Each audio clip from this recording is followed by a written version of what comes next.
You didn't have to be.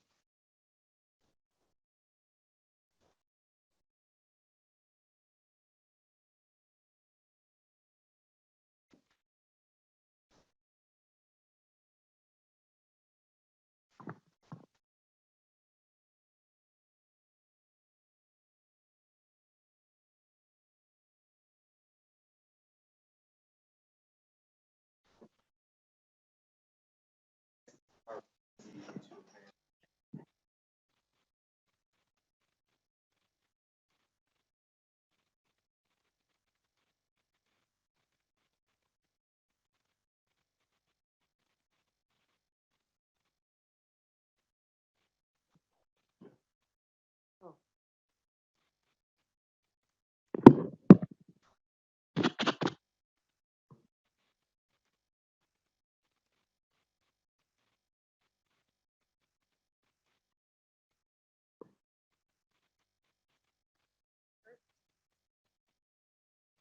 So I got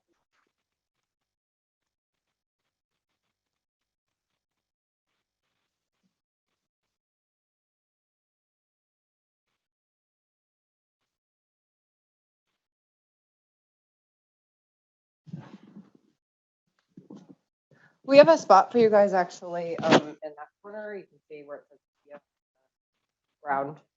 Sorry.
Testing, 1, 2, 3.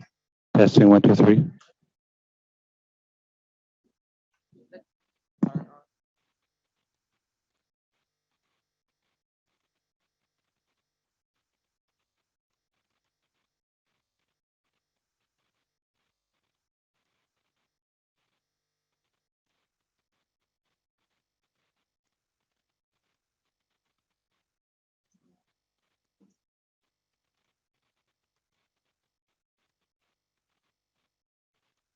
Test mic, 1, 2, 3.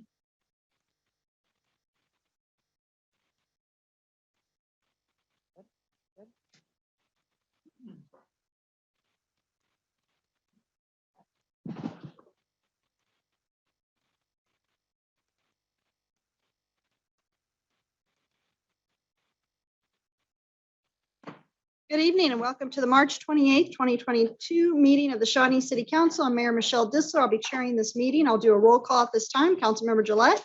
Present. Councilmember Thomas. Present. Councilmember Jenkins. Present. Councilmember Kemling. Present. Councilmember Nappen. Present. Councilmember Steens. Present. Councilmember Chowfee. Present. Councilmember Walters. Present. Thank you. Please join me in the Pledge of Allegiance, followed by a moment of silence. Pledge allegiance to the flag of the United States of America and to the republic for which it stands, one nation, under God, indivisible, with liberty and justice for all.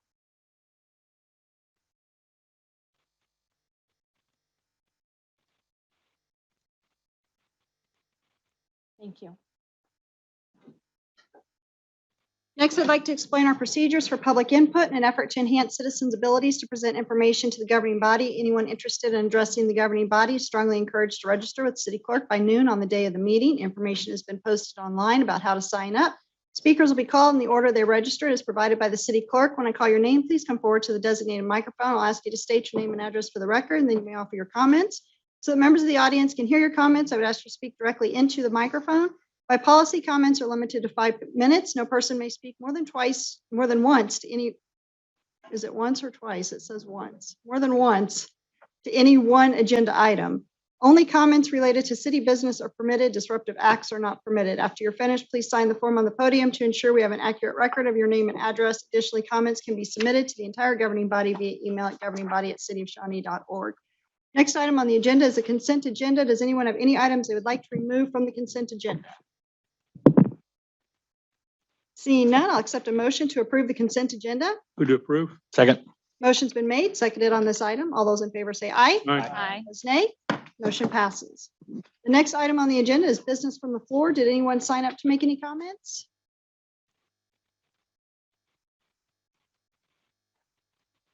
Okay, we'll now ask call on speakers that would like to speak that have not signed up.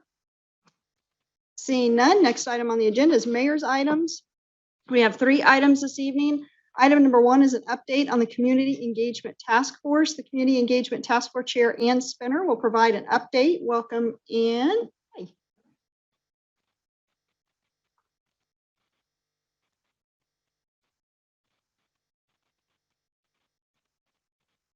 So I'm going to turn the lectern on. Thank you. Now you can hear me. Thank you all for letting me have a few minutes tonight. I wanted to share an update from the Community Engagement Task Force. And first of all, I want to thank the council for appointing the task force. It was just about a year ago that the council voted in set a charge for a community engagement task force. Of course, there's been a number of new council members since then, but that work has been underway since July, and the task force has done a tremendous amount of work since then. I thought I would share just a few highlights with you all. We spent the first few months exploring the current state of the city's ways of providing information and ways for citizens to engage. And the task force is more than a page long, the task force charge, but I wanted to just give a summary for those in the room who may not be familiar with it. The Shawnee Community Engagement Task Force is charged with making recommendations for improving the ways residents can participate in Shawnee's civic affairs. So a whole bunch of different things fall under that, but that's in a nutshell the charge of the task force. And we spent those first few months exploring the current state of engagement and the ways that the city provides information.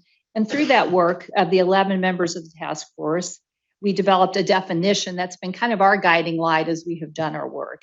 And that definition is that community engagement for the city of Shawnee means connecting with stakeholders by building trust through transparency, eliminating barriers to inclusivity, and leveraging Shawnee's brand and communication channels to create a sense of belonging among residents of Shawnee.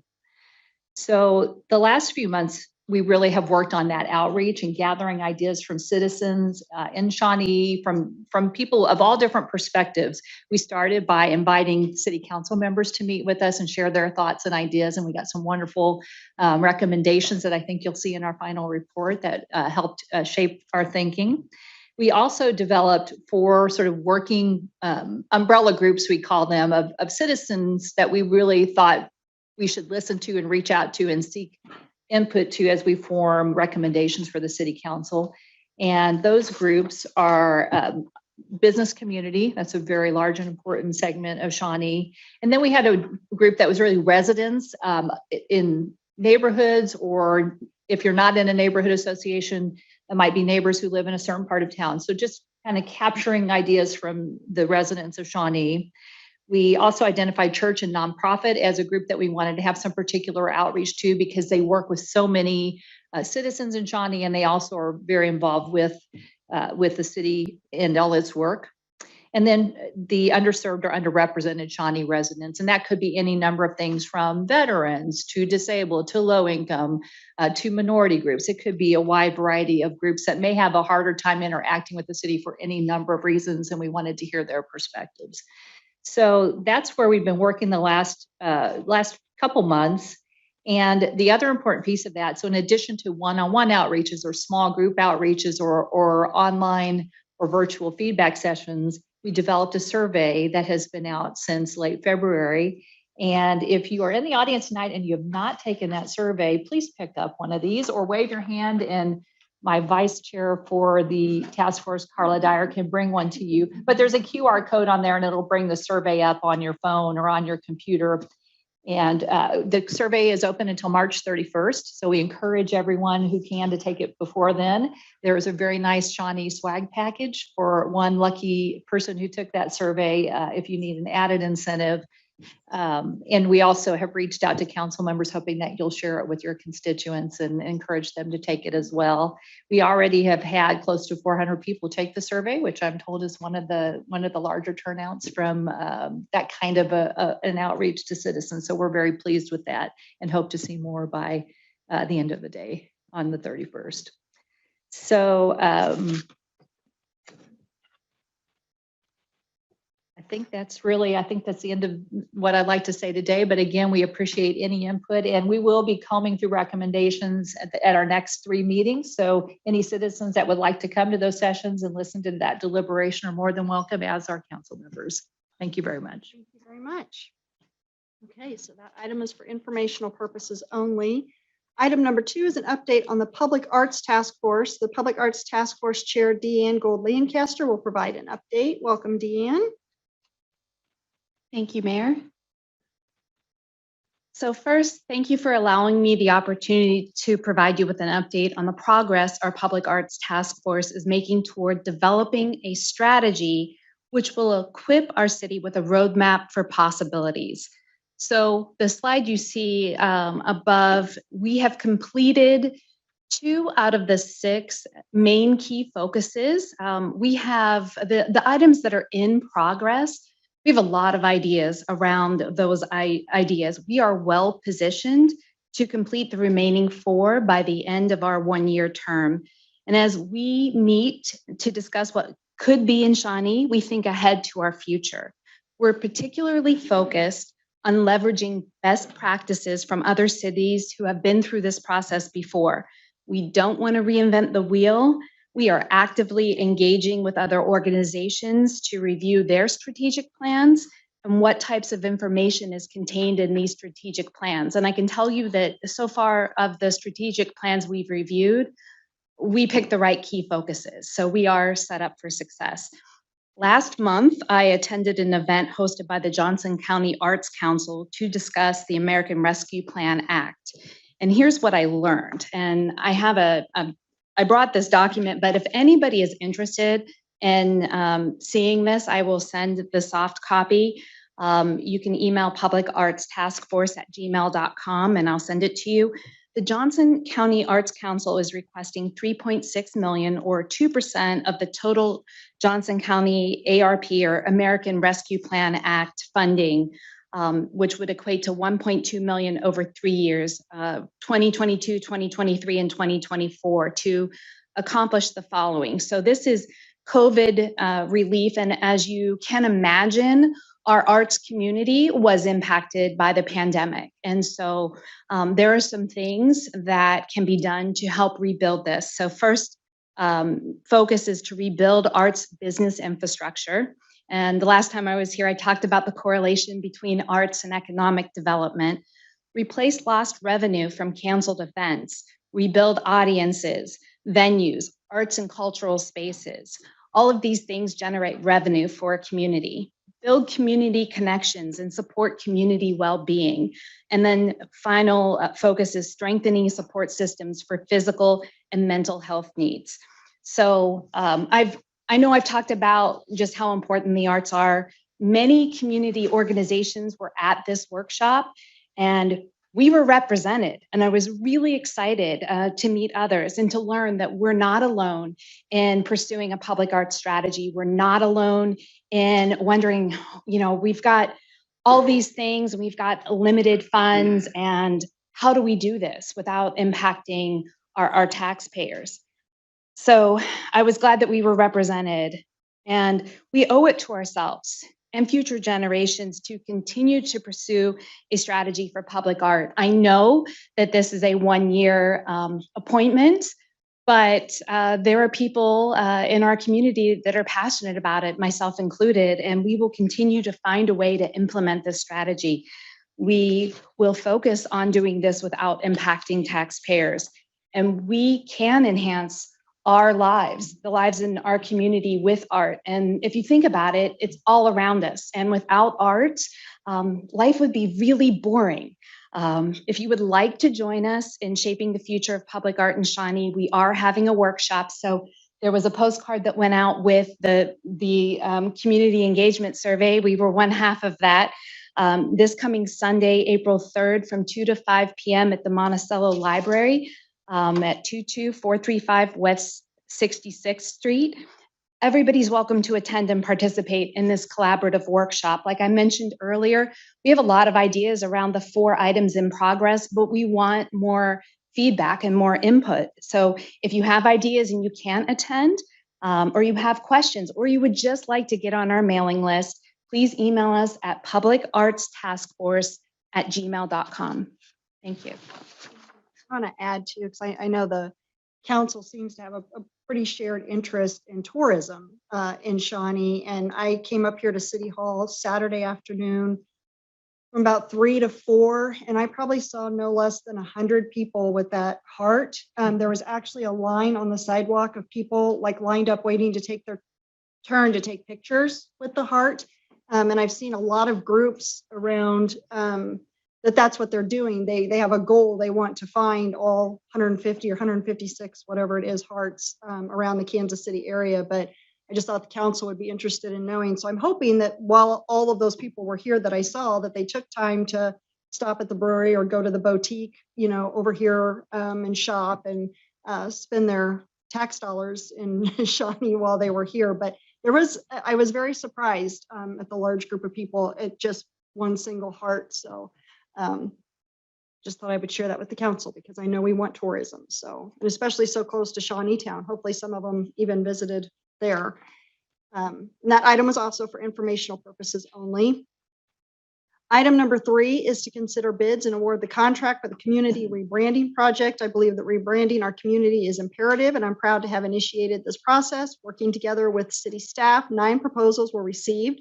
The selection committee is recommending awarding the project to Crux KC in the amount of $127,200. Communications manager Julie Breidup and members of the Crux KC team are here to make a brief presentation and answer any questions the governing body may have. Welcome, Julie.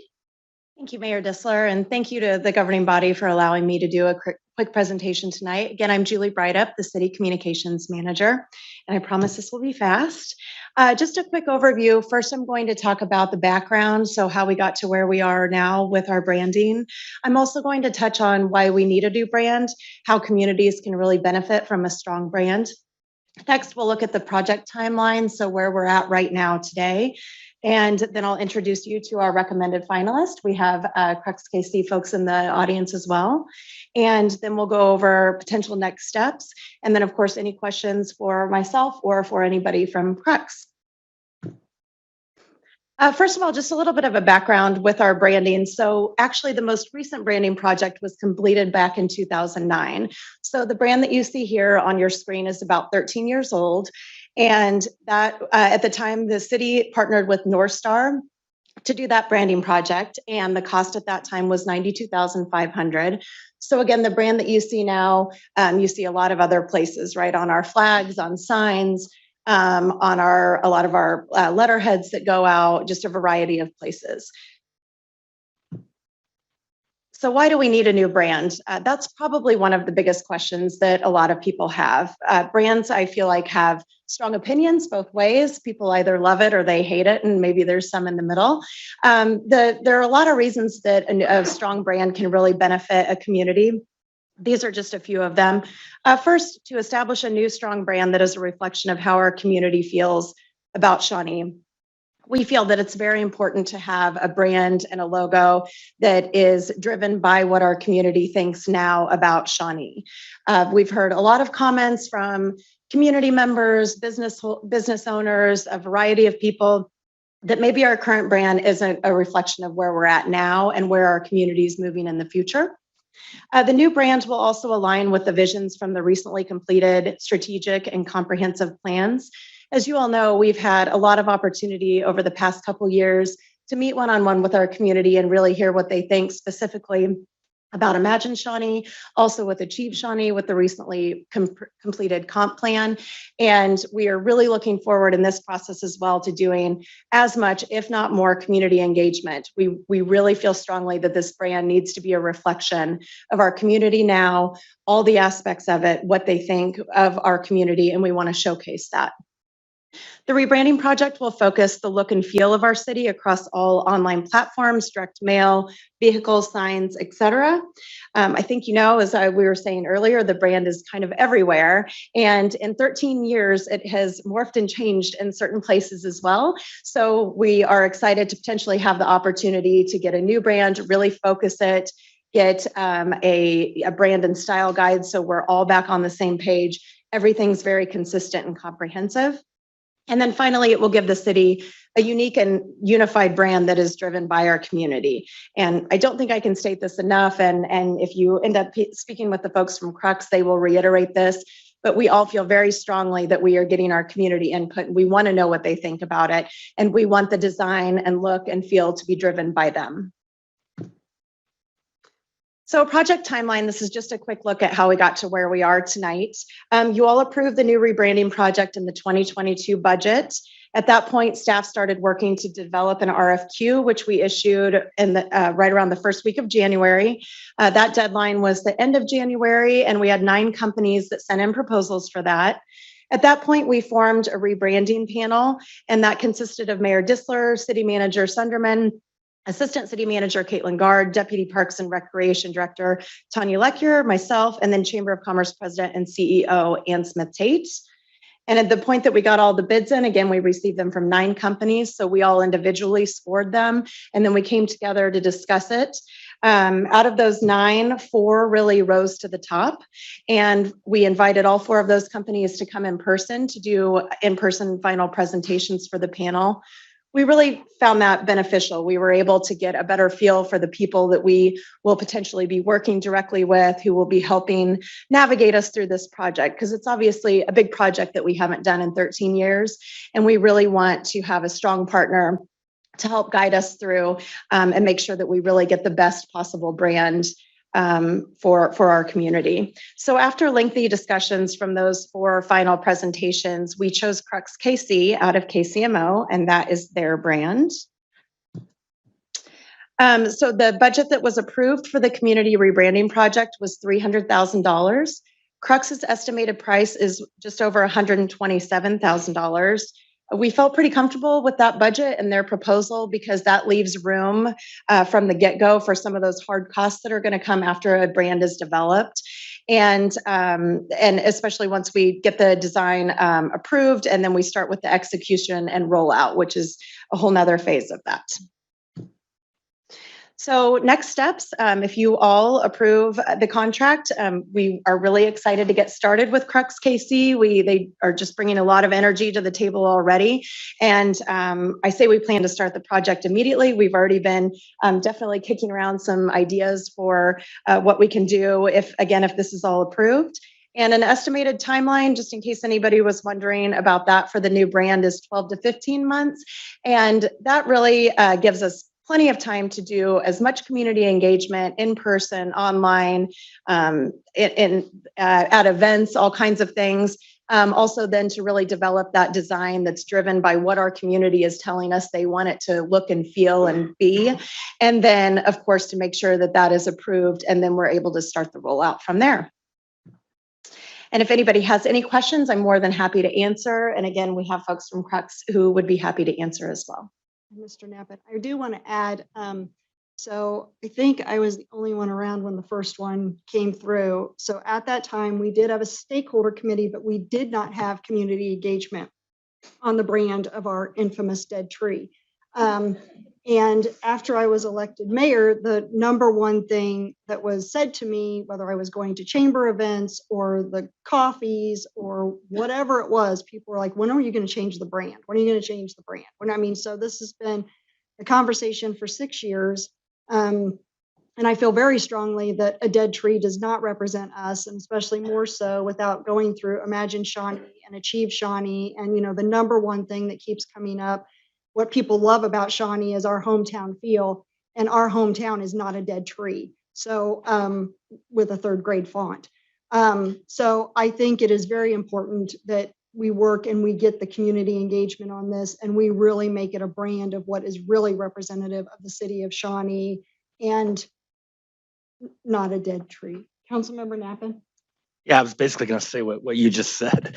Count me in as one that feels strongly that I hate good starts here and I hate that tree. So I'm really excited about this. I'm really curious to see what you guys come up with. And I was curious, and nice job, Julie, on the presentation. Will you be the point person throughout and the one sort of shepherding this through? Yes, that'd be me. Great, thank you. Thank you. Any questions? Councilmember Jenkins and then Councilmember Gillette? Yeah, just a question on the efficacy of the new one, if we come up with a new one. Is this something that happens every 12 years? It's kind of like the locusts that come out of the ground every so many years. We have to go spend $300,000 on a new motto and logo. I'm kind of concerned about it because it hasn't been very long since we did it last time. I mean, it seems like it's been a long time to some people that have been here for 10 years, but for those of us who've been here the whole time, it seems like we just did this, quite frankly. And I kind of wonder why did we screw it up so bad last time? Are we going to do a whole lot better job this time than we did last time of picking something? I don't really see it as a dead tree. I keep hearing this dead tree thing. I don't find it as a dead tree. It's just an ugly tree. But it's green, so I guess it's not dead. So anyway, a good start here. I don't have a real big problem with that. I'm wearing the shirt from the logo before the last logo. So I like this shirt, and I like to wear it to community meetings and things. But I'm a little concerned that we're making this a recurring thing. $300,000 is not chicken feed. You know, that's a significant amount of cash that we could do some things with. And it concerns me if we can't settle on things and get something good in place and say we're happy with that, because people are getting taxed to death. They're really getting tired of it.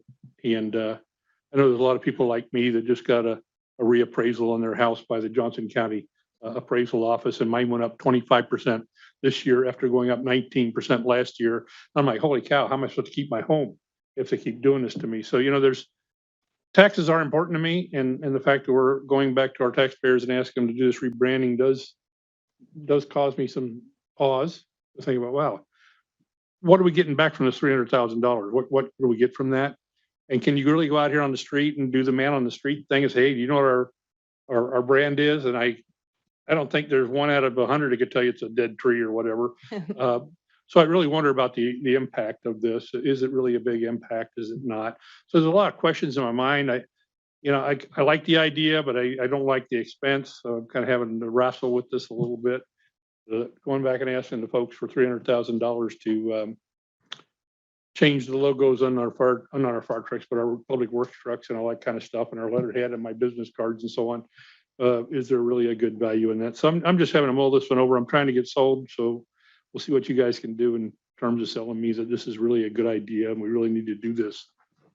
So I would add, it is a surprise to me, and it was a learning curve for me because I didn't realize how many people didn't like our brand till we started doing all of these community meetings, and it just kept coming up over and over and over again. So I feel like the people that were participating in all of those would be very supportive of this. And 300,000 is the budget that was approved, but the contract's for 127. So hopefully we wouldn't have to go too much more over that. But I think.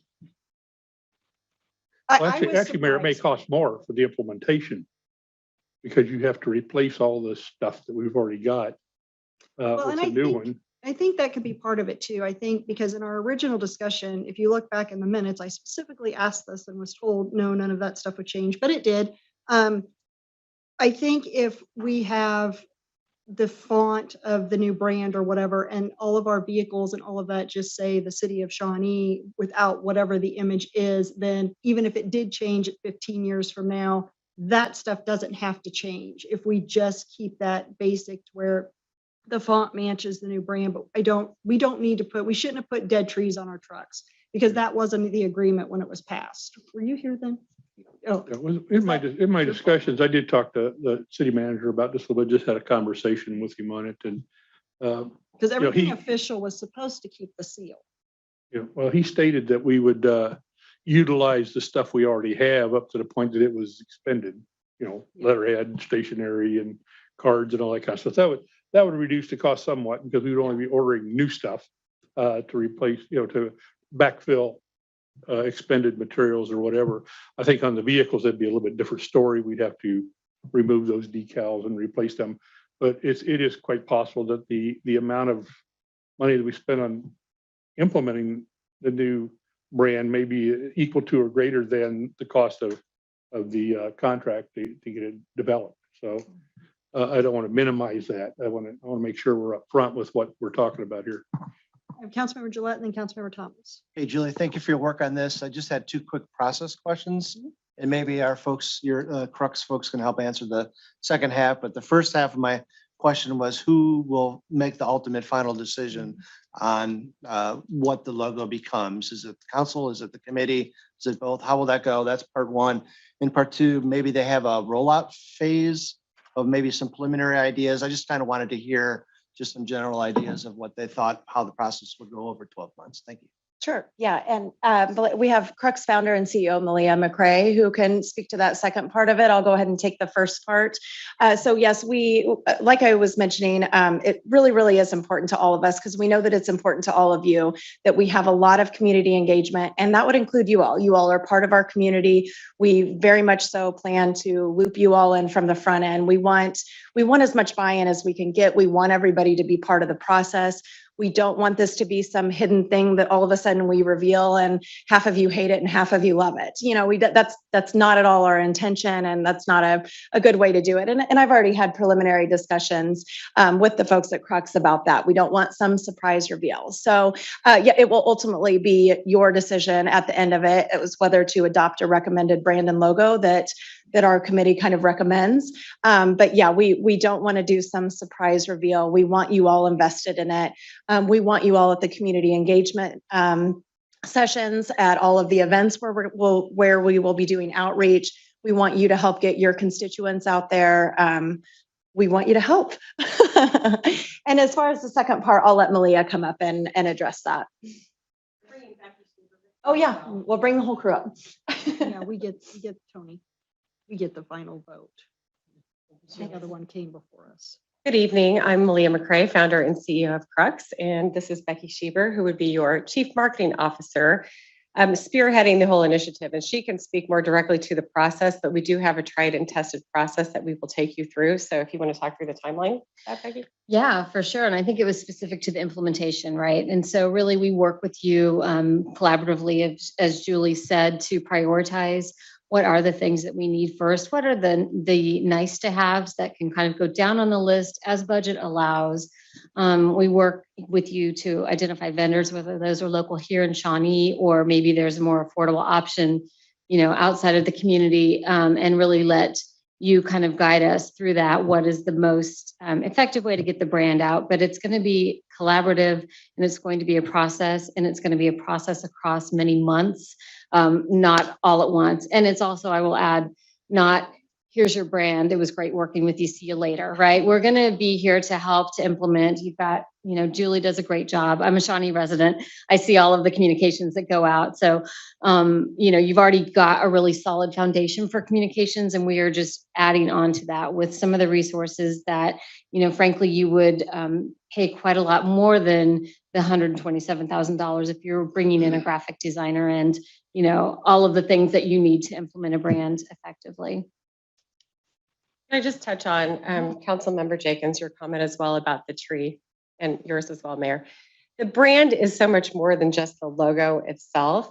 We're going to dive in as part of this process into understanding those key message points that surround the brand in terms of developing that sense of pride, in terms of being a business owner in this community or a resident in this community. So we're going to be telling that whole story, getting that community input and engagement on the front side of it, developing logo concepts and message points as a result, and then rolling that out and implementing it for you. So it's the full process, and that's why it takes the 12 to 15 months.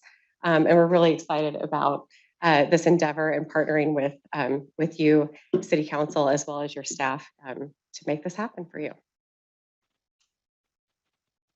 Any other questions? Yes. Yeah, I just want to say a lot of people I know in the West, whenever we've been talking about different things going on that are upcoming, they thought that was the logo. Our seal is the logo, and so they were extremely disappointed to say, "You're going to change that?" And I said, "No, that's not the logo. It's the tree thing." Yeah. Right. But I think it's a good thing to put in your messaging. Yeah. That the seal is one thing, this logo is an entirely different thing. So for people who really don't have that kind of exposure, it can be, so you're wasting my money to change the seal. Right. Okay. Very good point. Secondly, I would like to know, are we going to have options to just kind of preview? And I think you hinted at that prior to final vote. Here it is. Don't you love it? Absolutely. So Very I just collaborative want to process. ensure that takes place. And then what other cities have you done within the two-state area, maybe beyond, that we could kind of look at some of your work, even though we weren't in on the interview process, that we could kind of gather and garner some of the perspective that you bring? Great question. City of Mission was rolled out very recently, and Becky spearheaded that as well. She can speak to that directly. And then formerly, I was the Chief Marketing Officer for the Greater Casey Chamber, and I spearheaded the Casey Chamber's rebrand launch as well. That would have been in 2014. Yeah, Missouri or Kansas. Yeah, Casey Mo. Casey. You want to speak to City of Mission at all? No, The process? I mean, I think we learned a lot during that process. And so I feel, it's very personal to me. I grew up here. I raised my family here. My good did start here.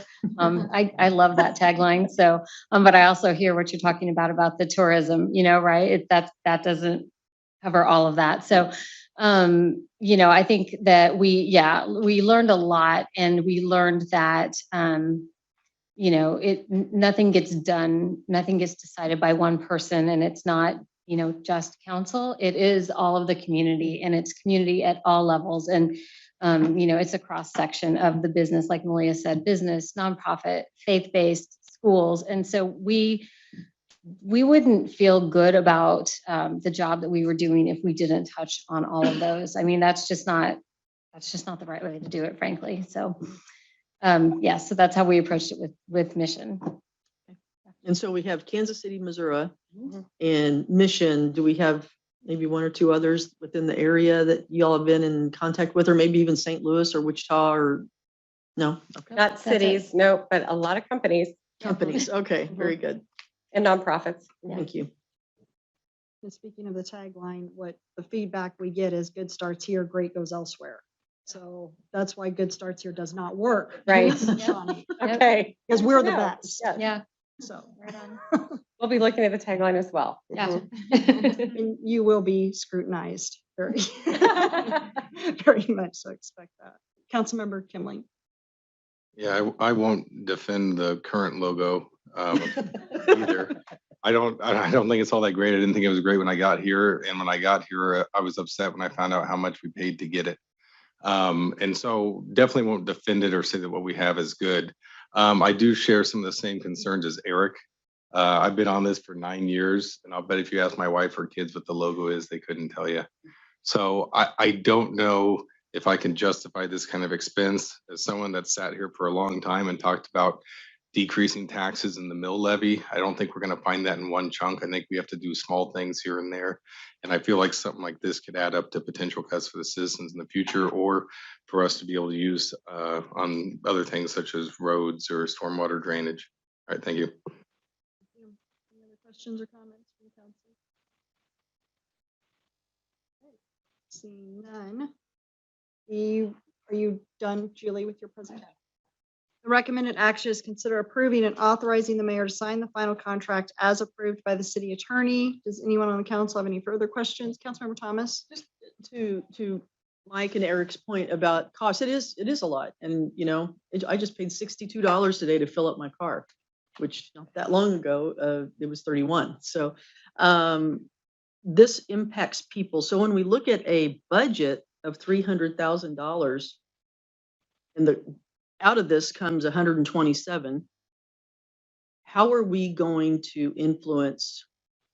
Okay, there's a budget, doesn't mean we have to spend it. So how are we going to ensure, for lack of a better term, we just don't go hog wild? Well, that's what y'all approved, was $300,000. That's what was allocated. So tell me how that will be. Yeah, absolutely. I think it's a really good point. And as you all know, it's a huge investment, right? We don't take that lightly. We don't think that $300,000 is just something that gets thrown around. It's obviously not. It is a huge investment.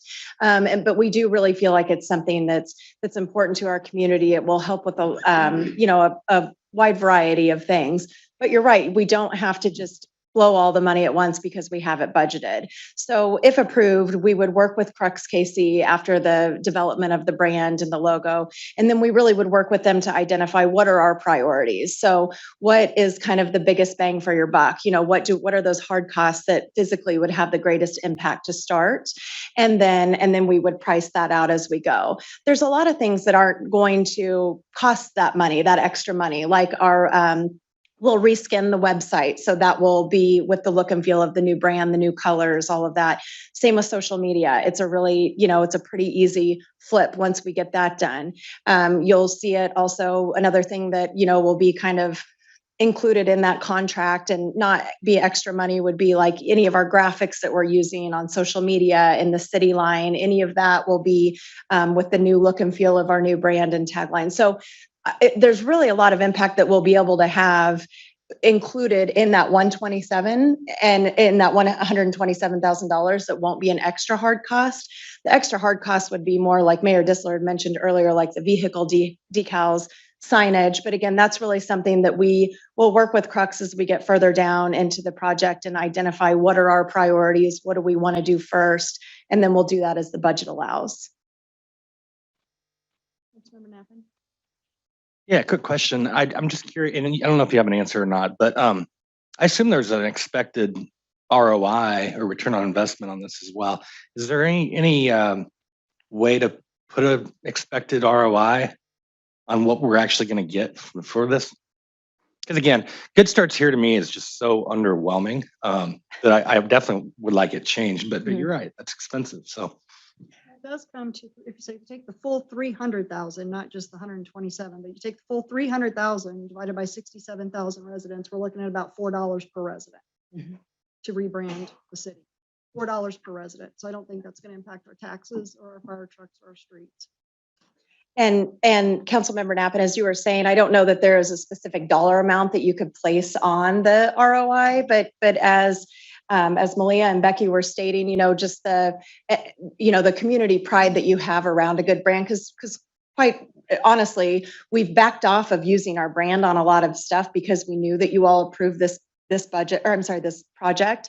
And so we've kind of backed away from it just because we've heard that feedback. So it's not really slapped all over our website and everything like that. Now, if we get a new brand, as they were saying, it's not just a brand and a logo. It really is a feel. We want the community to be invested in it. We truly feel that if we give them multiple opportunities to engage with us in different ways, right? We're probably not going to have no offense for city council meetings, but we're probably not going to have like a 5 o'clock meeting at City Hall and tell us what you think. I mean, we're going to be out there in the community, out there at the events, talking to them while the families have their kids here at Moonlight Market or whatever it is.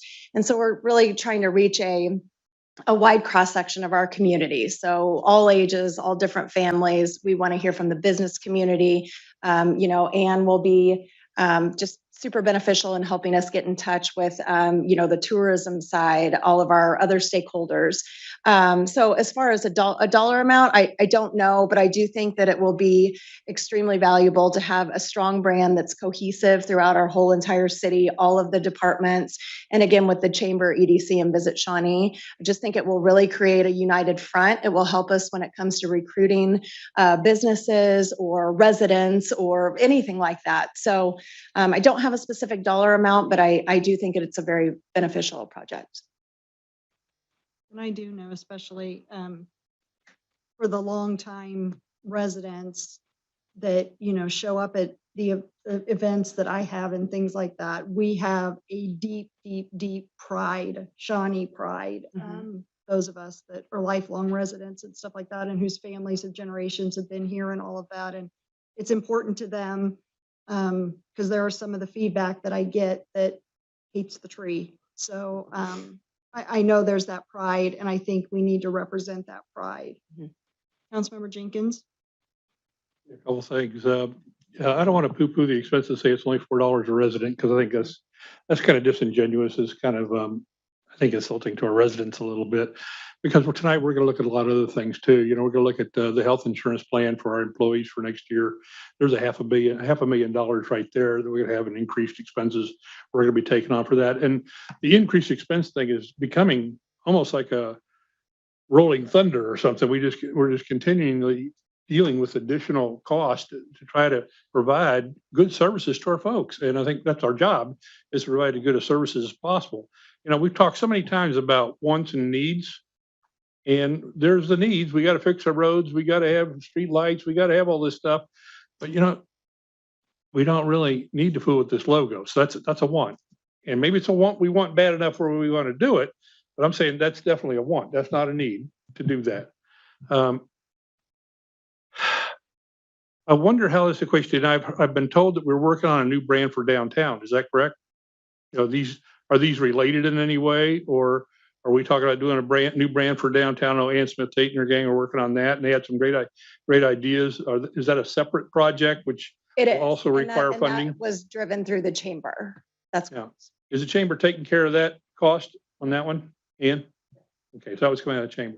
So those are two separate brandings we're doing. We're branding all over the place right now. We're doing branding, but okay. I'm just trying to get my head wrapped around this. That's, to me, a lot of money. It really is, and this is frustrating because I want a new brand too. You can tell I have wants too, but I also have to deal with the fact that what's to deal with the needs. So thanks. Thank you. Other comments? Did anyone sign up to make comments on this? Is there anyone in the audience that would like to speak on this item? Please come forward, state your name and address for the record.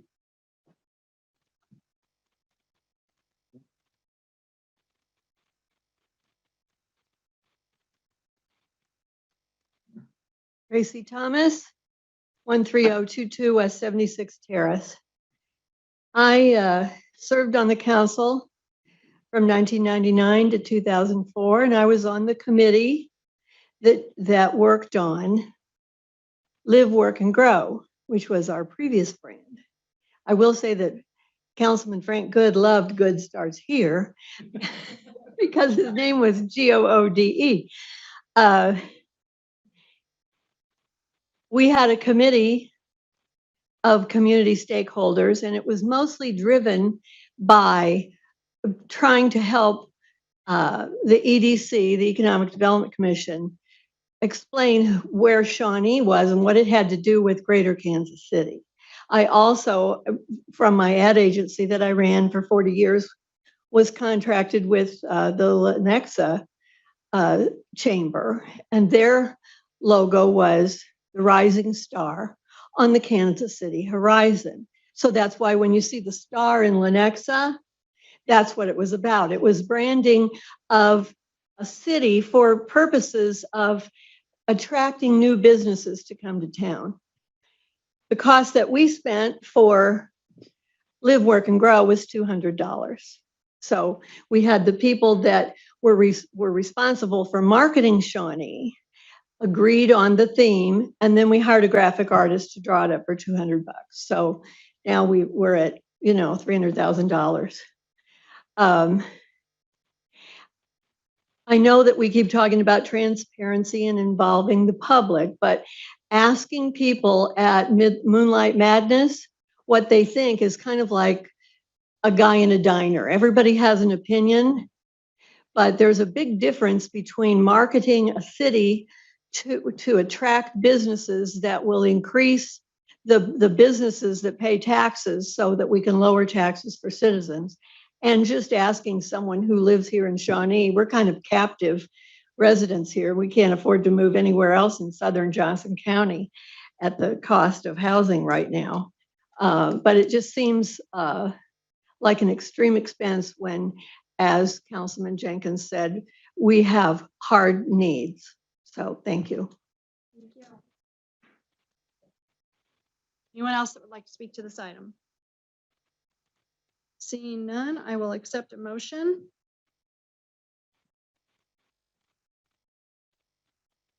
Move to approve the contract. Second. We have a motion and a second on this item. All those in favor say aye. Aye. Opposed, nay. Nay. I have Councilmember Thomas, Councilmember Jenkins, and Councilmember Kimling in dissent.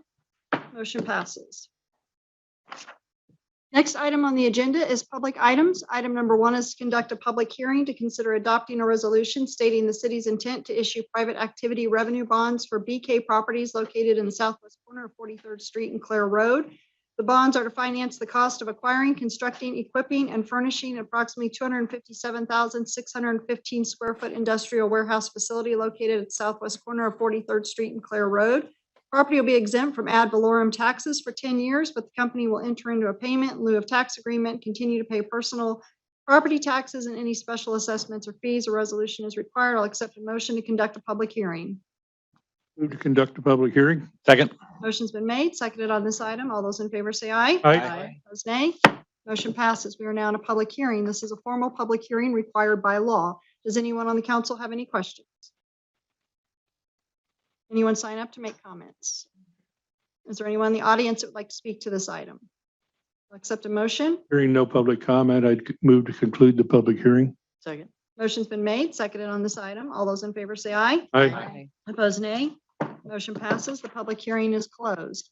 Recommended action is consider adopting resolution number 1969 for the BK Properties Project. Does anyone on the council have any questions? Anyone sign up to make comments? Anyone from the audience like to speak to this item? Seeing none, I'll accept a motion. Move to approve. Second. Motion's been made, seconded on this item. All those in favor say aye. Aye. Opposed, nay. Motion passes. Next item on the agenda are items from the Planning Commission meeting. Item number 1 is consider an ordinance number RZ22-2 rezoning from single-family residential to single-family residential overlay for Loma Gardens, a 14-lot single-family development proposed 5527 Neiman Road. On March 7, 2022, Planning Commission recommended 8-0. The governing body approved the rezoning subject for the conditions in the staff report and ordinance is required. A valid protest petition was submitted by adjoining property owners during the statutory 14-day protest period. Based on the submittal of a valid protest petition, a vote of 7 governing body members, 3/4 will be required to approve the rezoning ordinance. Because the Planning Commission recommended approval of the rezoning request, 6 votes, 2/3 will be required to deny the rezoning. The governing body can also vote to remand the item back to the Planning Commission for review of specific issues or concerns by a simple majority vote. The order of business for this item will be as follows. Doug Almond, Community Development Director, will provide an overview of the item, and then the applicant will make a presentation and answer any questions by the City Council. I'll now call on Doug Almond, Community Development Director, to provide an overview of the item. Hi, Doug. Thank you. Good evening, everyone. I'm going to do a very quick overview of RZ 22-2. You're familiar with the location. It's an area just north of here on the east side of Neiman Road. There was a proposal on that property in late 2021 by the same developer to do some attached housing. I think the developer realized that there was not support at the governing body level and actually withdrew that request. He's now coming back with a second proposal. As again, that subject property is the same. That existing home you see there is a part of the plan to remain, to kind of keep the character of that neighborhood intact. The proposal is to take the property from R1, which is single family residential, to R10, which stands for overlay. That's a district that was created in 2015, and then the areas were actually expanded. It's a targeted type of zoning ordinance to allow for infill development, encourage single family development of single family homes in areas of Eastern Shawnee where the existing housing stock may be of smaller size or lot fronts that aren't typical in a standard R1 subdivision. And so this is within that area. You can see the red dot there depicts kind of the site, and it is within the overlay district as it was established back in 2015. Here's a quick overview of the preliminary plat. You can see from the original proposal, there were multiple buildings of attached structures. This proposal is a single cul-de-sac extension. There are actually 14 lots of single family dwelling units. One of those, as you can see, lot 14, you can kind of see the outline of the existing building.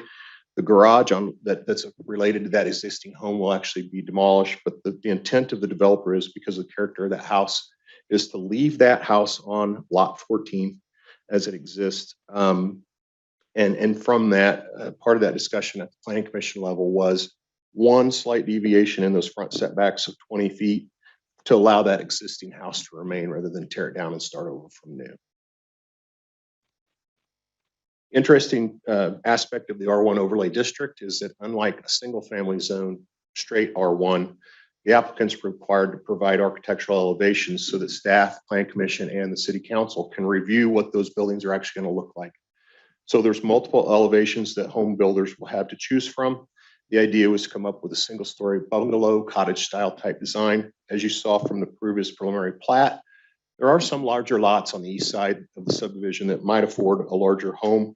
If someone wanted to opt to do that, obviously the option on the right would be what would be chosen there. You can see mixture of quality materials, different roof lines, those kind of things as you see in the existing area today. Part of a staff recommendation, we recommended approval because of its conformance to the golden factors, and those are noted in detail in your staff report. The Plan Commission did vote 8-0 to recommend that the governing body adopt RZ 22-2 as presented. In that 14-day statutory protest petition time, a valid protest petition was submitted by neighbors. Based on that valid protest petition, 7 votes of the governing body, or 3/4, will be required to approve it. Because the Planning Commission recommended approval, 6 votes, or 2/3, would be required to deny it. And then the governing body can also consider remanding. You don't even have to necessarily vote to remand something, but if you discuss remand, that's part of the statutory process as well. With that, I will turn it over to the applicant, and I'll make myself available for questions after that presentation if anybody has any questions of me.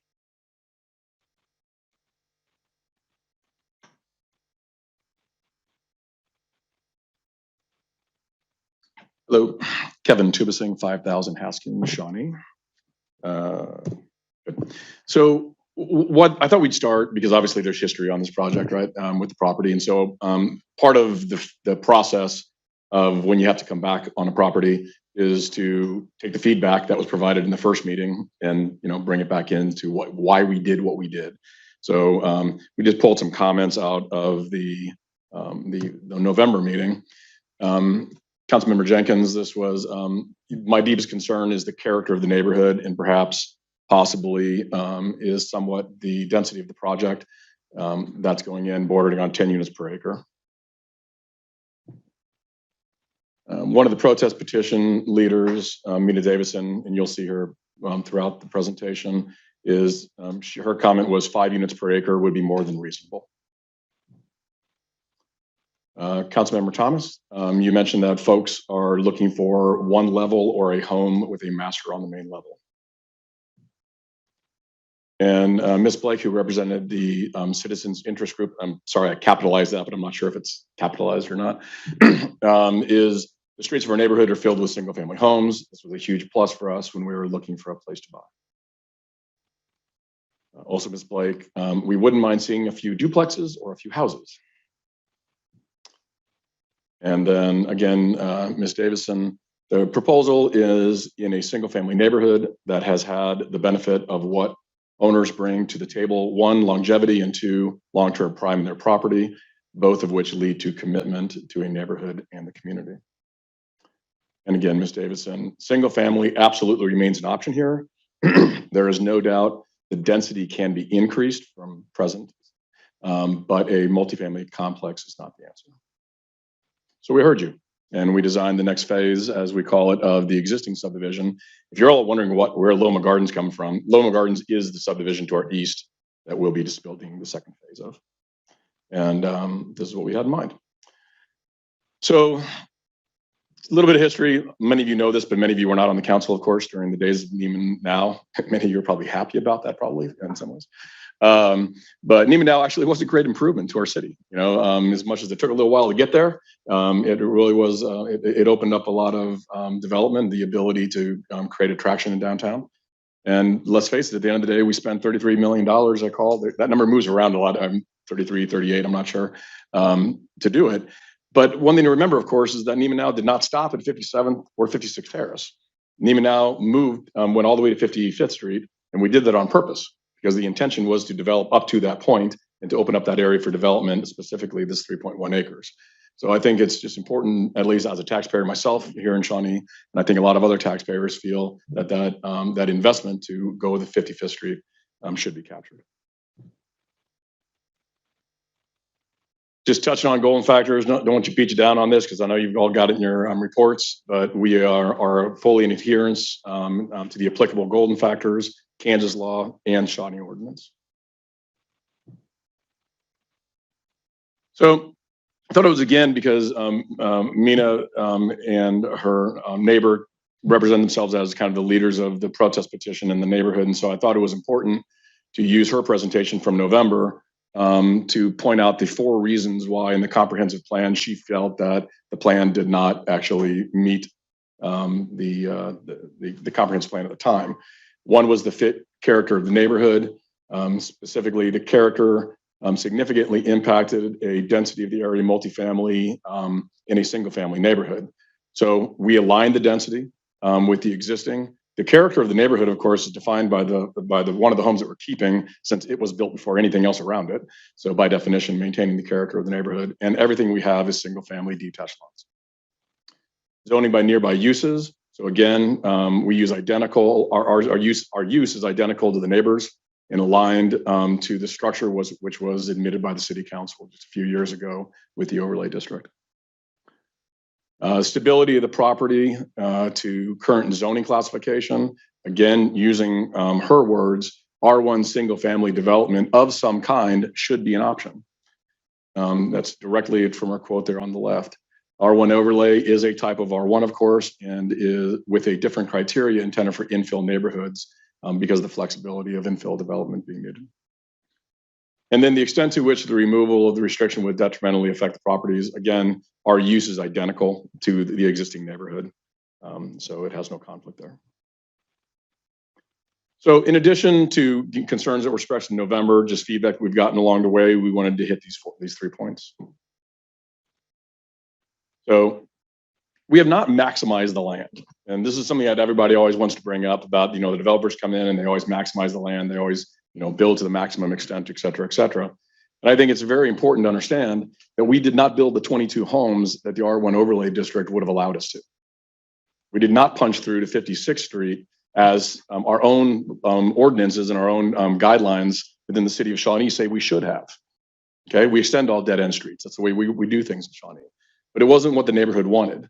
And so instead of building 22 lots, we came back with a much smaller plan of adding 13 and maintaining the home that's been there since the 30s, 1930s, by the way. Just to throw that out there. So what we have therefore, our proposed density is below 5, again, per Ms. Davidson's request of 4.43. And there was there was a presentation by the opponents in November that mentioned that the density was in the 2s, and so I just kind of wanted to bring this out from a factual perspective. As you can see, this is directly from the county's website. These 4 homes demonstrating 1 acre, obviously is a 4-to-1 ratio. Same, this one below 4 acres, again a 4-to-1 ratio. And then if you just want to include the public street while you're at it as well, 4 homes on 1 acre. Okay. So what we've done on 14 homes, including the existing on the 3.16 acre lot, equals our 4.43 units per acre, which is less than the 5 that Ms. Davison requested. Home size. So Sierra Clark was one of the other organizers, so we just thought we'd use her home as an example. She lives in a 960 square foot house on a 14,299 square foot lot with 77 feet of frontage. And so just as an example across the development, because all of our lots are kind of different sizes. Lot 1, for example, is 71 feet, and that's the one that's closest to Ms. Davison and Ms. Clark. And lot 10 has over 15,000 square feet, which of course is larger than her lot. And all of our lots are required to have at least 1,100 square foot homes per the staff report and our acceptance of that. Although, as you'll see in a moment, most of them will be a little bit larger. So of the homes that signed the protest petition, and I'm sorry, this is a little bit hard to see. I shouldn't have used green, obviously, as a pin. But 1/3 of the homes that signed the protest petition, the 1,100 square foot that we are required to build is actually larger than their home. And obviously, therefore, they're not. And then most of our floor plans, although I've had some questions about that, just for clarity, we're not the home builder. And so, for example, when somebody wants to come and build a home, they can, add a living room, which will add 350, 400 square feet. That's not our determination to make. That's their determination to make. So we have to put forward the elevations of what the front looks like, but they could build the house deeper, wider, etc. Okay. Oh, and I did want to mention the 2-story elevations by our own restrictions would only be allowed on 7 through 11, which are the far eastern ones off of Newman. And this brought up a driveway depth just to make sure everybody understood. We're in Kansas, so I had to use an F-150. So the an F-150 would fit in front of the house and not be on the sidewalk or on the street, sitting in front of the house. So I know a lot of people are looking at whether they're small lots, but they're not. They're intended to be infill lots, for seniors or empty nesters, and even folks just starting off. But they're plenty big to accommodate the home. A lot of folks just don't want a big yard to mow. So that's what we can bring. And I'll stand for your questions. First, thank you for addressing the concerns that you heard. I appreciate that. It's not often a developer does that. So when you do that, it's a great appreciation. And secondly, we've heard countless times from the residents that we need more ranch style homes in the city of Shawnee, newer ranch homes. I personally love my small ranch home that is 70 years old. So I don't yet fit in the senior citizen or empty nester, just starting off. I'm kind of in the middle, but I like a small ranch home. So it's something that we've heard a lot. And I appreciate that because we've also gotten, some feedback from some of the residents who've unfortunately left Shawnee, even though they've spent their whole lives here and raised their kids here because they couldn't find a smaller ranch home to downsize here. And so they've moved to surrounding communities. And We obviously don't want that either. So I appreciate this. I think it's a great plan. Does the council have any comments or questions, or Councilmember Gillette? Thank you, Kevin, for your presentation. I appreciate it a lot. I know we had our struggles with getting to this part. So I'm excited about this project for you. I did want to make a couple of questions. In the packet, under bulk requirements, there's in the second paragraph, it says that the setbacks include a 15-foot front setback. So I don't know if staff can just clarify that versus applicant saying that there's a 20-foot difference to, I believe, from the street to the front of the building, if I'm correct. If you can This is clarify. Doug. I'll try to answer that. Actually, the 15-foot, I believe, pertains to the front yard. The 20-foot pertains in the R10 to the rear yard. I was checking the staff report originally about this bulk restrictions. The one deviation, as I kind of went over in that first presentation, to reduce that front yard was for that existing single-family home rather than removing it. Gotcha. So that's specific to that home. It is exactly. Next question I have, Doug, maybe it's best for you to say there. On the picture where the current existing home is, of course, that home currently faces, the front of the house faces Neiman, right? And then the garage is to the back, which would be to the east of the current home. That's going to be taken down, as you indicated.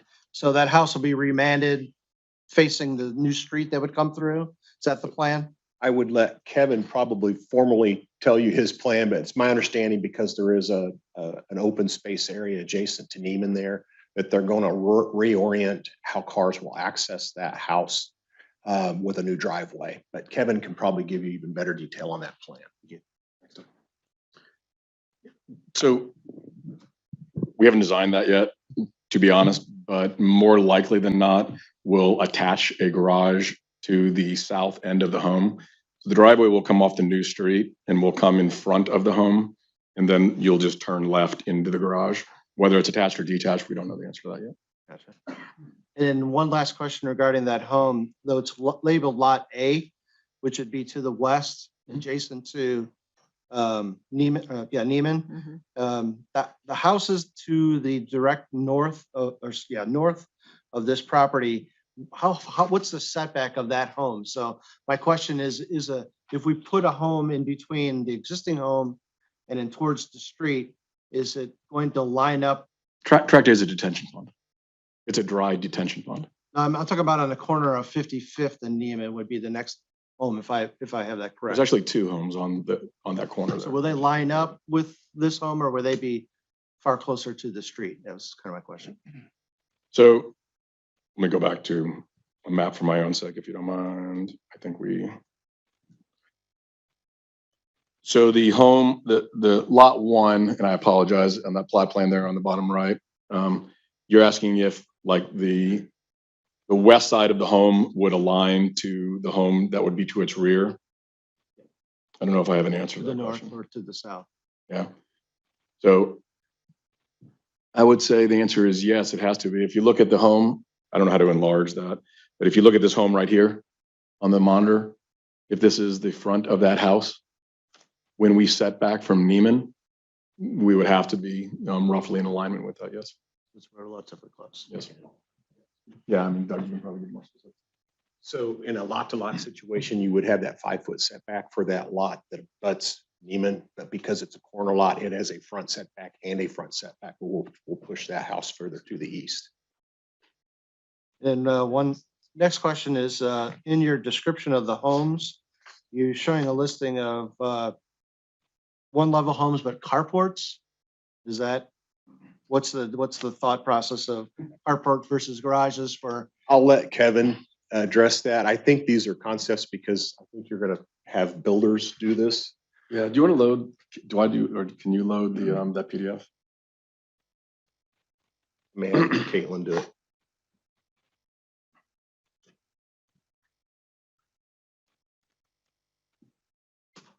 So I know the media and the planning packet grabbed this picture because that green is just so darn pretty. And it became like the picture that everybody has seen and no one actually has seen that all the other houses have garages. But as you will note in here, I don't know whether you get this full packet, but this is our presentation pack. Okay. So the design is intended for a 1 or 2 car garage, but if a homeowner wanted to carport it, that would be their choice, as it would be in any R1 system. Well, the option is there for the. I cannot imagine anybody's going to do a carport, but it's an elevation opportunity. It's an elevation possibility, I should say. Then one final question, the setbacks from the sides are 5 foot versus a standard 7 foot in R1 zoning, and that's what we would be approving. And that's when we get technical again, and I either ask Doug or Sybil. That's correct. In the overlay, it's allowed to go down to 5. The thought of that creation was that most of the utility easements that were platted years and years and years ago are a lot of accessory structures and homes in some cases that are 5 feet rather than 7 feet. And so it was allowed to go down to encourage this infill type of development to a 5. But the idea is that it will still be outside of any existing utility easements if this were to happen on, for instance, a lot that was already platted. I do have one comment on it. The technical, thank you, Doug. But the reality is that's the building line. Very rarely do you actually build completely to the building line, especially when you go into the cul-de-sacs and the lots flare. You're never going to build at the building line because everybody builds rectangles. So the vast majority of the homes will not build to the building line, and the setbacks will be larger. Thank you. Okay, Councilmember Thomas and Councilmember Jenkins. Thank you, Kevin, for a informative presentation, and it is a variation from what we saw the first time. And I appreciate that. But when you call this the next phase, we've moved on to the next phase.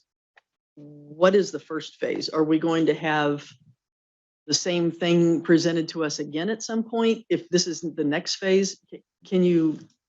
Yes, ma'am. I was just referring to the fact that what I mentioned in the beginning of the presentation, which is that Loma Gardens, which was started 60 years ago, that we're just adding the second phase of Loma Gardens. Okay. There's no other land. Okay. That's what we're doing. And then just one thing, when I think of our citizens in our city, while it takes a lot to get hard feedback from the council or other folks when you present a presentation, I do struggle with calling out citizens by name in response to a desired outcome. So I want to apologize to the folks who are here that they were called out by name, because it almost demonizes them as raising a red flag. So that for me personally, I have a challenge with that. Thirdly, Tony touched on a lot of them, carports. Are there people that actually still build carports? Because when people, if it's maintenance provided, which this is not, if you see somebody with their car parked in the driveway and they open up their garage, what's it full of? Junk. So when these things are so close together anyway, is there a way to have a condition where a garage would be required? I would say this, the architectural control is in the R1 overlay district. Mm-hmm. If you don't want carports, you can condition it that way. Mm-hmm. I think the way our carport rules work now is that we don't allow accessory structures, detached carports in a side yard or in a front yard. Mm-hmm. So if they were to be open-sided to say, kind of look like a carport, they would have to be structurally attached to the building in some way. Mm-hmm. Generally, from a cost standpoint, once you attach something, different rules apply.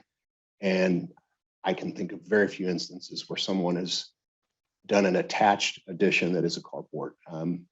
But again, you have architectural control. If you want to limit this to say, you don't agree with carports on any of these structures, I think that's within your right. That's why we require those elevations in the first place. Okay. That's from my perspective, because Kevin, Mr. Tubacine, you did respond to, these aren't sixplexes. These aren't, all of these things connected and you can't even find your way. These are single family homes, but considering they are so close together by comparison to the other yards that are near them, it really would be nice to ensure that there is a garage that people can put their things in and things such as that. So it does not get cluttered, if that makes sense. All right. Thank you very much. Thank you, Kevin. Well, Just for the record, my grandparents had chose carports instead of garages, and they don't have a bunch of crap in their yard. But anyway, Councilmember Jenkins. Glad to hear it. Yeah, I don't have a question for you, Doug. I just have a comment. And I didn't know Councilwoman Thomas was going to bring this up, but she did. And I was planning on bringing it up, so you beat me to it as far as that goes. But I'm very disappointed in the calling out of a resident of this community, somebody that opposed this development, and they have every right to do that. And to be called out like that and be laid in the press, I thought was most inappropriate, and it's very disappointing to me. If that was something you found was significant and wanted to use in a court of law or something like that, considering you perhaps did not get the approval of this council tonight, I guess that would be up to you and your attorney. But to just gratuitously put that out there, this person we're talking about is a registered nurse who spends her entire life caring for people. And I know this person because I've talked to her on a number of occasions, and she's about as nice as you can get. And there was no underhandedness going on or anything of that nature. And I understand this brought her to tears, and she was sobbing over this. And that causes me some hurt to know that was going on. So I would appreciate it if we could, in the future, refrain from this type of activity, because this doesn't bring anything to the table, and it's just purely negative, and it is disappointing. Thank you. Councilmember Chaffee. Thank you. I appreciate coming back. The residents had some feedback, and it seems like the developer heard that feedback and came up with a new proposal that I think is a great fit there, is even a better fit than what we saw a few months ago. I just highlighted as I was reading through my packet, because most people don't have this in their head. I know I didn't, exactly what the R1 overlay is. And what it says is the R1 overlay zoning designation creates the opportunity for infill development that would not otherwise meet the R1 zoning district lot size and setback requirements. This allows for an increased single-family residential density in downtown core while revitalizing the area with infill development that is compatible in scale and character to the existing neighborhood. I don't know how this could get much more true to what that says. I love that the existing house is staying there. So when you drive up and down Neiman, you see that house that looks a lot like the houses around it. I think if this passes, these will be built and filled up very quickly, because I think this is a housing type and stock that is much needed in our community. Thank you. Councilmember Thomas. Something I did want to ask, what would be the anticipated cost for a home in that development? And I know it depends on 2-story, 1-story, but just in general. And I know it changes probably by the week. Material.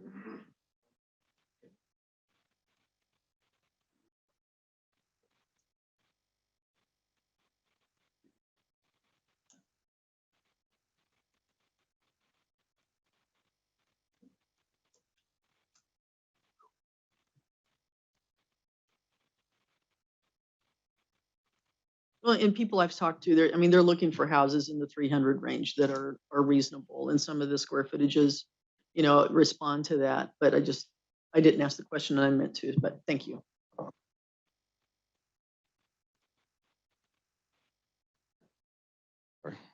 Any other questions or comments? Councilmember Temley. So the range of size of lots is between roughly 5,000 and 15,000. Is that correct? All right. Do you have any idea how many are, how many are over 10? How many are under 10? Well, if Maybe 8 and 6 6. would be the smaller, Okay. and the rest would be larger. Okay. Yeah, when I was looking at this proposal, I was trying to put it in perspective with my own house. So I went and looked it up, and my house is on a 10,000 square foot lot, which would be right in the middle.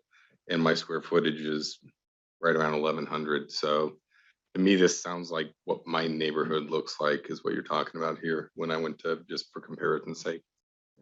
Right. Any other questions or comments from the council? Did anyone sign up for comments? Travis Davidson. Please come forward, state your name and address for the record.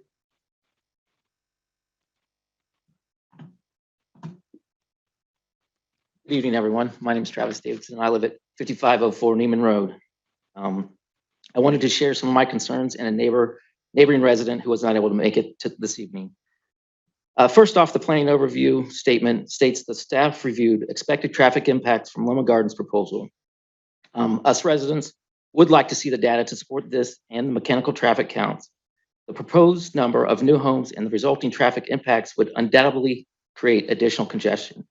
It is of needed relevance that per Mr. Manning, the most recent traffic study was done over a decade ago in 2010. Is this really representative of how much Neiman Road can handle now? Especially considering that a road diet was done after that. There is existing damage to Neiman Road, and we question whether the road can withstand the density and the weight of construction when the road is already buckling in places. Some of these exact points were made at the 11/22/21 City Council meeting and still are unanswered. At the same time, open record request documents were shared with city staff, and staff appeared to recognize the issues at hand, but never received any information in response. A quote from the November 22nd, 21 City Council meeting is below. This was stated by Tom Overton, who some of you know. There was no mechanical means run across the lanes for cars to run for the last 3 months. It's not happening, and I don't know why we are doing stuff without having accurate numbers, because it's turned into a disaster for us on Neiman Road. I've lived there for the past 18 years, and after the Neiman Now project, it is definitely, the traffic has changed tremendously. So with that, I just wish you would slow down for a minute. I don't mind him developing, but let's look at the serious safety issues for us citizens that own homes on that street. Their kids, which were actually his quote, he was talking about my children. I have a 4-year-old and an 8-year-old who play out in the front, busy Neiman Road. We try to keep them to the back, but sometimes that doesn't happen, especially with the 4-year-old. He tries to move around. Their kids were out there playing one day when the car came up and came right over that curb, and it is still a problem, and we haven't done anything to address it yet. We understand the traffic studies can be costly. However, so was the Johnson Drive calming experience. Why is the same regard not given for Neiman Road between Johnson and 55th Street? And then driveways would not be ample to sustain multiple SUVs, truck parking. These are the styles of vehicles most commonly owned by residents along Neiman Road. Currently, 8 full-size pickup trucks and 4 Suburbans are owned by families surrounding the property. As shown in the handout that should be in packets, the average SUV truck is at least 20 feet in length. Shown by various models, these already exceed driveway lengths resulting from 15-foot front yard setbacks. In recap, these are just a few of many concerns with the existing proposal, and I am not opposed to developing, but the neighborhood would really benefit if some of these were addressed. So, thank you very much. Neiman Davison.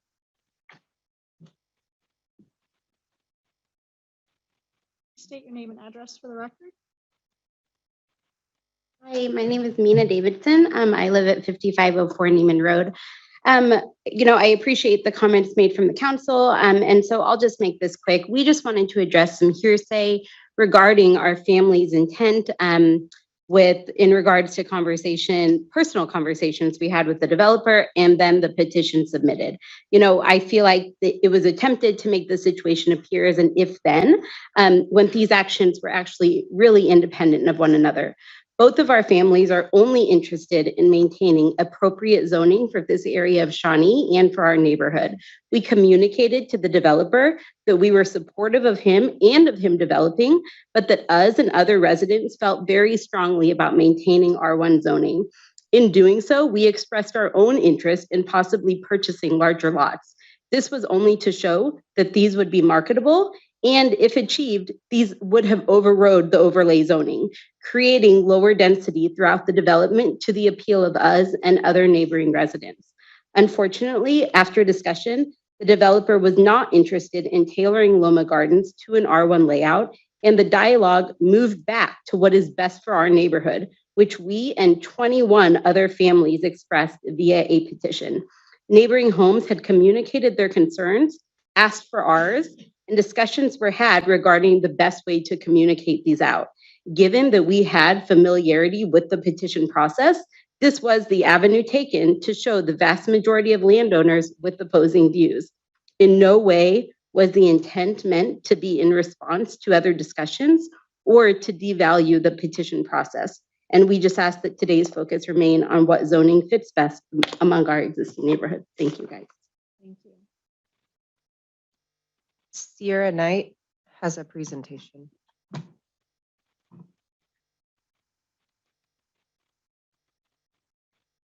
State your name and address for the record. And is this a citizen interest group? Okay. It's not, no, No. and I apologize. I need to pull it up really quickly.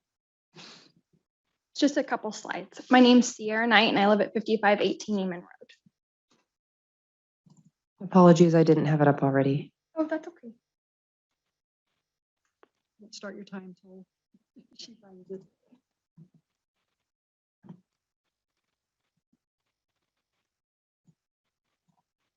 Go away. Sorry, go ahead. Okay. Are you going to change the slide? Or Can. okay, perfect. Thank you. Okay. So I am here to speak to some personal concerns as well as a consensus of neighbors that were in favor of the petition.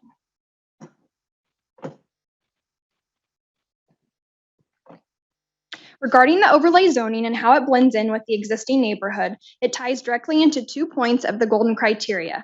First, as a visual, the current neighborhood includes 30 homes and 13 acres with an average lot size of 15,000 square feet. This proposal puts 14 plats in 3 acres. The proposed lots are 65% smaller than those already existing in the neighborhood. Loma Gardens proposes 4 lots that are greater than 10,000 square feet, and the remaining 10 are less than 5. To fit such a dense amount of lots, it requires smaller setbacks and close proximity to those public spaces. Secondly, overlay zoning is written within the municipal code for infill zoning, and within that code, it is meant to follow various guidelines in which 2 of those stand out.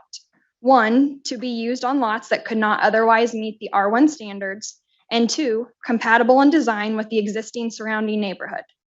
The character and design of a neighborhood is not just based on a home's architecture. It is very much so the design of the lots, setback standards, green space, and respectful accommodations to existing public use amenities. This particular proposal is not fully in line with those requirements. At the Planning Commission meeting on March 7th, it was stated by city staff that there is nothing stopping this property from being utilized as it is currently zoned, which is R1, as is all surrounding properties. While we understand there is room for development, there are various concerns with Loma Gardens' current structure. 1 and 2, reduce setbacks. This proposal includes 5-foot setbacks on the sides of the properties, but most importantly, that same setback would be the distance between the first home and the Neiman Road walking trail. Leaving this as standard R1 zoning creates normal setbacks in line with the rest of the neighborhood, while multiple lots can still be achieved. 3, traffic and ongoing construction. To our understanding, the developer is not building. This could cause the duration of construction to be drawn out. And as noted from the city planning memo, the referenced property owner who abuts the development and is not opposed to the rezoning is a false representation of accordance to the golden criteria as stated. It is only representing 1 of 11 residences who are directly impacted with the disturbance of through traffic.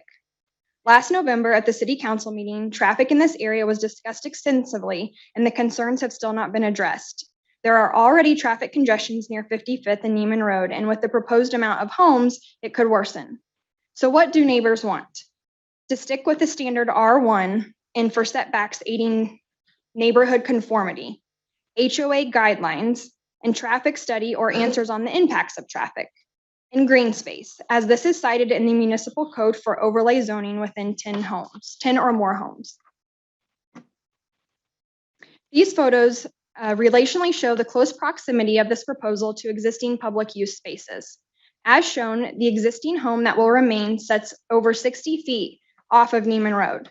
The proposed new homes will begin at 5 feet off of the same road. Conformance to R1 setbacks or lots further off of Neiman would address the level of impact from both of these. In synopsis, the Loma Gardens rezoning proposal does not completely meet 4 of the 8 golden criteria. To some, it could be easy to overlook the importance of these issues, such as neighborhood character and zoning alignment. But for those of us who reside daily in the neighborhood and travel this corridor often, these are the very issues that affect us. This is reflected by 60% of the landowners as seen through the petition. We worry that by voting this through, it could begin to set a precedence for future developers, compromising the character of mid-century neighborhoods. Recognizing that these developmental opportunities do exist, at a minimum, we ask that it is shown that developers will have an obligation to work with the existing neighborhood. And this could be achieved within Loma Gardens by spending some additional time in planning and just to ensure that this proposal is the best fit that it can be. Thank you very much. Thank you. That's all, Mayor. Is there anyone else in the audience that would like to speak to this item? Seeing none, the recommended action is to consider pass. Yes, Councilmember Jenkins. Yeah, I'll address this to staff. When we discussed the last proposal, that subject to traffic came up. And it wasn't just about the volume of traffic. There was a lot of issues with the fact there's been a huge increase in accidents and so on in that vicinity. And we were told that we were going to take a look at that and all. I know that our police chief did acknowledge the fact that there was that there did seem to be some additional accident activity going on there. Have we made any progress in that, or have we gone anywhere with that? Kevin Manning, Deputy Public Works Director. Yes, we have looked at traffic crashes through there, and there's been some issues with the island on the north side of the Neiman Road project, but we haven't seen an overall significant increase in crashes after the Neiman Now project. So we said, yes, we did recognize there was some increased issues, and now we're saying there isn't any increased issues. I'm confused a little bit what you're saying. Hitting the island, not each other. Well, I got that part. But Yeah. Well, going over the sidewalks and things like that, that's kind of problematic, I mean, if you live there, I would be most concerned if I had small children and we have cars leaving the roadway. I don't know what the issue is here. Apparently it wasn't such an issue before this, but I don't have the data to back that up one way or the other. So that's why I'm asking, where are we going with this? Have we really got into it and dug into it and looked for any kind of remedies, if there are any? We have looked at that crash data, and that's something we don't have it ready to present tonight, but we can share that with the council at a later date if you're interested. Yes, I'm very interested to see if we could remedy, because that's bad for the health, safety, welfare of our community. So we need to, when we get into those kind of issues, we want to focus on them and run them to ground if we can. So I'd appreciate anything we can do in that regard. It's my understanding, correct me if I'm wrong, but the ones that I had asked for, they were all like after 10 p.m. So it shouldn't be during times when kids are playing in the yard, and is that correct? Or is that just the ones I had asked? There's some, I'm not going to say they're all after 10 p.m., but I want to give, I can give you a little bit more details when I have all the information. I don't want to give you any wrong information. Okay. So that's probably just the ones I'd asked for. I have Councilmember Gillette, Councilmember Napa, and then Councilmember Thomas. Evan, while you're still there, quick question for you. There's in our packet, given some pictures, a resident has submitted some pretty significant stress fractures throughout the street. And I'm wondering if that's part of the road diet, if that's been reviewed by city staff, and if there's any concerns with this project going through regarding that. I would say that's something we would address as part of our maintenance on the roadway. It's not something that I think is necessarily relevant to this project per se. When we're looking at this project and the traffic it generates, we're kind of looking at, you've got 14 single family houses. Typically, how much traffic is that going to generate over the course of a day? What that essentially boils down to, if you look at, once again, traffic engineering practices, total amount of traffic that's generated is about one vehicle going in and out of this every 6 minutes from across basically from 6 a.m. to 10 p.m. So when we're talking about, when staff's looking at traffic impacts, we don't necessarily require a super in-depth study if on its face we can say, well, this is going to be, in staff's opinion, this is going to be relatively minor from a traffic perspective. And in staff's opinion, if we've got one vehicle coming in or out of this development every 6 minutes over the course of the day, we feel like there's sufficient capacity on Neiman to handle that traffic. Are you aware of the status of this road currently from these photos that were supplied to us, or? I'm not, I can't speak to that specific item at this time. And that might not be exactly to this project, but just Yeah. the overall wear and tear from a road diet on this may be something the city staff needs to address. So appreciate Absolutely. your attention to that. Thank you.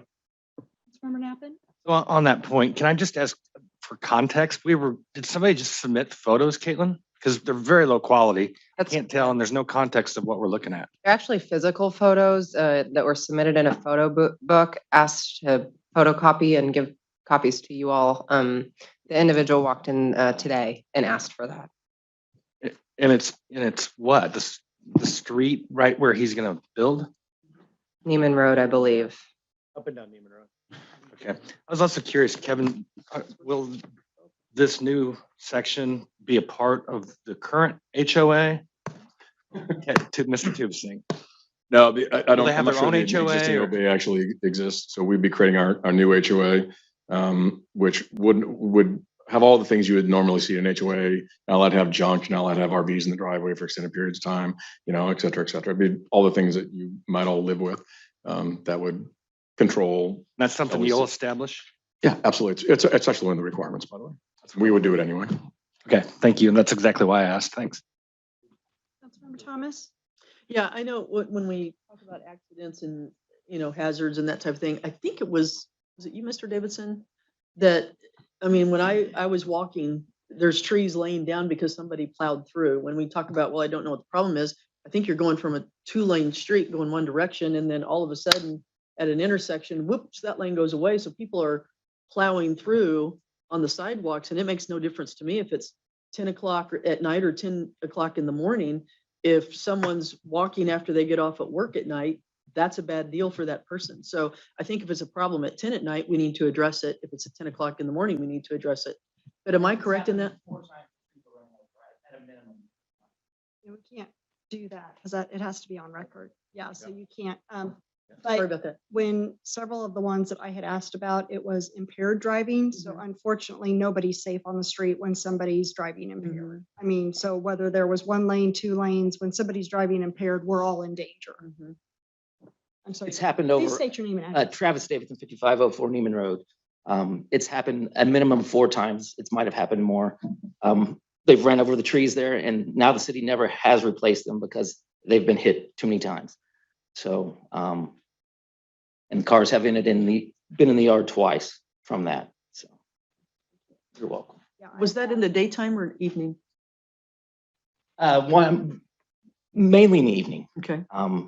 Yeah, but the problem is there's not enough signage there when you're coming from, heading south when it gets down to 1 lane, or you have the turn lane and then it goes 1 lane. So that's my thoughts. Like I said, the only ones I know about are the ones that I specifically asked about. So I don't know about all of them, but the ones I had asked about, it was impaired driving late at night. So City Manager Senderman, Chief Larson has some comments if you'd like. that'd be great. Thank you. Sam Larson, Chief of Police. Yes, Mayor, you're correct. Most of those crashes on Neiman Road are impaired drivers, inattentive drivers, or the one that's been mentioned numerous times of the car driving over the curb was a medical condition, and obviously we can't control those. So the vast majority are intoxicated drivers or impaired drivers, as well as inattentives, i.e. cell phones. I'm sure there's some that we're not paying attention to the changes in the roadway, but again, we can't control that. Maybe some additional signage could help, but the vast majority of those were for that reason. That's what I thought. Thank you. So the recommended action is to consider passing ordinance number 3416 for Loma Gardens. I'll accept a motion. Move to approve. Second.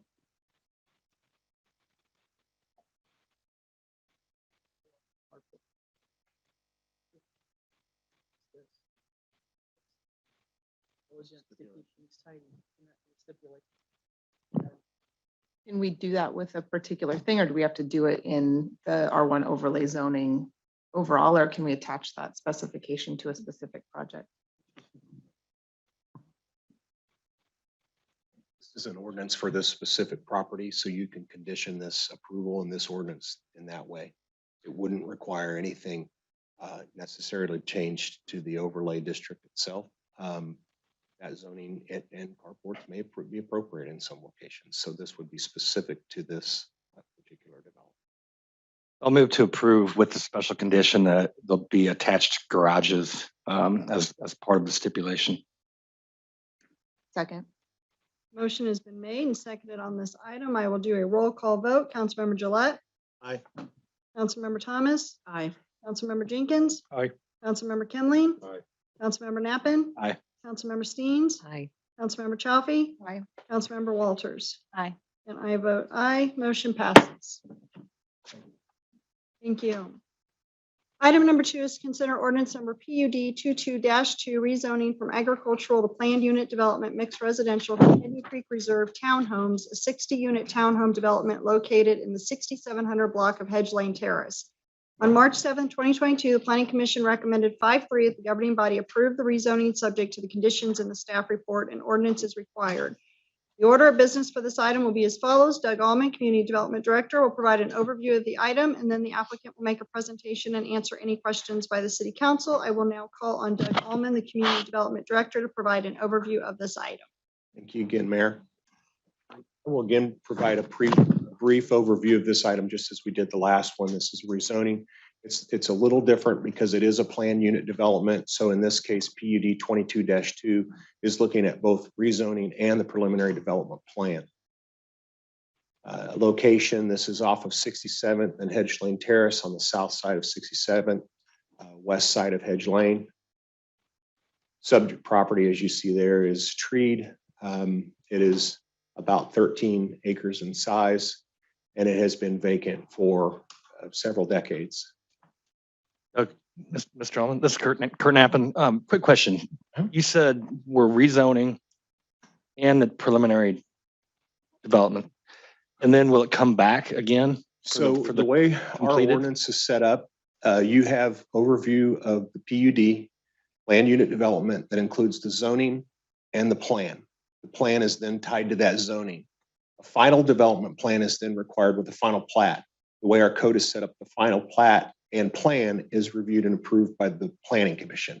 But in that case, it's very detailed. It gets into 90 to 100% design of engineering, those sort of things. So you won't necessarily see this again, but you will at some point see a final plat on this to accept the dedications that you see often in your packet. Okay, going back to the presentation, land use and zoning. As you can see from Chief Shawnee, the photo on the left shows this as being appropriate now for mixed residential neighborhood, and then transitioning to mixed use adjacent to the highway. To the west, you have open spaces that are basically the creek and the golf course that was developed. The surrounding zoning, R1 to the west. This property is zoned ag, which is a holding zone. Property the east is zoned a combination of commercial highway and planned industrial, and all but one of those lots is actually developed. So that mixed residential would be some sort of large scale redevelopment if that were to ever happen. Obviously, we have a fire station there that will probably be there for years to come. The rezoning request is taking the property from its existing agricultural use or existing zone. It's not necessarily used for agricultural purposes. It's in a holding zone, which is common all over the city, to PUDMR, which stands for Planned Unit Development Mixed Residential. That's to allow a townhome development of attached buildings, 16 buildings on 13.44 acres. Again, that yields a gross density of around 4.46 dwelling units per acre. That will be considered low density by planning standards. It's interesting, speaking of this development plan as it relates to Chief Shawnee, an interesting conversation that came from that was actually conservation of existing green spaces and preservation of those areas. We had an individual who was very vocal and actually got listing and a portion of our new comprehensive plan to talk about conservation subdivision development. And I would say that this kind of constitutes what that concept reflects, and pushing the buildings closer to the street, away from the adjacent single family and buffer zone, and trying to maintain as many of those trees as possible, and also then greening up the site with new sodded areas. Again, with the plan unit development, you do have purview of overlooking and reviewing architectural elevations.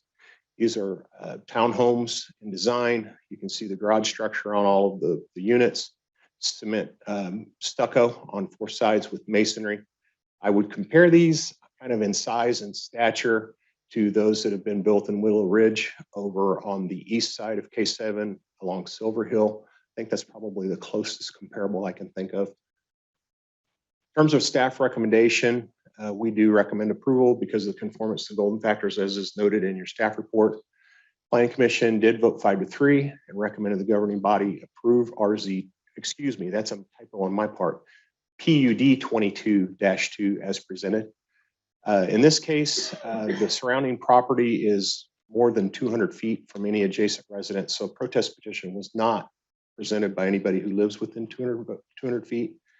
There was a vocal amount of people at the public hearing that was reflected in your Planning Commission minutes. Obviously, you have access to those. They had concerns of conformity to the neighborhood and several things that are common when a rezoning is requested. In this case, because there was no protest petition, it's just a majority vote to approve the rezoning ordinance. The Planning Commission did recommend approval, so it would take 6 votes to send it back, or to deny an ordinance to rezone. And in any rezoning, you always have the option to consider remanding or even remand to look at additional items. That is at your discretion, and that is done by a simple majority vote as well. And with that, I will turn it over to the applicant. Just the arrow button. All right, thank you. I think that's your. That is. Good evening, Mayor and City Council members. John Duggan on behalf of the applicant DI, who is the owner of the property. One of the things I want to start with is that when we got started looking at this project, Dan Foster at Schlegel and Associates, who I think is on the line with me, and I met and had many conversations with the city staff. And the mandate that I issued to my people was I want to exceed the standards. I want to make sure that we're exceeding what's been done before the zoning district. I want to make sure that we're bringing forth a good project. And I think what Dan Foster and the staff worked on, and I think it's why the staff has uniformly supported this project, is that we exceed virtually every single standard, not only the city codes and the planning standards, but what you've approved for this zoning type before. So what we've done is we've said, okay, let's look at the architectural standards. And I'm going to show you some other projects in the city of Shawnee. But our project is stone, masonry, and stucco on all 4 sides. And when we had our conversations with the city staff, they said, you have the ability to use some wood siding on this building, on these buildings, if you so choose. I said, you know what? I really prefer long-term the appearance of stucco 4 sides when you start looking at a building 10, 15, 20 years down the road and you repaint them. They just look better. I'm one of the developers at Cedar Creek, and most of that community is stucco 4 sides. And when you have stucco 4 sides over time, I think it's an improvement. Now, it costs us more money, but I think you get a better product. Many of the other PUD-MR projects that have been approved, and I've got some photos of some of them, most of them don't have masonry on 4 sides. They have masonry on the front, and they have vertical wood siding on the back. And because you live in Shawnee and you're a proud community, that sometimes over time, when they're not painted, they're not maintained, they just don't look as good as having masonry 4 sides.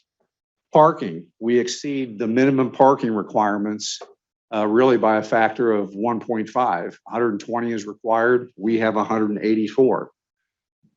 Density requirements. The density requirements, we are 3.5 times less dense than the city standards. The maximum number of units on this site could be up to 210, which means you clear all the trees out of it and you go maximize density.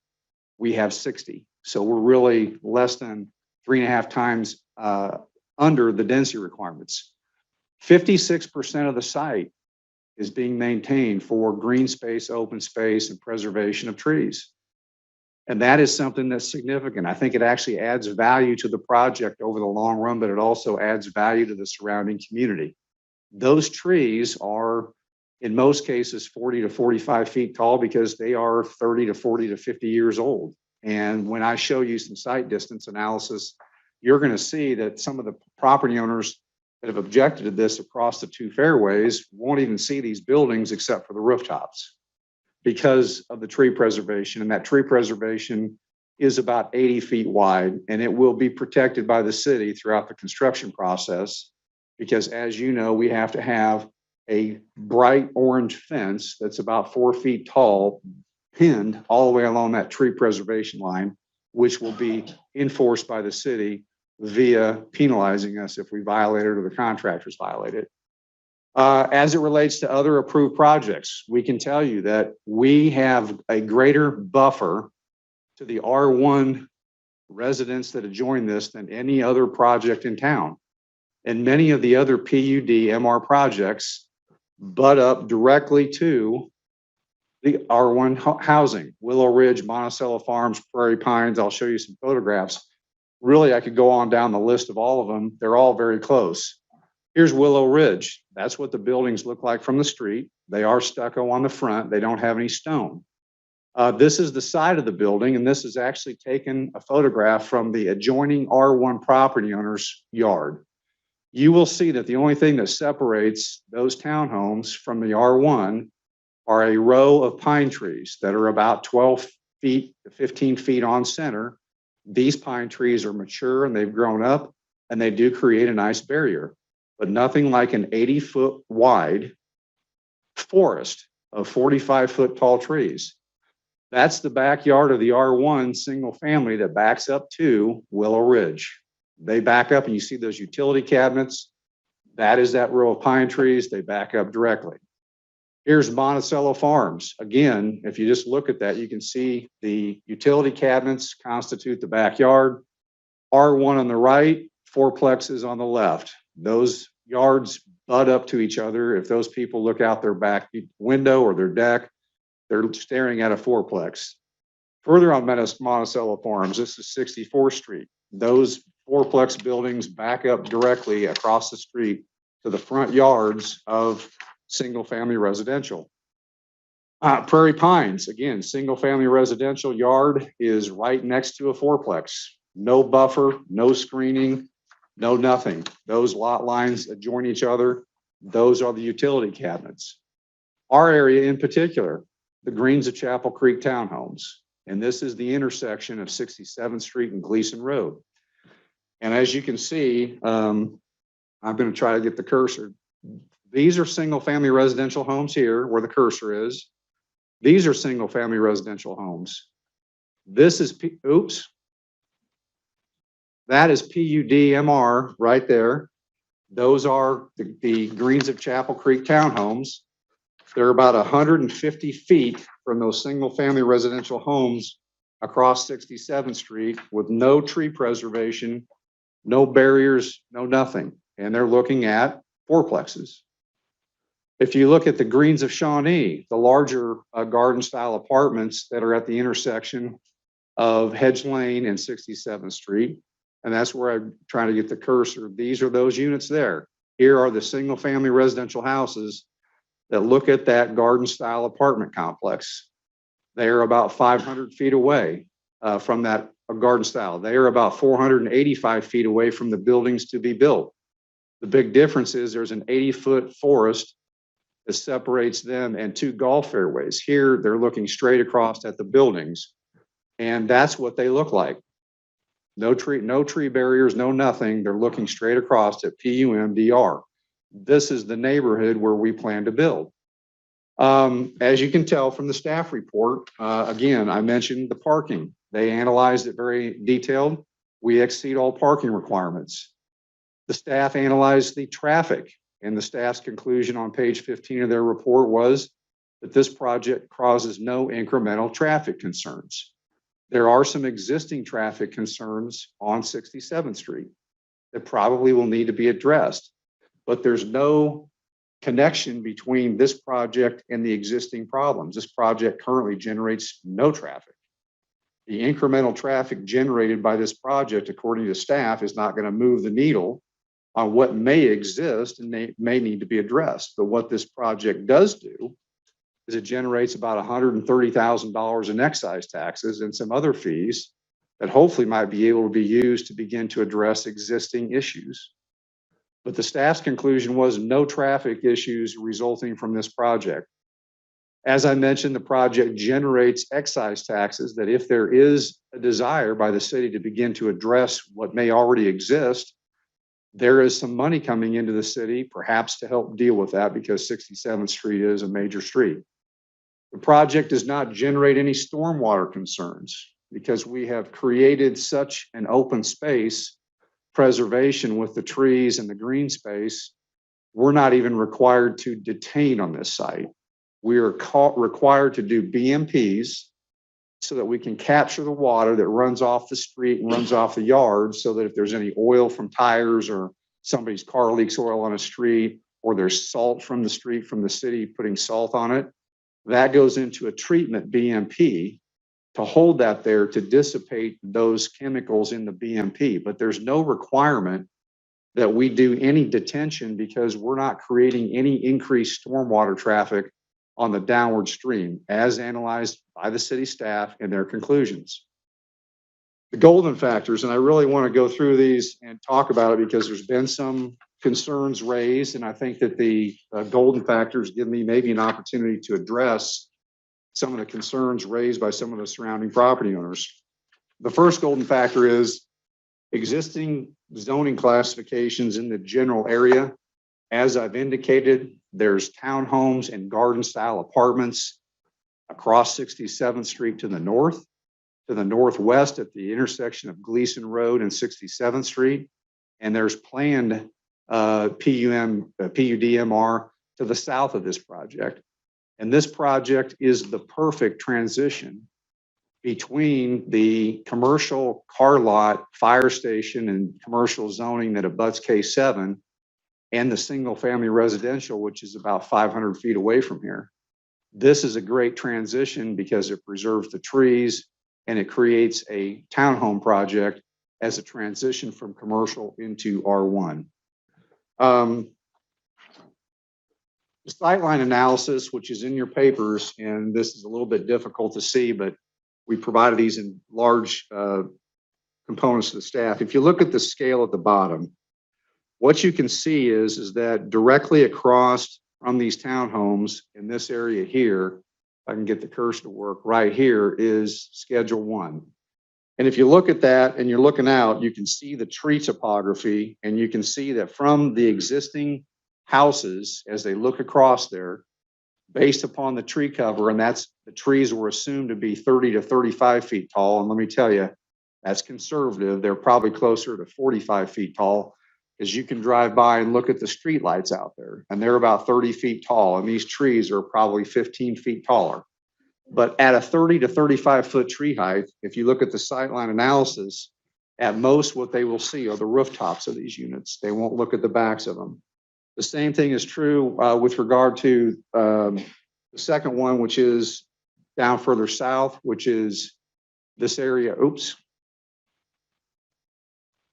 This area down here, where this cul-de-sac is, if I can get the cursor to move where I want it to, right here and over here, that sightline distance analysis shows that they will not see anything but the top of the roof. And our engineers went in with proposed grades, the proposed street heights, set these buildings in at their proposed height, and then took the existing elevations across the way and did a sightline analysis.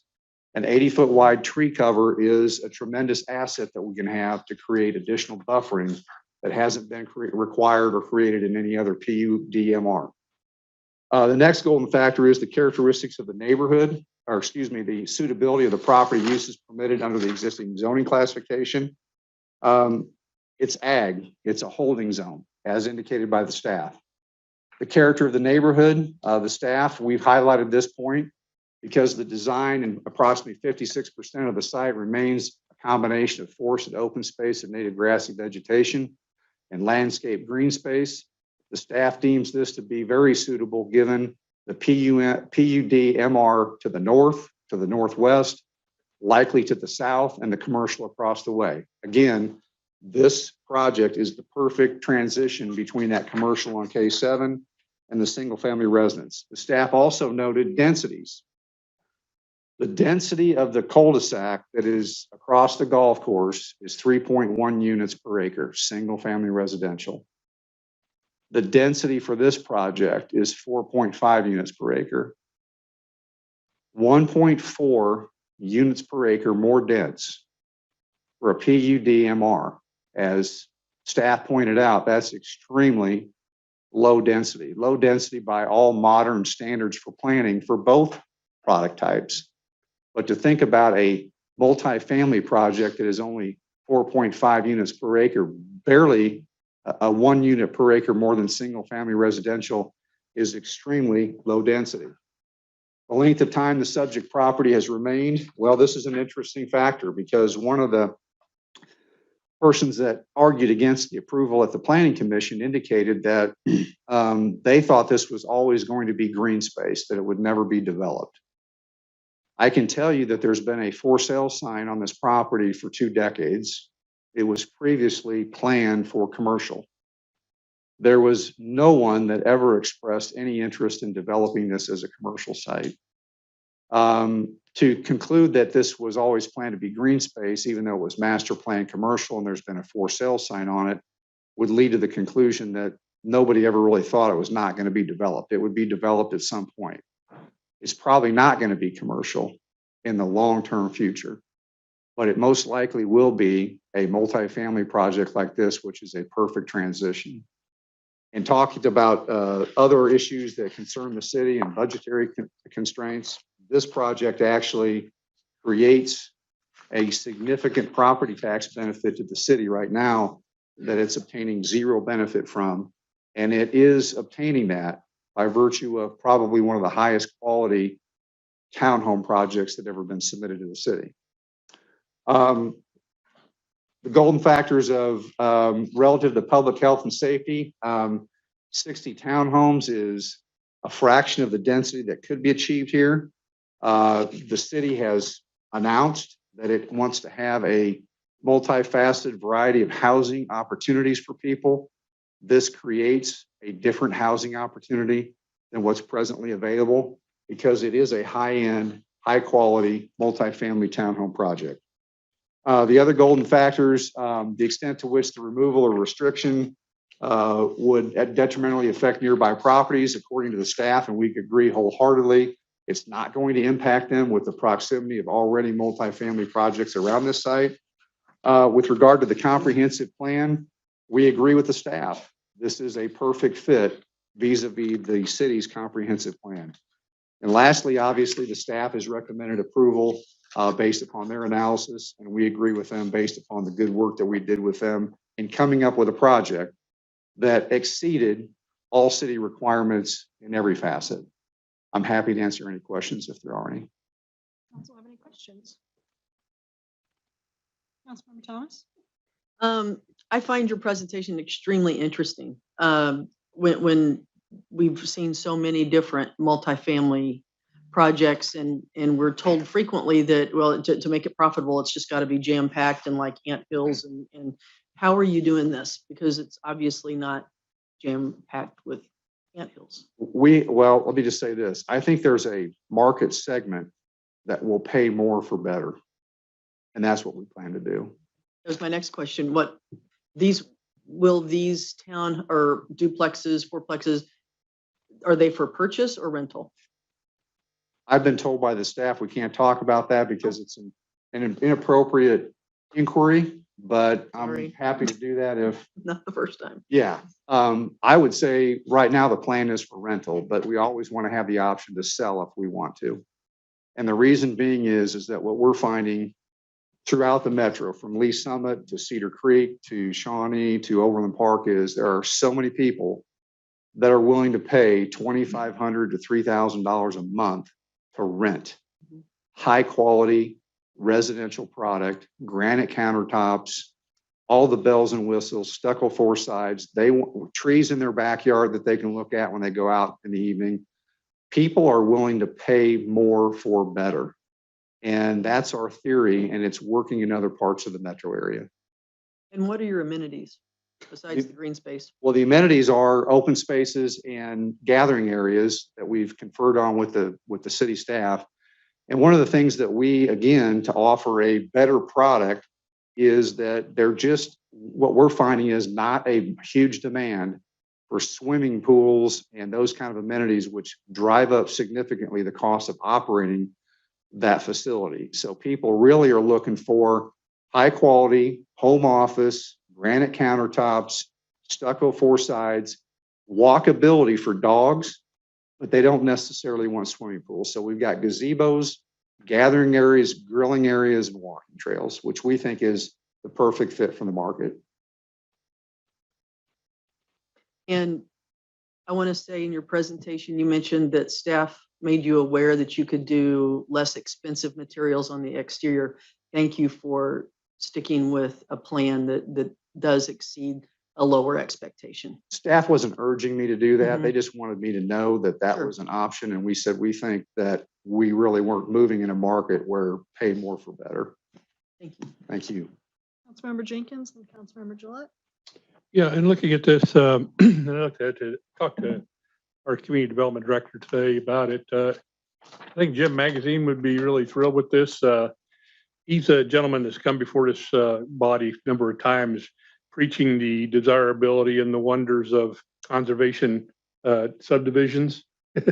And this pretty much is a conservation subdivision. Over 50% of the land is being held into green space with forested area and so on. So anybody that's interested in that, this is a good opportunity to come out and take some photographs or whatever, because that's what this is. Thank you. Councilmember Gillette, Councilmember Nappen, and Councilmember Thomas. Thanks for a great presentation. Really appreciate it. Since I travel this road to visit my in-laws and to go to church, I know this street very, very well. And I had a couple of direct questions and then just a philosophy question. Number one, on the west side of Hedge Lane Terrace is utility lines, utility poles. I believe they're probably 6 or 8 feet probably from the street side curb. Have we engaged with utilities on getting those lines buried? Because then I know there's high tension lines that run kind of diagonally through this property, but do we know whether or not those lines by the street would be buried in this construction project? I can only be a parrot on this because I read the staff report, which did address this because I'm interested in it because it costs money, obviously. And the staff report indicates at the present time that the overhead power lines adjacent to Hedge and the main power line that bisects this property will remain that way. They will be included. We are dedicating additional right of way. We're making improvements to Hedge Lane to add curb and additional footage to 36 foot back to back. But the present plan right now is to leave those overhead. As I understand it, correct? Yeah.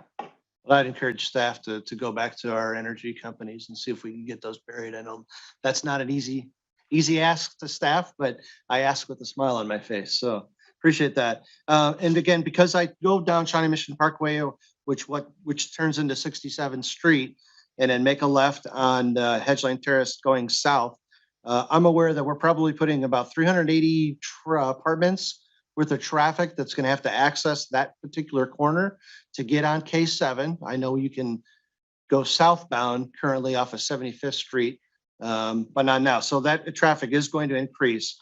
We're not seeing that right now, but we do need to be cognizant of that traffic is going to increase there. So I'm wondering whether or not on the west side of Hedge Lane Terrace, we could put some turn-in lanes at 3 locations on this property so that we can get traffic off of Hedge Lane Terrace. So utility poles, turn-in lanes, curbs and gutters, those are the things that I'd like to see be added to this. In general, I'm opposed to the fourplexes of this.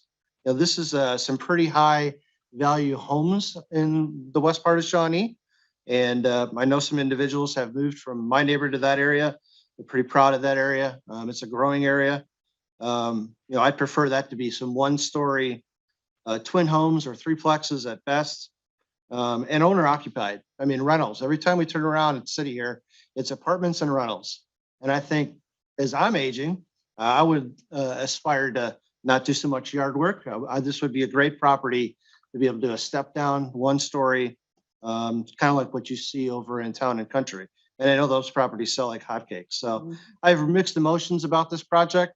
But if there's anything you can answer from staff on adding those amenities to the streets, it might help me. Thank you. I'll leave that to staff. Or did you have a response? I just was going to simply say, yeah, in terms of the turning lanes, obviously the excise taxes that property owners pay to develop goes into a fund to make street improvements. So I am obviously at the city's beck and call. I don't have any independent authority to go out and do things that are outside the scope of what the approval process is.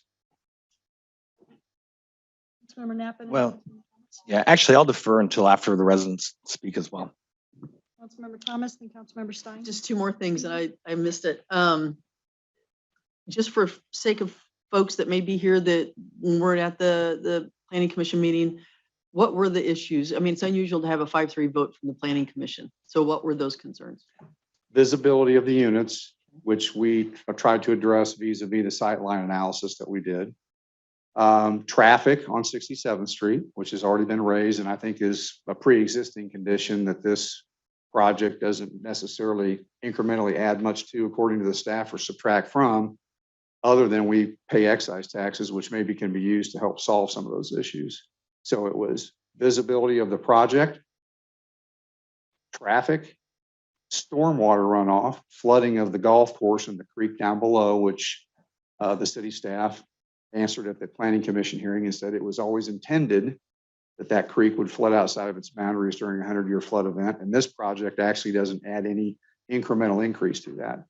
And then they raised the issue of crime and crime in the surrounding neighborhoods. And I said, I just, the people are going to pay $2,500 to $2,800 a month to lease something are not going to be criminals. There might be people that have $1 million homes that are criminals, or might be people that don't have $1 million homes that are criminals. I can't circumvent and say, okay, I can't stop crime in the neighborhood, but there was never any empirical data submitted on any of that, whether it was the traffic, stormwater, crime, or visibility. And I think we've done our best to empirically address all those issues, other than crime, which we are not going to. I think the chief of police might be able to do that better than I can. And what Tony had said, I mean, and I've seen them down in South Overland Park, Metcalf and 163rd-ish area, and they're duplexes where the backs of the homes touch each other, and they're beautiful. And I know about them because of some Royals players last year that rented them during the season. They're high quality, they're well done, they are in very expensive areas, and they don't look like a duplex. Why can't we get some of those in Shawnee? It's beyond me. And I've mentioned it multiple times from this chair. Down in the 163rd Street and Metcalf area, these are homes that back up, and your entrances, it's not lined up looking like, oh, there's one. You know, it's visually broken, so you don't interpret it that way. I just would love, and we're seeing more of this multifamily than I care to see, but could we see something better? And I appreciate what you've done. I think what we've done You've is done a the great best so job. far. Yeah, And let's quite hear. frankly, it exceeds any of the other projects that have been approved historically for PUDMR for fourplexes or duplexes, with the stucco four sides, the architecture, the tree preservation. Drive down there and have a look at it. It would Yeah, I be will. enlightening to you. 163rd Metcalf. One other question. Yeah. The bridge, and this isn't to you, this is more to Nolan and staff, and a citizen has brought it up before. When you're on Shawnee Mission Parkway heading west, it is a gauntlet, and I'm going to cut you off and you're going to get cut off because people are exiting north on 7 Highway, and it just is very poorly, the lane design is very poorly done. And so as people leave this area that's getting ready to be built, there will be more traffic on that street. You know, if they're going down to Nick and Jake's, if they're going to go to Price Chopper, or, you know, China, you know, the Chinese restaurant, the library, wherever, Walmart. But that is a big problem. It's a problem right now, that bridge that goes over 7 Highway. And it needs to be addressed, and I hope our staff address that, however that needs to happen, because it is dangerous. Yeah, I think that's probably a KDOT issue as much as anything. Well, I hope we address that soon. Thank you. Thank you. Councilmember Steens and Councilmember Gillette. Well, some of my questions were already taken, but you know, I live out in that neighborhood as well, and I live in that ward, and that area is very dangerous there. We've had several accidents over that bridge. I think I want to hear from the residents as well that live around there, because it is very high end, and a lot of people have told me, at least when I was walking that and campaigning, that they would like to see less rentals, more privately owned properties. I think Town and Villas is a perfect example of that. It is very well kept, and most of those are owned. I agree with you. I think you've done a nice job in a presentation. Don't get me wrong. I do like what you've done with the property and leaving a lot of green space. But on the flip side of that, I think there are some things that have been brought up, like the traffic concerns. There's going to be a big apartment complex over there. Some of those other areas, those definitely need to be thought out before we consider some of those other options. Thank you. Thank you. Councilmember Gillette and then Councilmember Nappen. Yeah, just real quick, not to address this project to you on this statement. I don't think that this project would relate to additional crime. But the Shawnee Mission Post reported in Overland Park, 60 cars at apartments were broken into in some very, very high-end neighborhoods just last weekend. So we're seeing an uptick on crime. When things become more expensive, crime's going to rise, especially in high-density apartment areas. And our citizens are screaming for us as the council to address those things. We've heard you on the campaign trail. We're trying to address those things here. We're a little bit hamstrung sometimes when these projects come, but I think your presentation is excellent, and I wish you well. Thank you. Councilmember Nappen. Yeah, I guess I'll go ahead and make my comments now since everybody else is. First of all, the safety on that bridge, had nothing to do with your project, but agree completely with your comments and Ms. Steens. That's something I would love for us to be able to talk about as a council. We had a town hall meeting just yesterday, and those folks were sharing that they feel like they're on an island out there west, and there's really no way to get over. If you're not in a car, it's not safe. So there's no way to get across Shawnee Mission Parkway in that bridge by walking or bicycle, or else you take your life in your hands. But anyway, that's nothing to do with this project. I do have a few thoughts I want to share. I do appreciate the amount of green space. 56% is really impressive. And I'm not seeing that before.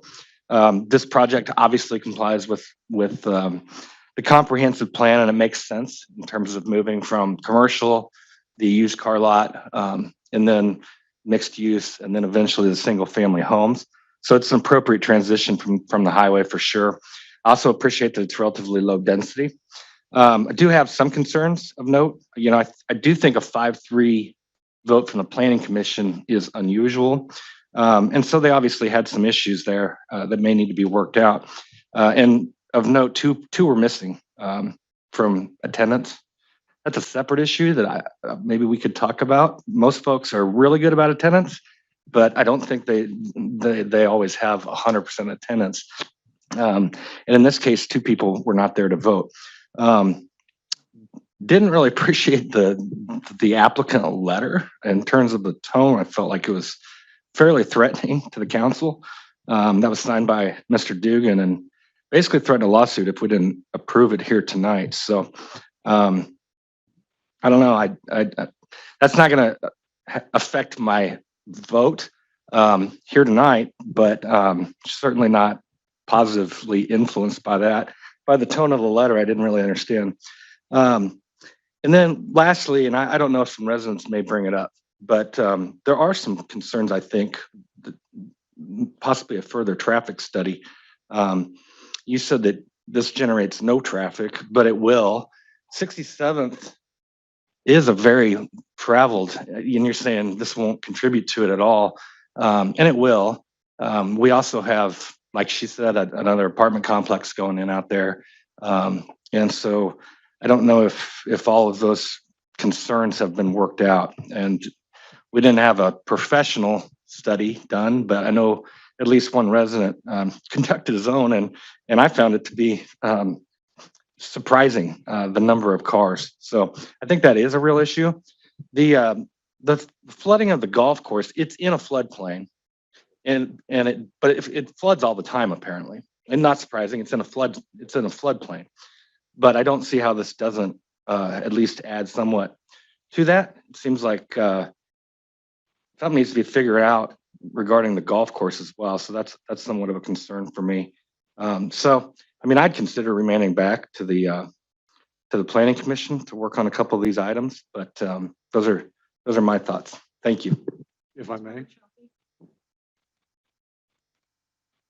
I was just going to say, as it relates to the traffic, those aren't my conclusions. Those are the city staff conclusions. As it relates to the stormwater, those aren't my conclusions. Those are the empirically derived conclusions of my engineer and the city's engineer. So math is math. 2 + 2 = 4. And they're saying this project, with the amount of open space and green space, the amount of runoff to be generated from it, does not add incrementally to any downstream flooding issues. And so I'm not an engineer. All I can do is rely on what they say, the numbers say. Same with the traffic. I'm not saying it's not generating any incremental traffic. It'll generate whatever 60 units, but it's not going to add any additional burden to that road system, according to the city staff, not me. I didn't come up with those numbers. And that's the thing that troubles me.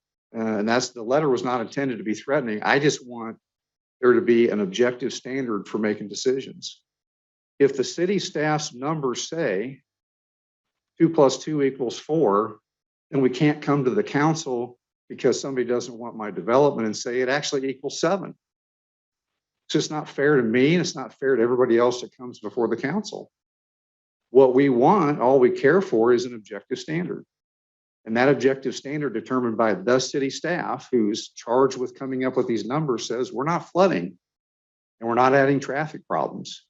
And objectively speaking, this is a perfect fit as a transition from the commercial to the single family residential and the golf course. So all we really care for is just kind of a straight up and down, what's the objective evidence that we're all looking at, as opposed to emotional evidence or emotional things that don't have any objective factual criteria to support them, because people are going to come in and say, this is going to flood this whole place out.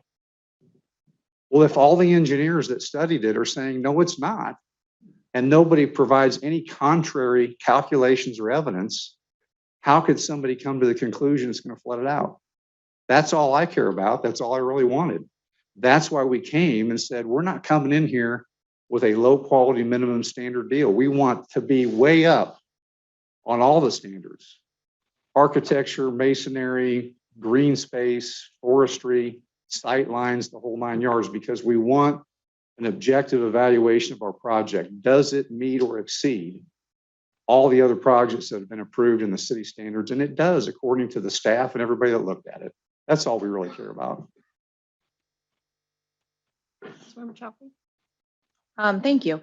I appreciate what you're saying. I feel, I'm not a traffic engineer or an architect or any of those things. And I think a lot of times we, not talking just council, but residents, we often delve into areas where we're not experts instead of kind of relying on people who do it professionally day in and day out. So I definitely appreciate what you're saying there. As Councilmember Knappen said, I definitely love the preservation of green space. I did go back, and as I'm sure a lot of us did, and read through the discussion at the Planning Commission and kind of jotted down, like, what were these concerns? And I'm sure maybe we'll hear from some of those neighbors as well. We talked through traffic, we talked through flooding, we talked through the compromised views, the compatibility with the neighborhood, which I do think it's a great buffer. In looking at a used car lot, a fire station, a mini storage facility. And I know Mayor Dissler, you've mentioned this before, with residents that come in to something saying, we were told that was never going to be developed when we bought our house. That you've heard it a lot, and, apologies to anybody that was misled when they were buying their house that a particular parcel was never going to be developed. But again, this it fits with our comprehensive plan. It does seem like it's a good transition. Appreciate the extra green space that has been left in there. And then the whole, there was some comments about whether they're for sale or for rent. And I know that we can't consider that in our rezoning. So it seems like a lot of the concerns have been addressed. Thank you. I'll just add a few comments. So the old, trust but verify, that's kind of been the route I've gone, and especially when it comes to traffic. And I can say I do not understand traffic engineering math, nor do I pretend to. But I can say with confidence that during my time with working with Kevin Manning, he has not yet led us wrong. So I do feel confident and trusting what he tells us.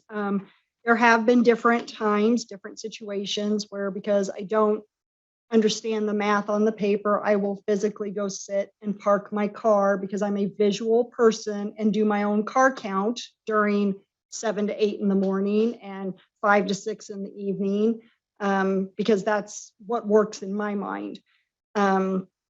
So as of right now, I trust what Mr. Manning tells me. The crime, I read that this weekend, and besides the 70 in Overland Park, that same weekend there was 40, I think, in Lee Summit or something like that, and they believe it's a team of thieves. But that's kind of the misnomer, is people believe that apartments bring crime. Well, it's not the people living in rentals that are going out into the neighborhoods committing the crime. It's the unfortunate victims living in the rentals that, because they have that opportunity for crime of all of these vehicles parked outside, they get hit, they get targeted. And so the crimes are happening to them, which is unfortunate. And we always pull these stats. I mean, we have pulled these stats so many times on so many similar developments when new developments go in next to existing developments. And another concern is always property values. And we have found that even with the apartments, the apartment buildings that have been built next to the homes, the home property values have not declined and in fact have increased. We know that in this area of the city, that what rentals are available and the apartments that are out in that area, that there's always a waiting list. We've had public safety chiefs that, sold their house to build a house, and they needed a place to rent while their house was being built, and trying to get on the wait list because they wanted to keep their kids in the Mill Valley High School. We've had, public safety chiefs that moved to town. They need a place to rent until they find their new home. I mean, and they can't get in any place in their own city, yet they're supposed to be leading our departments of public safety. And even divorce, families in that area of the city that have divorced, and the spouse can't afford to keep the house but want to keep the kids in the school district because people really like the DeSoto school district. So there's a lot of opportunities and a lot of individuals that we've heard from, and it's really a misnomer to think that this type of, as you said, $3,000 a month is going to bring criminals into the city, because I don't believe that's true. And when we did have our rash of crimes the one summer of people breaking into garages and vehicles, it was students at Mill Valley High School that live in one of those very nice homes that were breaking into everybody else's homes and cars. Not anybody that lived in a rental property. So again, we pull this data all the time because there's a fear, and people are protective of their property values and stuff, as they well should be. But we want to make sure that we're making decisions based, as you said, objectively on facts and figures and data and statistics, and not that fear of the unknown of the what ifs type thing. And so far it's proven that that's not it. So the 40 and the 70 break-ins, I guarantee they probably weren't from that area. It's because it sounds like it's a team that's coming from someplace, and they're hitting the high-end areas because they have the best stuff in their cars, But, and it's easy when you've got 50 cars in a parking lot to hit them all at once. But I don't think it's the people that are living in that apartment complex that are doing it. But, any other questions or comments from the council? Anyone sign up to make comments? Yes, ma'am. Jeff Cook is Thank first. you so much. Please come forward, state your name and address for the record.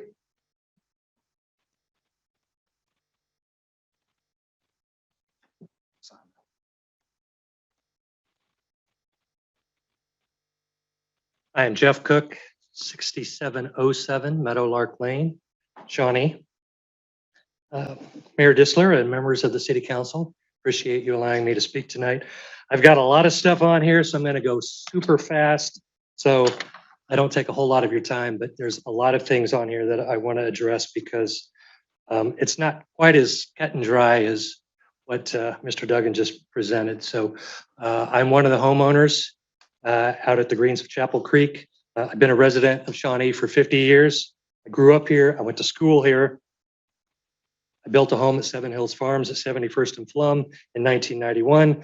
Currently, I'm a homeowner out at the Greens of Chapel Creek since 2004.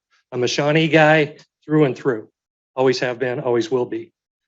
I've never attended a city council meeting before either, but I really felt compelled to come speak tonight and join my fellow neighbors in voicing our concerns regarding the proposed Hidden Creek townhomes and oppose the request to rezone the property or to allow this project to commence without much more study, or at least to remand it back to the Planning Commission.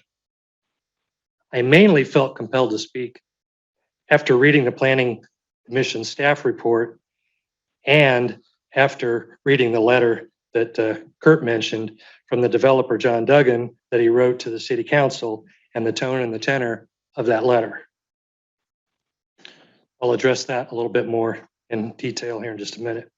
We do fear that this proposal could significantly impact the original concept and character of an upscale golf course community in our city, a concept which many of us were sold to and sold on by John Duggan himself, as he was the original developer of our community.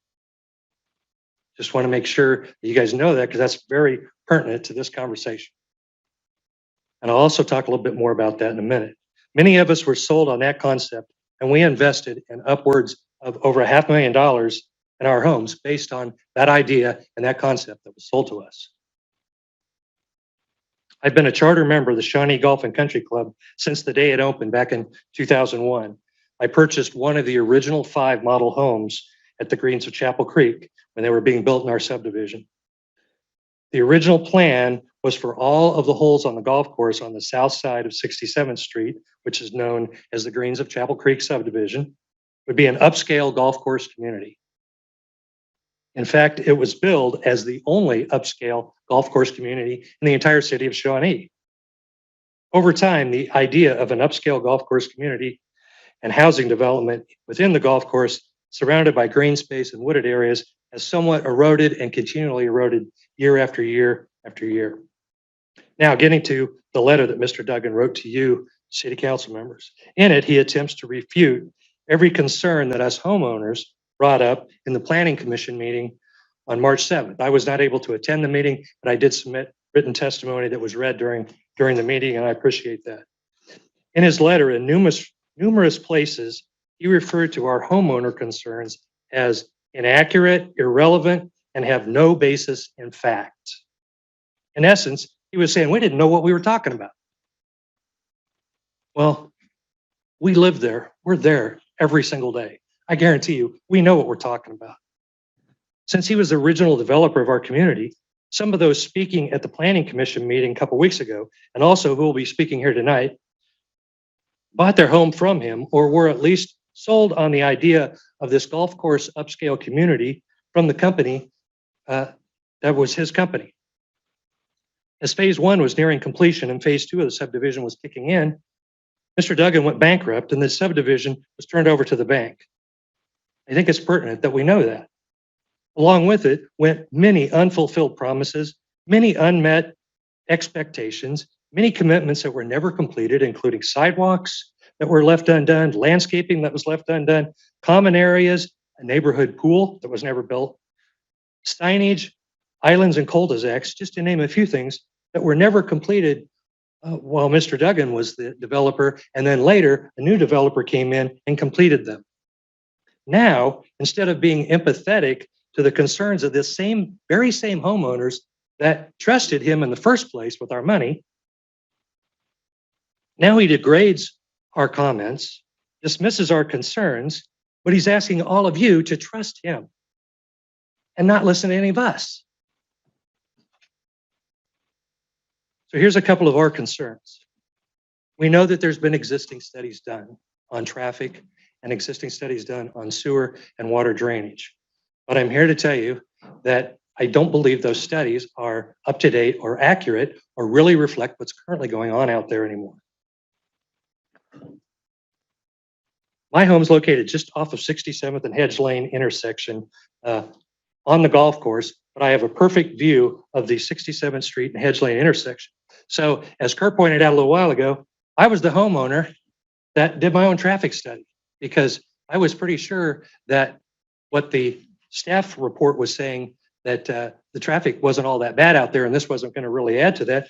I didn't think that that was right because I work from home. I literally sit there every single day and look out the window while I'm working, and I see this steady stream of traffic just going back and forth on 67th and turning onto Hedge Lane, going into the golf course, going into the apartments there and all that. It's amazing how much traffic there is. So like Michelle said, I'm a visual person. I started counting cars. So I went out there and I counted cars from last Wednesday, just a ordinary Wednesday evening in Shawnee, 4:15 in the afternoon to 5:15. I started counting cars. 568 vehicles went through the intersection at Hedge Lane and 67th Street in 1 hour. 568 vehicles. To me, that sounded like a heck of a lot more than I thought there was going to be. And I always knew there was a lot of traffic out there. So I thought, okay, that sounds like a lot. I'm going to do it 1 more hour because it can't possibly be that many cars for the next hour. It was actually more. 592 cars went through between 5:15 and 6:15. So in a 2-hour period, just on a normal Wednesday night in Shawnee, and it was raining that night, so there may have been less traffic than normal. There was 1,120 cars that went through the intersection of Hedge Lane and 67th Street in 2 hours. And we all know that traffic bolting off of K7, coming onto 67th Street there, they're coming off at 50, 55 miles an hour, and they're immediately hitting an intersection. It's not uncommon at all to see 7 or 8 cars backed up wanting to turn left onto Hedge Lane there during rush hour traffic, and having cars bolting off of K7 at the same time onto 67th Street with all this line of cars sitting there and then going through on the right-hand side. Just sitting there watching and ticking off the cars, I kept waiting to see an accident before me. One never happened that night. We have witnessed a number of accidents, and you guys have talked about this before. There's been a lot of accidents out there on that area. So what I really want to get across is that although it's not a professional traffic study, I'm an accountant. I can count. That's a lot of cars. That's a heck of a lot of cars. And the fact that this is just one of many projects that are either going in now or proposed to be going in that same area, and everything feeds out to the same place. It all feeds out right onto 67th Street. There's hardly any other way to get across K7. And if you're on foot or on a bicycle or something, that's really the only place that you have to go is up 67th Street, because everything else does not have a shoulder on it. You don't dare ride your bike down on Clare Road or one of those roads. So basically, what we're asking is that if you're going to consider this, we really need to have updated and more professional traffic study done, because I guarantee you there is way more traffic already than what we think is there. And there's only going to be more and more and more, because there's a lot of new and more stuff that's going in out there. Now, the other thing that was one of our concerns that was pretty much put off by the staff committee saying that this isn't really a problem, is the flooding and the sewer runoff. And I guarantee you that there is an issue out there. We're not saying that this project is going to flood the golf course because the golf course already floods. We know that. I live out there. I literally can see out my back window and watch that creek go up and down. But here's the thing about that creek. By virtue of just a heavily wooded lot that's on a severely sloped piece of property, and I don't know if you guys noticed the topography in that, that is a severely sloped piece of property there. Once you put concrete and all that on there, all of a sudden that water, it's got to run off somewhere. It's going to go down, in all likelihood, down into that creek. But here's the thing. We had the huge flood out on the golf course last summer, June 30th. It made the news. My pictures that I posted on the city's page, Channel 9 wound up using those on their story that they ran on the flood. I've got pictures. I've got video of what happened out there on the golf course. The thing is, that golf course didn't used to flood. I've lived there for 18 years. It didn't flood like it does now. That wasn't a 100-year rainstorm that we had there, because if it was a 100-year rainstorm, why is it that only the golf course flooded and nothing else around the city flooded? There's something that is causing that golf course to now where the water, my wife and I sat there and watched out the window, and the water rose at this incredible level, overtook the bridge, and then overtook everything else. And then it just went down almost just as fast. It was unbelievable how the water went up and the water went way down. It didn't used to do that, but it does that now. There's something that's causing that. And it wasn't because it was some 100-year rainstorm, because if it was a 100-year rainstorm, why didn't anything else flood? Why was it just the golf course? So what we're asking is that we look and see if we can do an updated sewer, water, runoff, whatever the study is that needs to be done, because there's something that's causing that golf course to significantly flood and that creek to significantly rise and fall at very quick levels that wasn't there before. I've lived there for 18 years. We didn't see that creek do what it does now. So there's something that's causing that, whether it's new construction a little bit farther south, as that creek runs south to north, or something, but there's something that is putting a tremendous amount of water into that creek that wasn't there before. And so we're really asking that we figure out what's causing it and address that, as opposed to just blindly rubber stamping another project that may add more to it. Finally, in wrapping up, because I know I've gone way past my time here, but this is probably a rather selfish standpoint. I haven't really addressed sight lines or this is out my back window. I really don't want to be looking at that, because I'd be crazy to stand up here and talk to you guys and say, I just don't want to look at his project, because it probably isn't going to be that bad as far as what his architecture is and all that stuff. So I'm not going to sit here and say, I don't want to look at that out my back window, not in my backyard. But what I will say is this. The staff report and the proposal, and Mr. Duggan himself and several other people tonight have talked about and boasted about the project maintaining a significant amount of green space and existing trees. We've all heard 56% several times.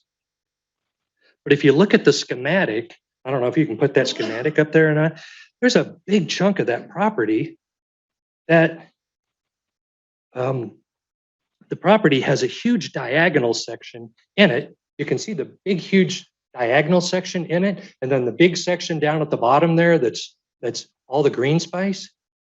That is basically uninhabitable because there's a watershed creek that runs through there, and that's where the high voltage power lines run, is right through that big green space there. So to boast about we're saving a whole lot of 56% of trees and we're saving a lot of green space when that area isn't inhabitable anyway, to me, it isn't really saying a whole lot. So I think it's important too to note, he's mentioned several times that there's going to be 80 feet of setback of trees. Well, the 80 feet of setback of trees is only at the very, very far bottom right of that property. If you go over closer to the creek and closer to the 19th tee box there, that setback is more like around 30 to 38 feet of trees that are going to be saved, which is basically me walking from here over to that wall. That's about 38 feet of trees that's going to be saved. And I don't know if that many trees is going to make that big of a difference in hiding sight lines and that sort of thing. So I do think it's important to note that the 56% is including a whole bunch of uninhabitable property that not only makes the green space percentage sound a lot better, it also makes the density sound a lot better. You can't build on that. You can't build on something that's inhabitable, but you're including it in the density for the acreage, which makes the density numbers look a lot better too. So those are a couple things you have to keep in mind, that all that stuff that is green, or green tree looking stuff, is a lot of that is uninhabitable anyway and couldn't be built on. So to boast that you're saving it, to me, isn't really a boast to be making. Okay, we have gone over, so. Okay, I'm sorry, Michelle. So I will wrap up. Okay.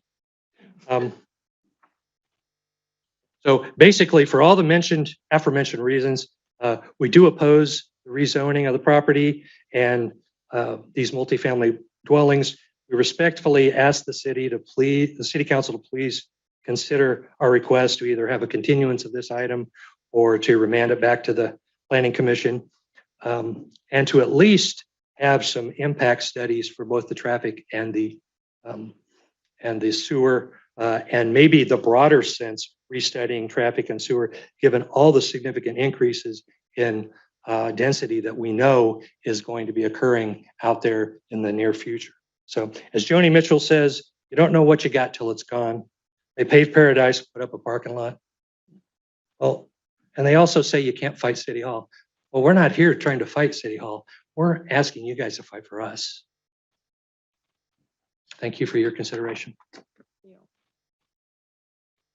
you clarify for me, do we have any citizen information groups, or are these all in? These are all individuals. Okay, next, please. Next is Nancy Haywood.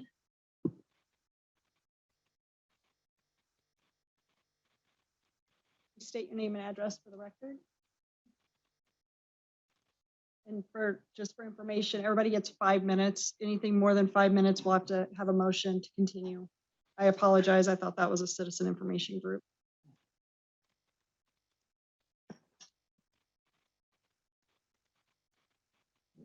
Pencil is not working.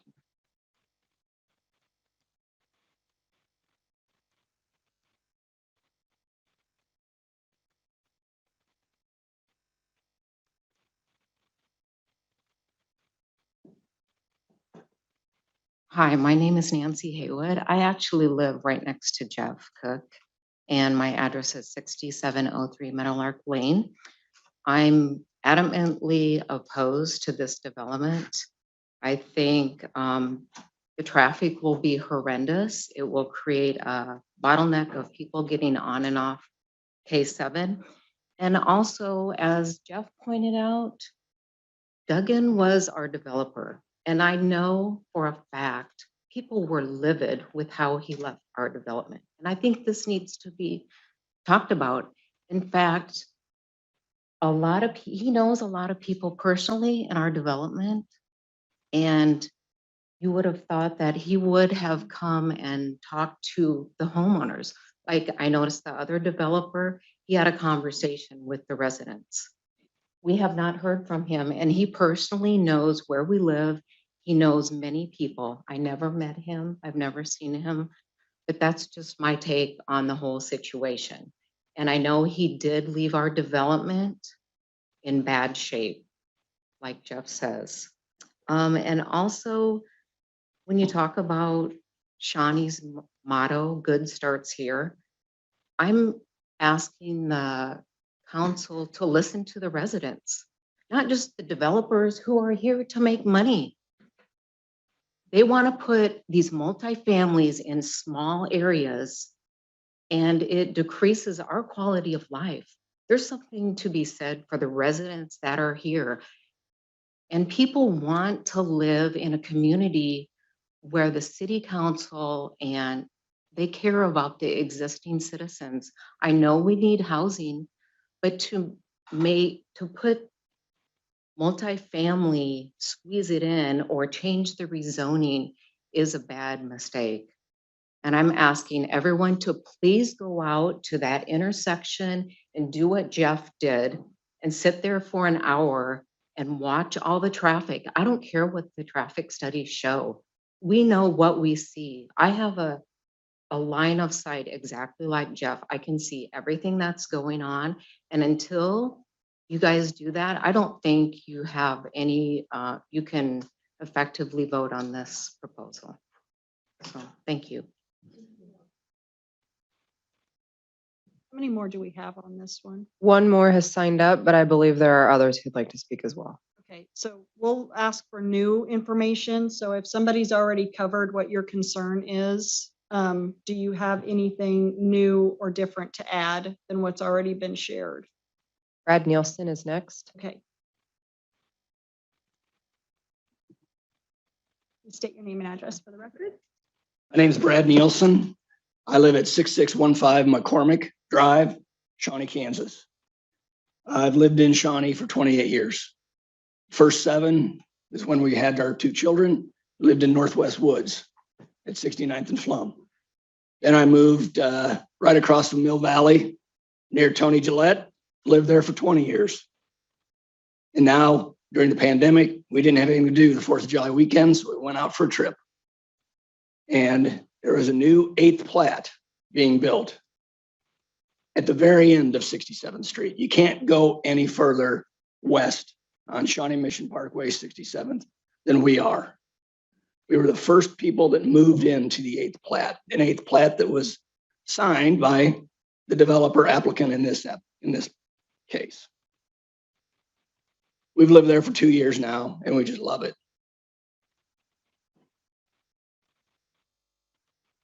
I have 2 separate things, and addressing Mayor Dissler's comments about rehashing things. That's fortunately the second part of my discussion. The first part is I want to talk about the rights and obligations and responsibilities of the council pursuant to its own zoning ordinance and Kansas Supreme Court law. Now, you sat here, again, like the other guy, this is my first city council meeting. So I didn't know Golden played such a large role, but Golden was decided in 1978. Since that time, the city of Shawnee has come up with its own ordinances. And since that time, there have been 2 other Supreme Court cases that talk about Golden. There's the Landau versus Overland Park case. These are both Supreme Court cases. Landau asserts that the city is required, Landau being the plaintiff in this case, Landau asserts that the city is required to examine the Golden factors and to engage in an issue-oriented analysis of the rezoning request. The city argues that the analysis of Golden factors is not mandated, but merely suggested. We agree. Justice Miller, speaking for the court in Golden, stated, "We have listed all these various factors here, not as the exclusive factors to be continued in each case, but as suggested factors which may be important.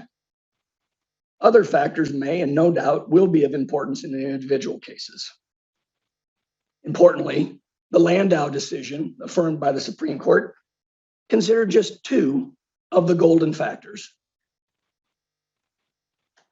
Landau continued, reasonableness remains the standard of review.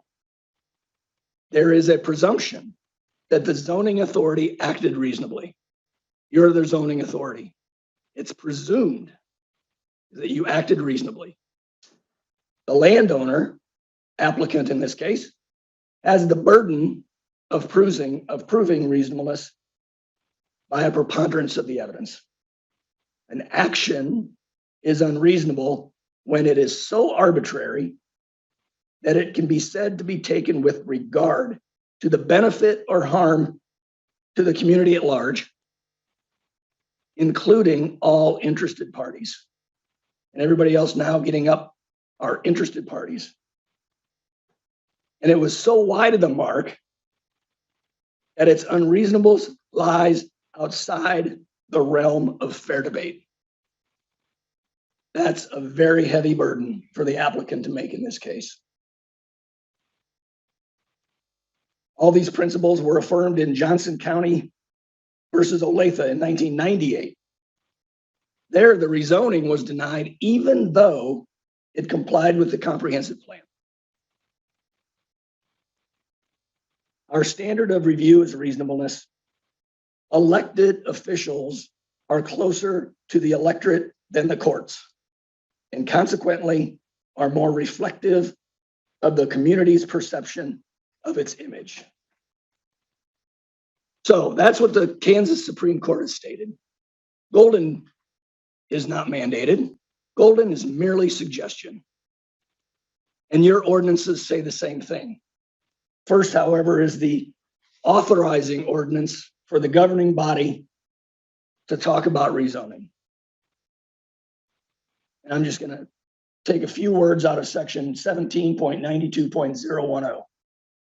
For the purpose of promoting public health and safety, conserving the value of property throughout the city, lessening or avoiding congestion in the public streets and highways.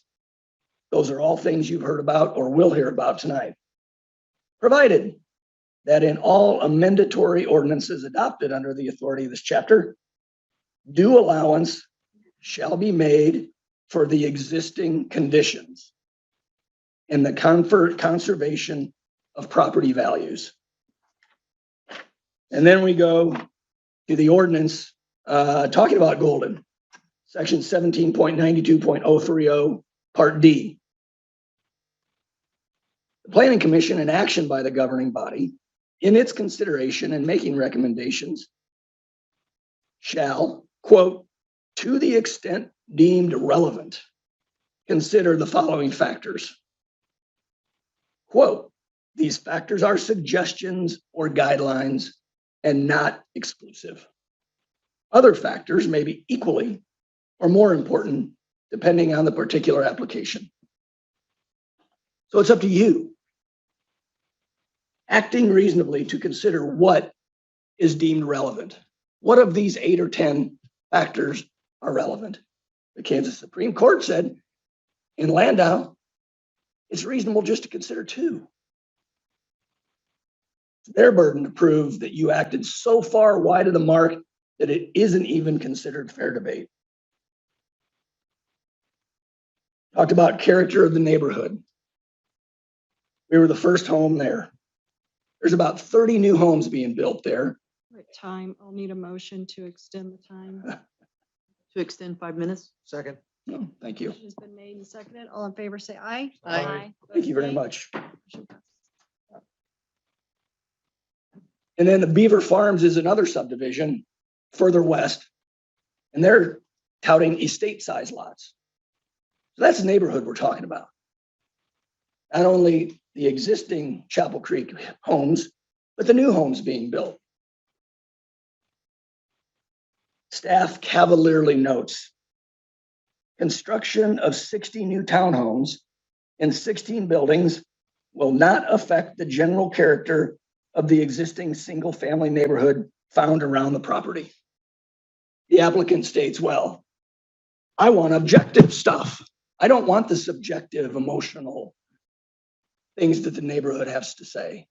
Well, what's objective about that statement? Construction of 60 new townhomes will not affect the general character of the existing single-family neighborhood. Well, we're here to tell you it will. It will most certainly affect the general character of the neighborhood. And yes, there are apartments out there, and there are townhomes. The townhomes directly across 2 fairways on the other side of my property are owned. They sell for $500,000. The apartments for the golf course have been there for 20 years, so I'm not really concerned about that. I'm just wondering, how much is too much? When do we stop approving things just because we can? You have to consider the character of the neighborhood and what this is doing.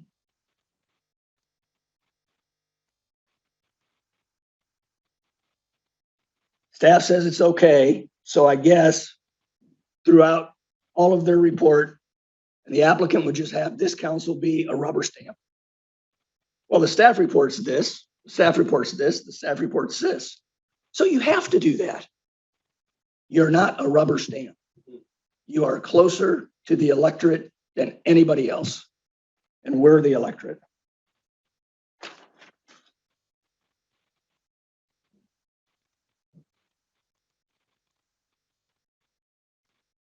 Staff says, quote, there appears to be no hardship on surrounding property owners. What's that based on? Is that not subjective? That's in the report. You can't get any more subjective than that. We live there. We know it. There will be a hardship. As Commissioner Von Wellingen stated, page 69 of the transcript, this is out of character with the neighborhood. It's very high density.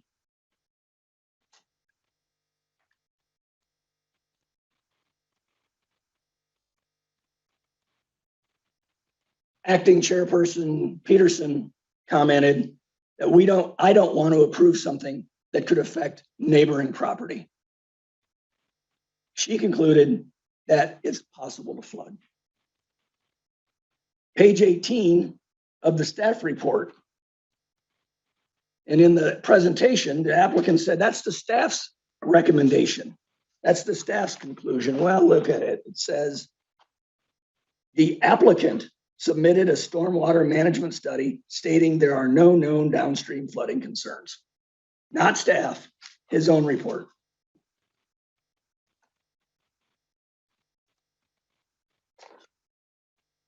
So even though the golf course floods and is in a floodplain, let's just say it has a broken leg. Well, sorry you have a broken leg, but I'm going to break your arm now because you're already in pain. That's what's happening here. We're at timing. Okay. I'm just going to give a picture to Ms. Guard. I didn't know that we could provide exhibits. This is the intersection. Okay. You come off of southbound K7, and if you're going to the apartment complex that's being done, you switch lanes real quick and you have to stop in the middle. It's a K7 issue, but if you're interested in safety, then this needs to be considered more fully. Thank you for your time. Attorney Rainey. Considering the number of lawsuits that the city has lost because they did not consider the golden factors, is there any response to some of that? I kind of hate to get into that because it's just going Okay. to extend your night, but the golden factors are exactly what they're factors, they're guidelines. And when the court came up with them, they referred to them as guidelines. Some of the items that were just mentioned are actually standards that are used by the court on appeal to review your decision of consideration of the application. Some of the items that you just heard came out of a few cases that referred to the fact that your decision is to be made in the best interest of the community as a whole. And when your decision is based solely upon or with emphasis upon a vocal minority, and you guys have heard this several times, then your decision is unreasonable. It has to be based on consideration of the community as a whole. Yes, you can consider what the public local sentiment is, but you have to tie it to a golden factor, and it has to be reasonable, and it has to be objective, and can't be a general consideration that isn't found in your record. Okay. Did that answer it? Yes, I just wanted the clarification for the record and for the public because we have been in multiple lawsuits with council members deposed because they did not consider the golden factors. So I felt that they were very important, that we do have to consider them, that we're required to consider them. The court has said if you don't, then they don't have any idea of why you made the decision and what factors you did consider. Those were the ones that the court came up with. I do disagree. I think the Golden has not been referenced by 2 or 3 courts. I think it's probably been mentioned by 100 or more. It's the most frequently cited case in Kansas zoning law. Mr. Rainey, can you just clarify or underscore again, because it's been brought up, I just, for the public record, that rentals or ownership, that is not to be considered as part of this decision. You're correct. The Department of Justice and the Housing and Urban Development Department have both concluded that consideration of owner occupancy is what results in what they call a disparate impact upon minority access to housing in your community. And therefore because of the disparate impact, it's a discriminatory practice that is prohibited by both those agencies. Thank you. No one else has signed up to speak, but I believe there are others interested. Okay, anyone else in the audience that would like to speak to this item of anything that has not been addressed yet? So we've heard about traffic and flooding and those type of things. So anything new? Please state your name and address for the record. Hi, my name is Caleb Adegoke. That's Adegoke. Lived in, it's 5045 Whitmer Road, Shawnee, Kansas. Lived in that house since 2002, technically 2003. Lived off 75th Street in Quivira, the Carlisle Apartments. My family moved here in 2002 from Nigeria. So as far as I'm concerned, I'm a Shawnee boy. Went to Trowbridge, Northwest, Hawker Grove. So I'm a Shawnee boy as far as I'm concerned. My concern, this is my second council meeting ever. First one was for a civics project. So this is my first council meeting here for a personal concern. Like I said, I've been here since 2002, at the current location since 2003. And I've noticed what I would call an alarming rate of multifamily buildings. For clarity, I am a master's student at Mid-American Nazarene studying to get my master's in clinical psychology. I'm a part-time insurance salesman, and I do invest into real estate on my own personal time. So I am very interested in real estate. I think it's something that is very important for generational wealth, but I also am extremely concerned about, as people have said, the character of the neighborhood, the character of Shawnee, as well as the alarming increase in homelessness. And I don't have specific stats that I could present to you. The information I looked up is off Google and from the internet. And so I can't independently verify the information, but the correlation that clearly states the rising rates of rents for multifamily units, particularly apartment buildings and townhomes, and the increase in homelessness, and the correlation between homelessness and crime rates. If anyone has noticed, I mean, up until maybe 2018, I don't think I ever saw a homeless person off I-35, but I think there's 1 or 2 on weekends, 3 every day now. So thank you for that information. I wasn't aware of that, but thank you for that information. On every second Saturday of the month, we personally cook food and feed the homeless, so I'll be sure to visit that encampment. My concern here is that while this development looks amazing, I personally would love to purchase one for my family. I come from a collectivistic culture, so as far as I'm concerned, my parents will never see the inside of a nursing home. That's just a personal decision I've made. I would love to purchase one of these buildings and maybe put an aunt or a cousin something next to my aging parents. But as it's been stated, that's not at this time a current possibility. I'm also a little bit confused as to why ownership versus rental is not allowed to be considered as the only visual minority in the room. I don't understand how that is a concern that it's not allowed to be discussed. I want to buy a house in Shawnee Mission. I want my family to live here for as long as humanly possible. But maybe it's my ignorance, because I just don't understand why that isn't allowed to be considered. It's federal law. It's federal law? Okay, thank you. I appreciate that clarification. I just want to say, the more houses get built, obviously, the more multifamily houses get built, the less access and equity that individual buyers like myself have to purchase homes. As homeless inequality becomes more and more prevalent due to the increase in multifamily housing being built, it gets harder and harder for minorities And again, I am a visual minority, but I am also very privileged in very many ways. I have both parents in my life. My dad is a professor. My mom works at Truman Hospital. That is privilege in and of itself. I have an education. I have a master's degree. Privilege in and of itself. I have the wherewithal, willingness, and ability, both physically, cognitively, and emotionally, to invest my money. That is privilege in and of itself. A lot of people who look like me and other minorities who look similar to me do not have those same privileges and therefore do not have the same access to be able to just buy a home, especially in the current housing market, much less invest and save in the home. So the more individual and single family homes we have, like, to me, I want to know what's being done to protect the individual rights of single family buyers, young starting families, as well as the rights to those who purchased homes under a similar promise. Because again, I want to know, if I am to begin to invest in this community, how is my investment protected? Thank you very much for your time. The current stats that I wanted to mention, just for clarification, are from KDOT, MoDOT, and obviously we live in Shawnee Mission, so these are just correlative stats. The most recent crime rate I could find for Shawnee Mission was in 2018, which saw a 40.38 crime increase in 2018 from 2017. Kansas City has seen a 143% crime rate increase from 2019 to 2020, and 193% crime rate increase from 2020 to 2021. They have also seen an increase in multifamily housing. The city just put up the Lowe's Hotel, 3 Light, and a bunch of multifamily housing, which increased our homeless population by a staggering 30 times.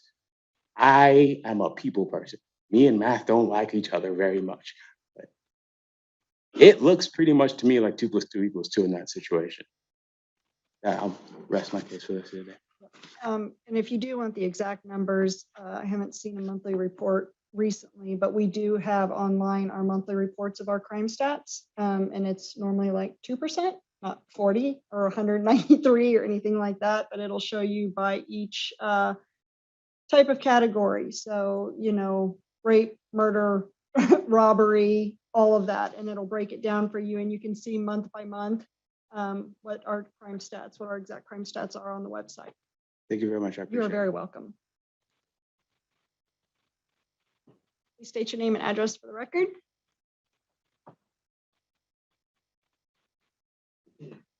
I'm Steve Roeder. My wife and I, we live at 23802 West 69th Terrace.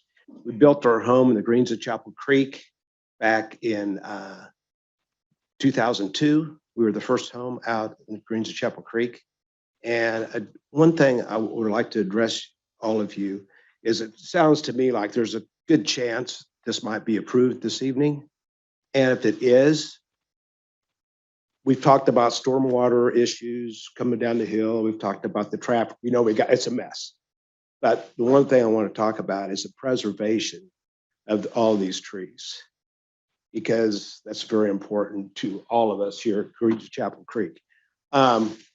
Obviously, there's a lot more issues than that. But one thing about it, when we moved in November 16th of 2002, and we moved in, there was 50, 60-foot trees down 69th Terrace. When they were building that road, the excavating company did not do a good enough job for Mr. Dugan. And about a year after we moved out, all those trees were taken out. So if you decide to go ahead with this project, I want something to ensure all of us out at the Greens of Chapel Creek that have spent a lot of money on homes, to make sure we ensure that all those trees that we're talking about that are going to stay end up staying, because it's very important. And obviously, I think we need, before we move forward with this project, there needs to be a traffic study.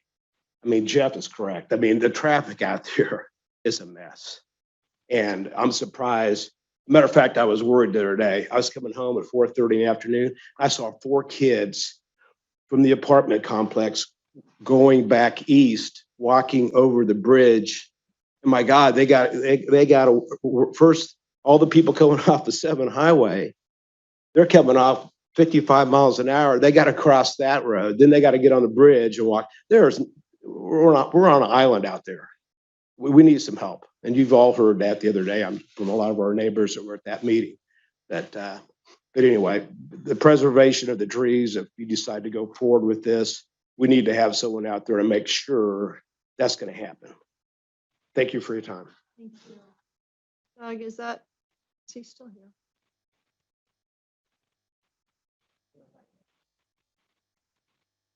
Don't see it. Oh. Is that something we can require? Is the trees?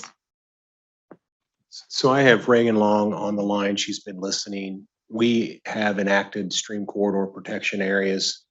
We have specific requirements for construction and fencing to be in place before a land disturbance permit is issued.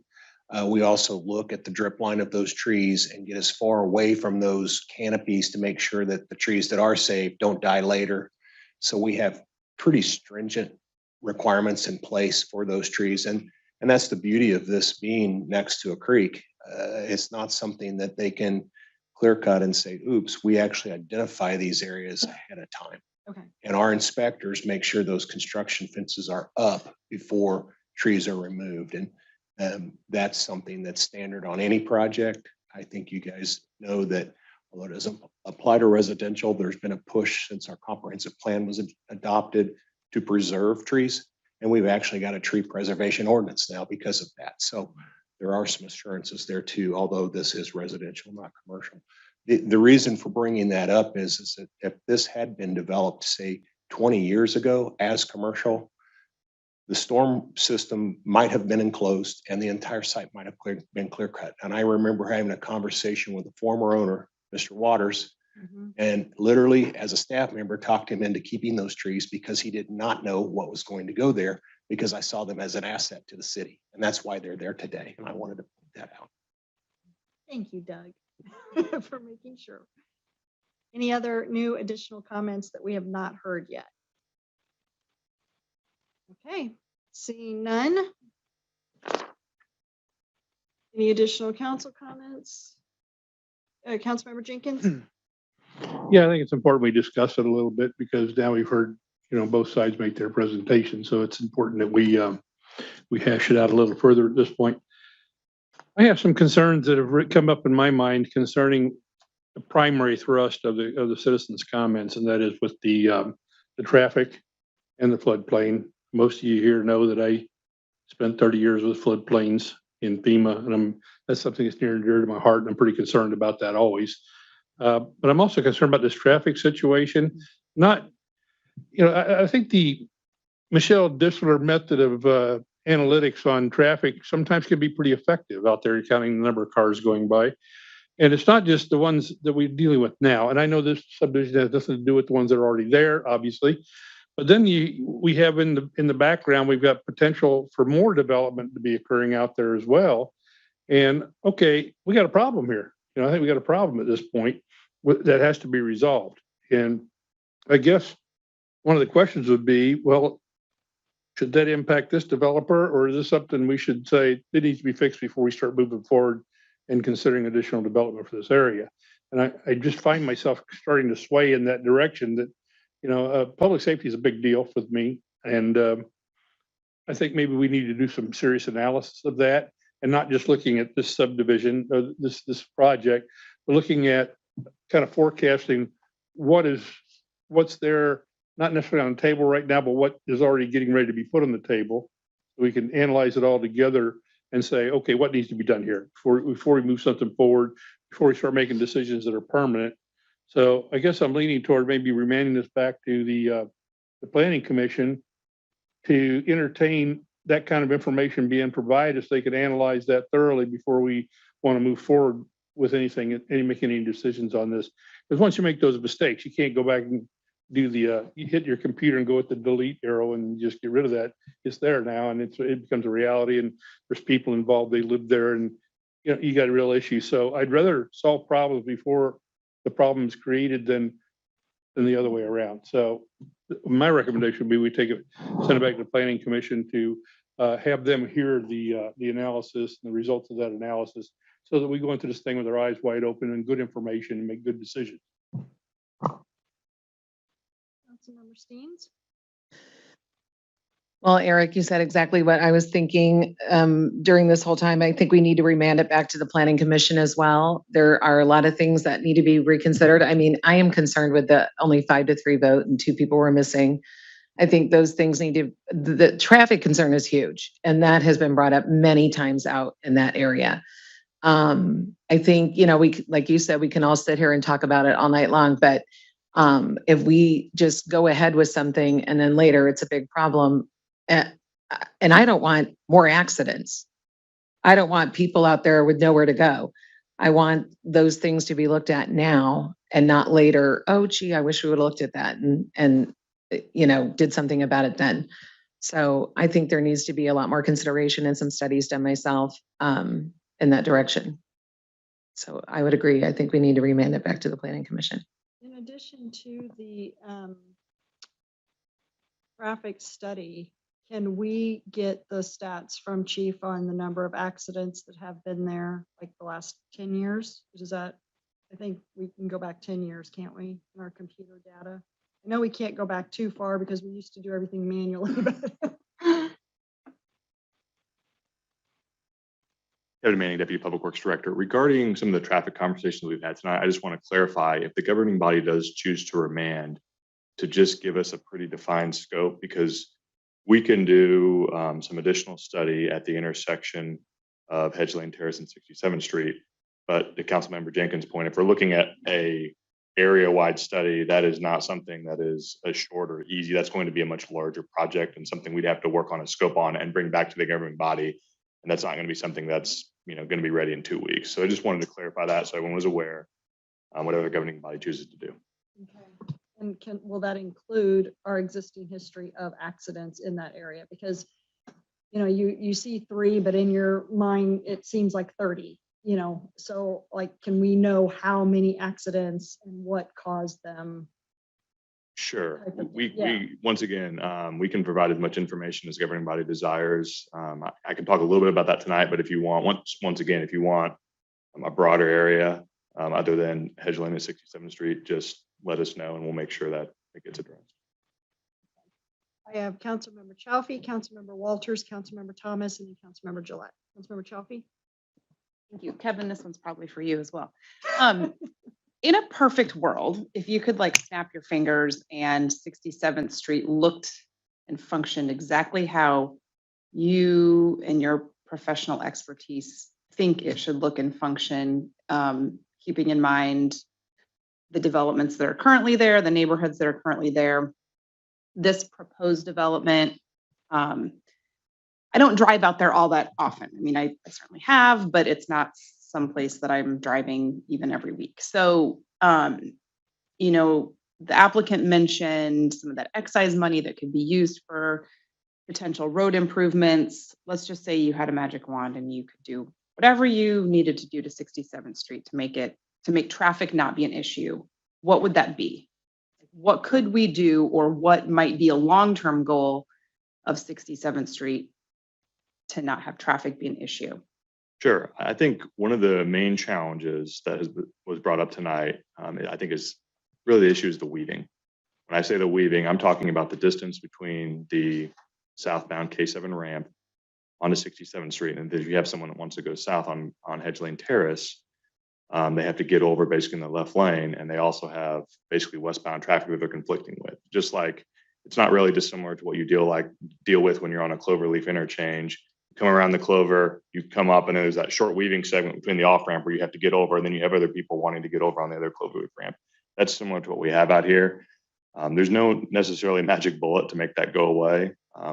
If that becomes an issue in the future, part of what we would look at from a traffic perspective is if we don't have a large history of crashes out there, it's operating well enough, people are able to make the movement. So, we're keeping an eye on that. If crashes creep up in the future, that tells us that merge is becoming unsafe because people aren't able to make that movement. They're basically starting to take chances and cutting corners, so to speak, and that leads to crashes. So out here right now, like I said, we've looked at crashes at this particular location. Over the past 2 years, we've had basically 4 crashes total. And only basically, let's see, we've had one northbound on Hedge Lane Terrace where someone struck a vehicle that was parked there for utility work. We've had another one where we did have a left turning vehicle on westbound 67th Street that lost control and hit a utility pole, turning from westbound to southbound. And then we've had 2 vehicles that were turning south from the north leg of the intersection of Hedge Lane and 67th. One of those vehicles hit an eastbound through vehicle, and the other vehicle hit a westbound through vehicle. So, to your point, I haven't seen a lot of history yet of people making that movement. I'm not saying that won't become an issue as a future. That's really a function of traffic volume. I guess the good news or bad news, depending on how you look at it, is 67th Street does come to an end a little bit to the west right now. It's very unlikely, in my opinion, it's ever going to cross the river. So it's not like you're going to continue to see huge growth on 67 to the west in the future. There will be some growth as that continues to develop, but it's not going to be a situation where traffic is going to double over the next 30 years, which that would lead more to a concern. We are going to continue to see incremental traffic growth out there as we see development, but it's not going to be as significant like we see on more of the east side of the city, where that area has really just grown over time, and you have more and more traffic on Shawnee Mission Parkway that just continues to get pushed through. Since 67th Street ends, there's really not as much basically demand. So in just the counted cars in those 2 hours is a little over 1,000. So you're looking at just in those 2 hours, 360,000 cars a year in those 2 hours, and we've had 4 accidents. That is approximately correct. Yes, we've definitely had 4 That's just accidents. those Yeah. 2 hours. I mean, Yeah, so that's not counting the that's 24-hour day. Yes. So those are your peak hour counts. And, part of what we're looking at here when we look at traffic is, we've had many discussions about the amount of traffic that's generated from multifamily. And I think, I know we're going to be putting together some information for the planning commission that might be something that would be helpful to share with the governing body as well, because that's something that continually comes up. I've been up here many times talking about that. But when we're looking at the traffic that's being generated from that, we're looking at where are they basically going. And here it's fairly straightforward. You're going to have some people that may go south, but the vast majority of traffic coming out of this is probably going to come north, and they're going to take a right. You may have a few people turning left for some reason. Maybe they have a friend or something, but it's kind of residential to residential. The vast majority of traffic here is pushing to the east. And the good news, if this was built, is that since you have a majority of people making that movement, it's a right turn. We all know a right turn is much easier than having to make a through movement or a left turn movement. And that's part of the reason why we haven't seen a lot of crashes coming northbound on Hedge Lane, is because that right turn movement is a lot easier to make coming out of there, either getting on, if you want to get on southbound K7, if you want to continue east on Shawnee Mission Parkway, or get on north K7. So like I said, the fact that that's a right turn is generally an easy movement. You're just looking over your left shoulder, making sure no one's coming. There's not a lot of conflict points. As I said earlier, that I think that the larger cause for concern is that left turn movement, because you're having to get over. We're not seeing issues yet. I'm not saying we won't in the future, but that's really a function of the amount of total traffic that you have kind of in that area. Anyway. Councilmember Walters? Thank you. My concerns are similar, just wanting to ensure that we're doing a proper analysis. My thought is, how old are the studies that we currently have, and the access that we have to those? Excuse me. I've dealt with this in other areas where citizens have brought this concern to me, saying, they're not seeing what we're seeing. And so having that proper analysis, I'm no expert, and I know they're not either. However, we are the ones that have to deal with it. And so I think that their concerns are valid, and wanting to make sure that having 60 units with, anywhere from 2+ cars per unit could greatly impact their traffic through that area. And I could just see that being a potential problem if we're not on the forefront of that. And I know that I've talked to another resident about an area near him. He's in a similar area on the other side in my ward, where he's saying, how can we grow more when the roads are not properly they're not where they need to be to handle that traffic flow. I know that it's more towards the south on that K7. But just making sure that we're doing what we need to ensure that we can properly accommodate for the added vehicles there is just a valid concern. I think we need to at least properly and remand it back if we need to.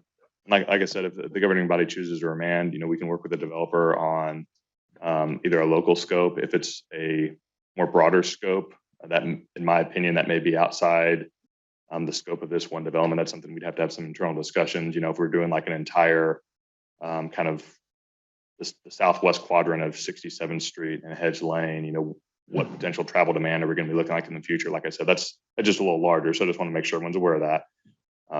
Mayor, can I address that? Because I brought it up. But yeah, I would like the larger analysis, because there's not a whole lot of escape routes from that area over there other than to go across 67th Street. So we know we're developing it. We know what's going on. And with that knowledge, we're going to say, okay, let's program for that now. Let's start taking a good hard look at it now, because if we have to do something, let's do it and at least address it before we move forward. Because if we just do a real localized thing, I know how that's going to turn out already. I think I already know the answer to that question. So I am looking at it kind of broader and make sure we take a look at those areas which may be feeder to that particular 67th Street, in K7 area there that might impact on that. And I know it's more work, but I think that's what we need to do. Councilmember Thomas, Councilmember Gillette, Councilmember Nappen. Yeah, I just want to say that I know some of my colleagues here feel as though, well, I'm not a traffic engineer, so I just have to accept it. Well, I'm not a doctor, and if somebody tells me I have a horrific disease, I'm going to go get a second opinion and probably a third opinion. Sure. So I'm just not going to accept it. When I hear Neiman and every 6 minutes there's a car, that's one thing. When I hear this intersection, the gentleman counted how many cars, you're talking 9 cars a minute in those 2 hours. And that's just 2 hours. I don't care if there was a crash. You're waiting for a crash, waiting back and going, okay, let's let the number of accidents go up before we do something. That's not smart. That's just not smart. That bridge of over K7 is extremely dangerous. It has been brought to the forefront before. I received a barrage of emails from a concerned citizen who is an engineer that brought it to the city for review. And ultimately, after the work that was recently done on K7, he said, hey, are we going to be able to get that restriped, or can we fix this somehow? And the response back to him was, well, we've got new signs that aren't worn out yet. So we really need to pay attention to what's going on out there. And right now we're just talking about 60 units over here, in this one area. But you go on back on 67th and all of the development we're not even talking about, that is going on, and all the number of homes, all the number of units that are being constructed right now, all lead into this. It's just not limited to this development that's being discussed. So with Eric, I completely agree. And if it takes more time, guess what? Let's do it right now instead of waiting for something horrific to happen. And let's just get it fixed. Let's do it right. Let's make it flow, because there is a lot of traffic out there. I live out there. I drive that way a lot. So I'm very familiar with that bridge over K7. It's awful. And you can be as good a driver as you want to be. And it is like the bad playground, the bully on the playground. And somebody's going to get in front and they don't want to get behind, and they're going to squeeze. It's just ridiculous. So let's fix it now. Let's be realistic. I don't know what your count of cars is, Kevin. I have no idea what the cars you've counted. But when somebody who's an accountant, who's by description is a bean counter, if they can come up with a number, we need to pay attention to it. If somebody else is seeing it, what are we seeing? Okay. So I'm totally in support of what Eric has talked about. And my next request, I would just like to know, and it's no disrespect to you, sir, but I would like to know a little bit more of the history. We've had several people step up and say he went belly up or he abandoned us. What is the history there? I think that would be helpful, and we don't need to discuss that in public, but if we could have something, that just reference, because that's the last thought in my mind. And so how can I raise my hand for something when this guy ran off and these are the same people that are talking, so I think it's important. Councilmember Gillette and then Councilmember Nappen. Yeah, real quick, I just want to remind the council that back on January 24th in the legislative agenda, we did raise the issue to talk to KDOT about Shawnee Mission Parkway and 67th Street. That interchange needs help. And so I haven't seen anything back from staff on that, not picking on staff. And I'm sure they're working on that, but this is why it's important. I think our citizens need to know that we did bring this up at the beginning of the year this year, this council did. So that's a very important. Number two, I would like this to go back to remand for both the sight line, the traffic study as we've discussed, and then a stormwater report from the city, not from the developer specifically. Thank you. Councilmember Nappan? Yes, so to follow up on what you guys were talking about, completely agree. What I wanted to say was when we do the broader study, there's also, I believe, in the comprehensive plan just north of Town and Country, a fairly large apartment complex that would go in there. And if we're going to put in a significant amount of time to study it, I'd like to know what it looks like built out. And then to Mr. Gillette's point, if we're going to look at the bridge, which has nothing to do with this development, but I'd love to see how we could add the ability to walk or bike across in a safe manner as well. So thank you. Councilmember Jenkins? Yeah, just real quick, because what Kurt brought up there. Yeah, I think we should be taking a look at the near term future development and incorporating it into this. I'd say shooting out 5 or 10 years that we know is on the horizon. We know it's a looming project. We know there's interest been expressed, and that's probably going to be coming forth for council approval in the fairly near future. So we ought to try to get all this amalgamated into this analysis. So we can address any kind of shortfalls now, because we're gonna be considering those projects down the road. We're gonna be right back here again. I mean, I just say let's just bite the bullet and let's move forward and get this figured out now. I will accept a motion. Go ahead. I would like to make a motion to remand this back to the planning committee. Second. We need. You need to specify exactly what they're Sorry, gonna. and do the traffic study, the broad traffic study. Also the stormwater, go back, not to the developers, but also have the city do that. And what was the third thing that we said? The sightline. I'd also like something, the history of the developer, so that we can squelch. The history of the developer. Thank you, Tammy. That was brought up too, by several of the residents when we talked to them about is it Duggan? Mr. Duggan, that, and I am surprised that you didn't talk to the neighbors, but I think that is something that needs to be done as well. Thank you. Second. Okay, motion's been made, seconded on this item. All those in favor say aye. Aye. Opposed, nay. Motion passes. We're gonna take a 5-minute break.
Item number 2 is to consider an ordinance approving text amendments to Chapter 17 of the Shawnee Municipal Code zoning related to room rental in single-family residential zoning districts. On March 21st, 2022, the Planning Commission recommended 8-0. The governing body approved the text amendments with suggested revisions and ordinances required. Community Development Director Doug Allman has a short presentation and his staff here to answer questions. Hello again, Doug. Thank you, Mayor. Before I jump into this, I would just like to say a few things in terms of kind of where we are. I understand there's still some questions and comments and clarifications that may be desired by this board. Obviously, you set the policy and the ordinances of the city. We want to make sure that what is presented, what is adopted is what you want. Staff doesn't set law, you guys set law. So with that, my job tonight is to kind of go over what came out of the Planning Commission. And then after that, Sarah Stula, our consultant, is here to answer any of those questions or clarifications that you may have. Definitely take advantage of having her here because she's very knowledgeable. And then if it's totally against what you guys want to do, there's no heartburn in any way, shape, or form to table this item to get those clarifications in writing. As I said, this is your ordinance, this is your law, and we want to reflect what the rule makers want. So I wanted to say that up front. But with that, I'll just jump in this quick individual room rental single family zoning district presentation. Kind of where we were. As you guys know, we had business from the floor. We had input from residents. We got input from the city council on this new trend where single family homes are being purchased and converted into rental units with multiple individual tenants. In this individual arrangement, tenant leases may have variant links, separate secured access, all of the things that have been brought to the attention of the governing body through the business from the floor and through a government work session. And so what is presented and what came out of the Plan Commission are some changes to our zoning code, which is Chapter 17, particularly 17.04, which is the definition of family, a change to the allowed uses, and then some additional definitions that were added to the code and clarified through work of the consultant and input from others. But with that, go forward. So we did have that meeting on the 28th. I'm sure you all remember it. There was a lot of information, a lot of discussion. What staff took from that was there was a specific direction from the governing body to look at the definition of those unrelated family members as defined for family as reducing that from 4, which is currently on the books today, taking that number to 3. From that discussion, there was the desire to eliminate multiple individual room rentals in single family zoning districts.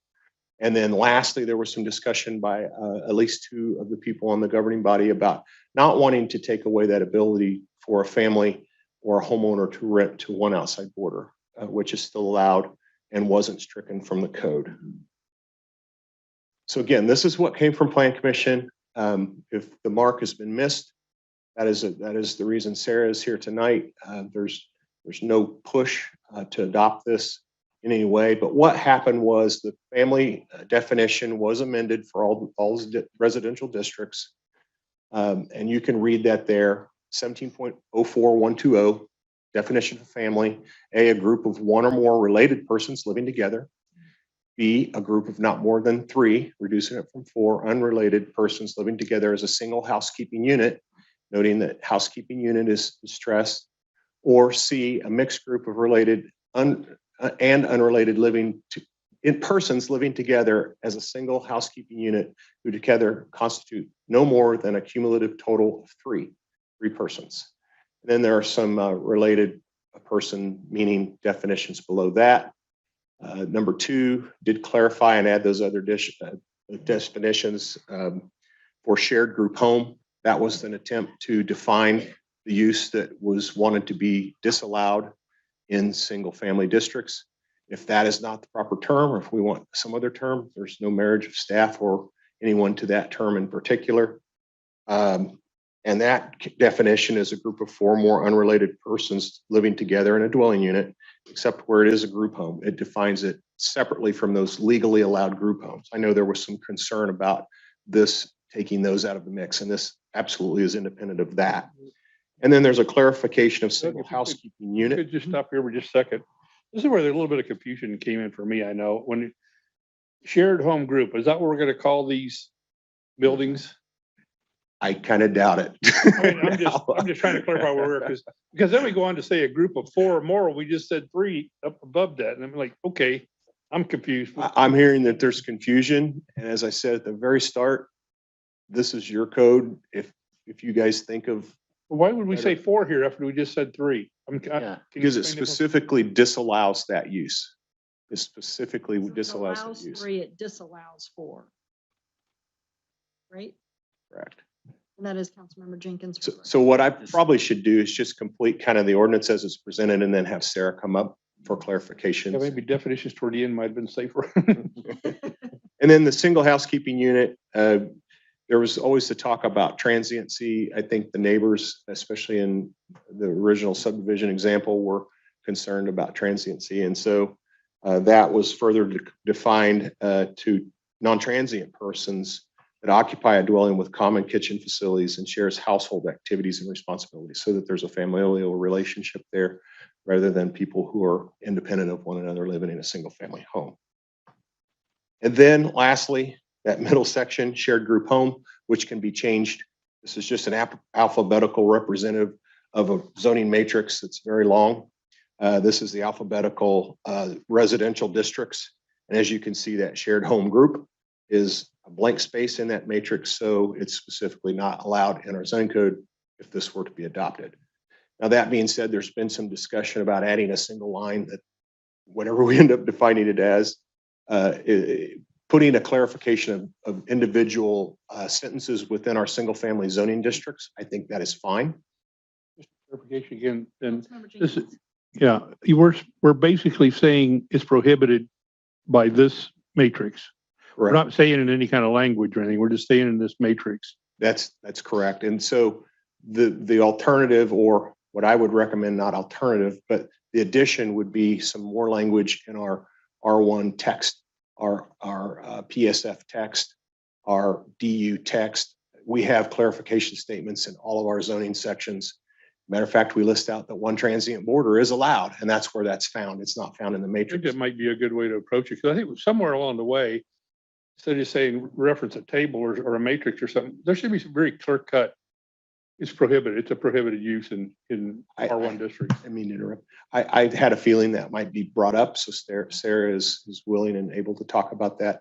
But what I would say, as a staff member who has dealt with zoning code and zoning matrix for years and years and years, having it in 2 places is not a bad thing, because an out-of-town person, maybe a company that researches our code online, they're not likely to go into that deep. Yeah, it's long. It's a whole Most bunch of people, when I get a request for zoning, they want to know about 1751, which is our table of allowed and disallowed uses. So having it in both places is not a problem.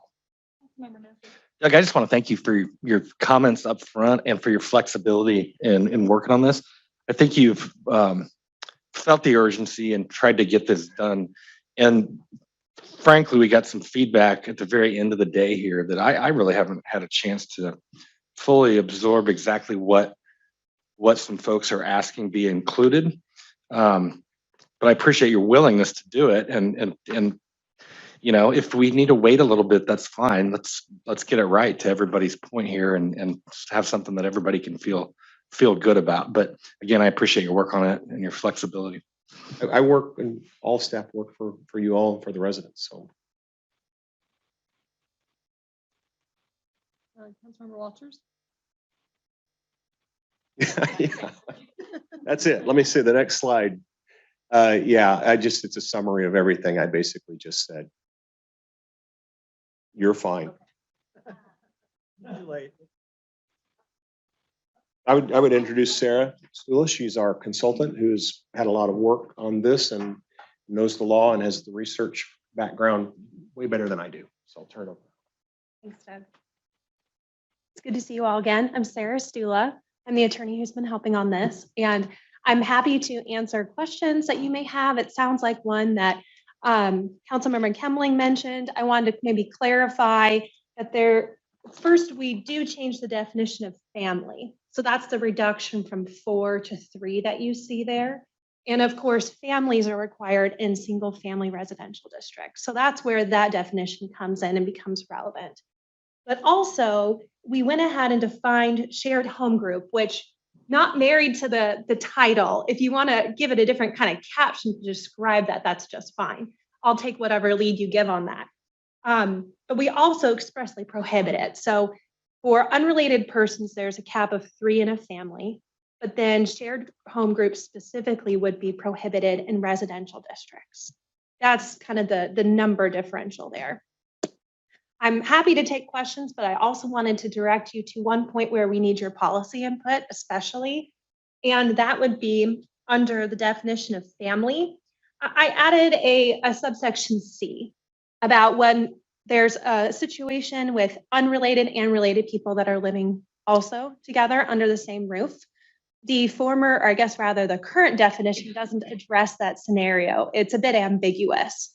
It only talks about related or unrelated. And so I wanted to throw that out there for you all to decide how you want to handle that ambiguity. And subsection C would give a number cap and define that ambiguity a bit better. But that's ultimately a policy decision for you all about how many people you want to see in these residential districts living under the same roof. So some of the examples that I had talked to Doug about that I knew about was a widow who took in someone to rent a room to help pay so that she could stay in the home with her children. So that was an external person living in the house with their family. We had one that was a teacher, a single teacher. So she lived with a married couple. She rented a room from them. And then we have situations where there were teen students that for whatever reason, they weren't in their home. So they were staying with a friend's family. And basically so they could stay in the school district and that type of thing. So those were some of the situations where not everybody in the home was a family and they may be renting out one of their bedrooms to a school teacher or a student that for whatever reasons is not living at home at the time. Right. And we did not change any of the provisions regarding the one home occupation border or the accessory use for a transigent person. So those are still there. I think one way to kind of help wrap all this together is when you're looking at the definition of family, think +1 for any of those, +1 border. So for example, in subsection A, it's any number of related persons living together, but there's also a home occupation for 1 border. So add on 1 there. For subsection B, not more than 3 unrelated persons, that still accounts for then that 1 border under the home occupation. So when you're looking at this definition, I encourage you to also think +1 for each of those for the border situation. I do think that you're hitting on an important policy decision in subsection C, because if we do limit it to have here a mixed group of related and unrelated persons living together who constitute no more than a cumulative total of 3 persons, and that's where the size of perhaps a non-traditional family structure could be potentially reduced down. So for example, let me put it this way, if it's related people plus a border, it's any number of related people plus 1 border. However, if you have a mixed group, you might have a situation where you have 3 related people and 2 non-related people. Well, that would be prohibited by subsection C, for example. That could be parents with a college student and several friends. That could be a variety of arrangements, but that would be prohibited under subsection C. I think it's a good idea to clarify that ambiguity, but how we do it is up to you all. Councilmember Thomas and then Councilmember Jenkins. So you're not, so if a family, 2 parents and 3 children, and then they elect to foster 2 children. Good question. I did propose an amendment to the definition of, well, I created a definition for related persons to encompass that, because when I was studying these definitions, it did seem that some of those foster care arrangements, for example, were not covered. Mhm. And so if you look at the definition of related persons, it's not just persons related by blood, marriage, adoption, what we would normally think of, but also a person having legal custody of a minor. Okay. So that would involve not just foster care, but if someone said, hey, we're moving, my teenage son needs to finish high school here, can he stay with you? It would also cover that arrangement as well, because that person would then have a recognized custody of this kid. They're like a power of attorney. Yeah, exactly. Because there's nonprofits, and I'm the director for one of them, and we have children in homes frequently, and they're in the custody of the parent, not in state custody. However, this host family has a power of attorney as well, so that they can take them for medical care, pick them up from school. And I just want to make sure that this doesn't inhibit that. Right, and actually this is even a bit broader than that. So the way it's written now talks about the designee of a parent. Okay. So either a person having legal custody, which would be formal legal, but also just a designee, that's more informal of an arrangement. Yep. My turn? Yes, Councilmember Jenkins. Okay. I just was thinking about a situation that may be covered under this because we talk about family, but I'm just gotta be careful about, I guess, our definition of family. Because we got somebody who takes in, say, a significant other and a couple kids, but they're living as a family. So is that considered a family by our definition? So that we got that covered, or is that gonna be an issue? It would depend how many. It kind of comes down to a bit of a numbers game. So for example, under subsection C, if you had, I'll give a good example, perhaps a mom and a daughter, and then a boyfriend and his 2 kids were to move in, then you get to 5. Mhm. That would exceed under subsection C. Although I would say that it's important to keep the family structure intact under the law. I'll keep it as vague as that for these purposes right now. And so I don't foresee a situation where the city would want to kick out a kid, for example. I don't think that. No, I don't think so either. There could be a possible variance procedure where you can come in and just get, that okayed or whatever, because that's not what this is aimed at. Right. This is aimed at unrelated people, quite frankly, doing it as a boarding house sort of thing. So. Right. I apologize. I realized I got your name wrong earlier. I looked at the wrong Oh, this sign is when I my looked at mini-me over you. here. I apologize. I realized that when you were talking now. So could part of that be handled by excluding minors from the number? If they're under 18, they don't count against the number? Yes, I think we could make that work.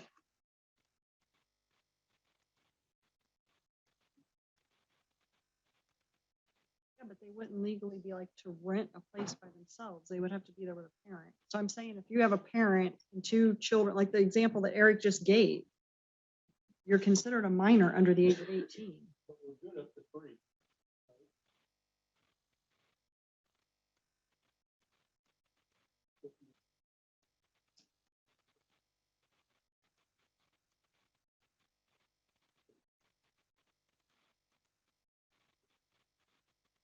Yeah, because if you have 2 kids and your live-in partner has 2 kids, then you're over the limits, what she was saying. That's why I was wondering, do we want kids to count against that number?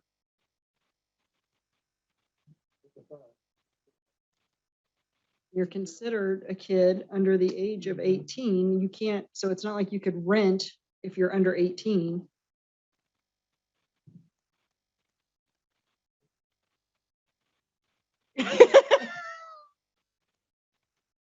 Councilmember Chalfie, then Councilmember Walters. I think that does sort of get at, I think, our goal. Our goal is, that kind of going back to the situation that we were talking about, a month or so ago. And I don't know, I know we need to kind of hash it out, but I think that setting that age limit and not counting minors, because that's not what any of us are out to accomplish. We're not out to accomplish,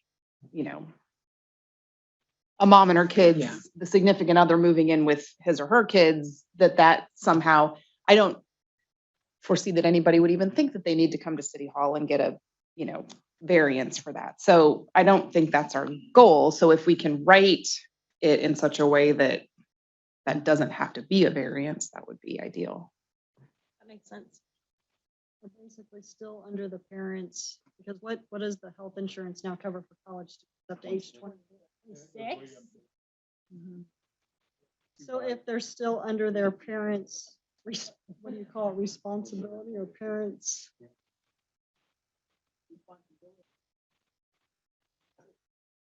Should be. 26?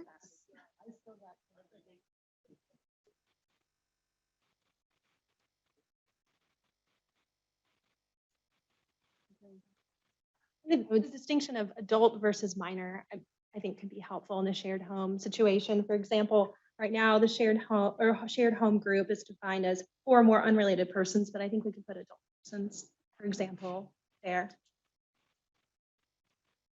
Councilmember Walters. Thank you, Sarah. And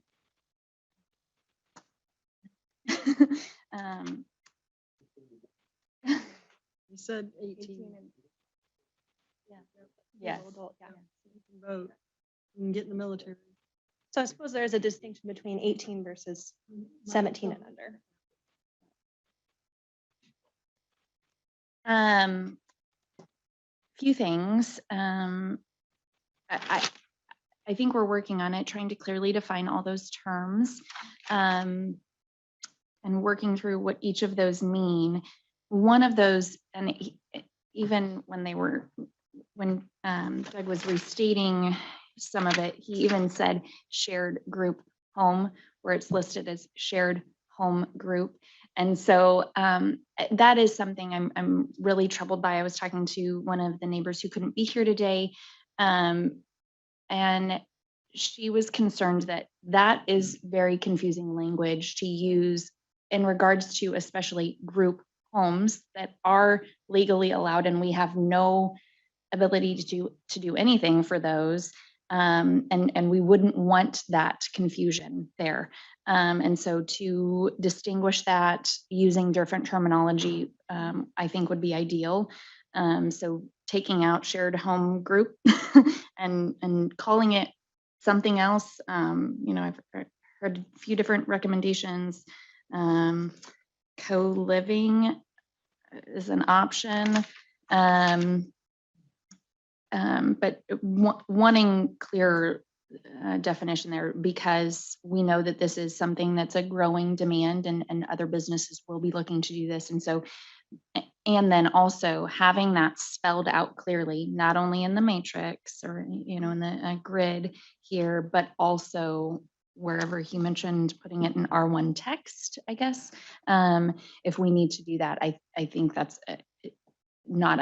it's a must. I know that many of the neighbors, I know many of us expressed that in our last meeting about this issue, just clearly spelling it out so that there's no question that this is not allowed within the city limits of Shawnee. And so those are my big things. There are others, I guess we can kind of maybe hash out if others have questions, but those are the two that point out to me right now that I think we need to address before moving forward and before I'm okay with it.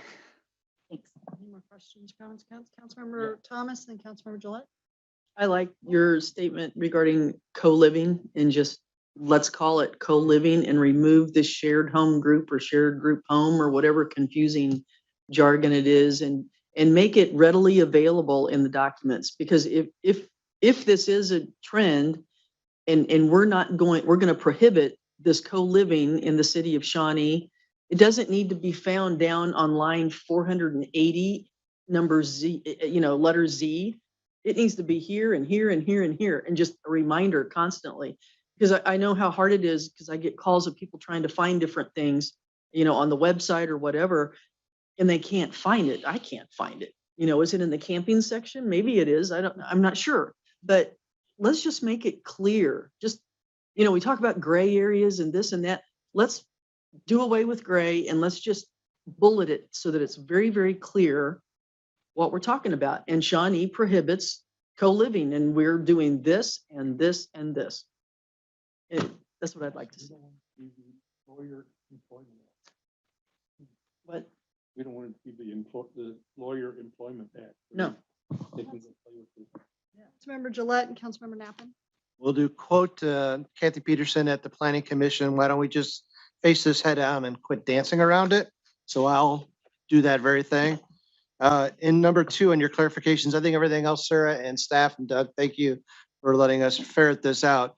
Everything is good here, but under your clarifications and definitions, I would just like to see 2 things. A definition for what is a non-owner occupied building in R1 and what co-living is.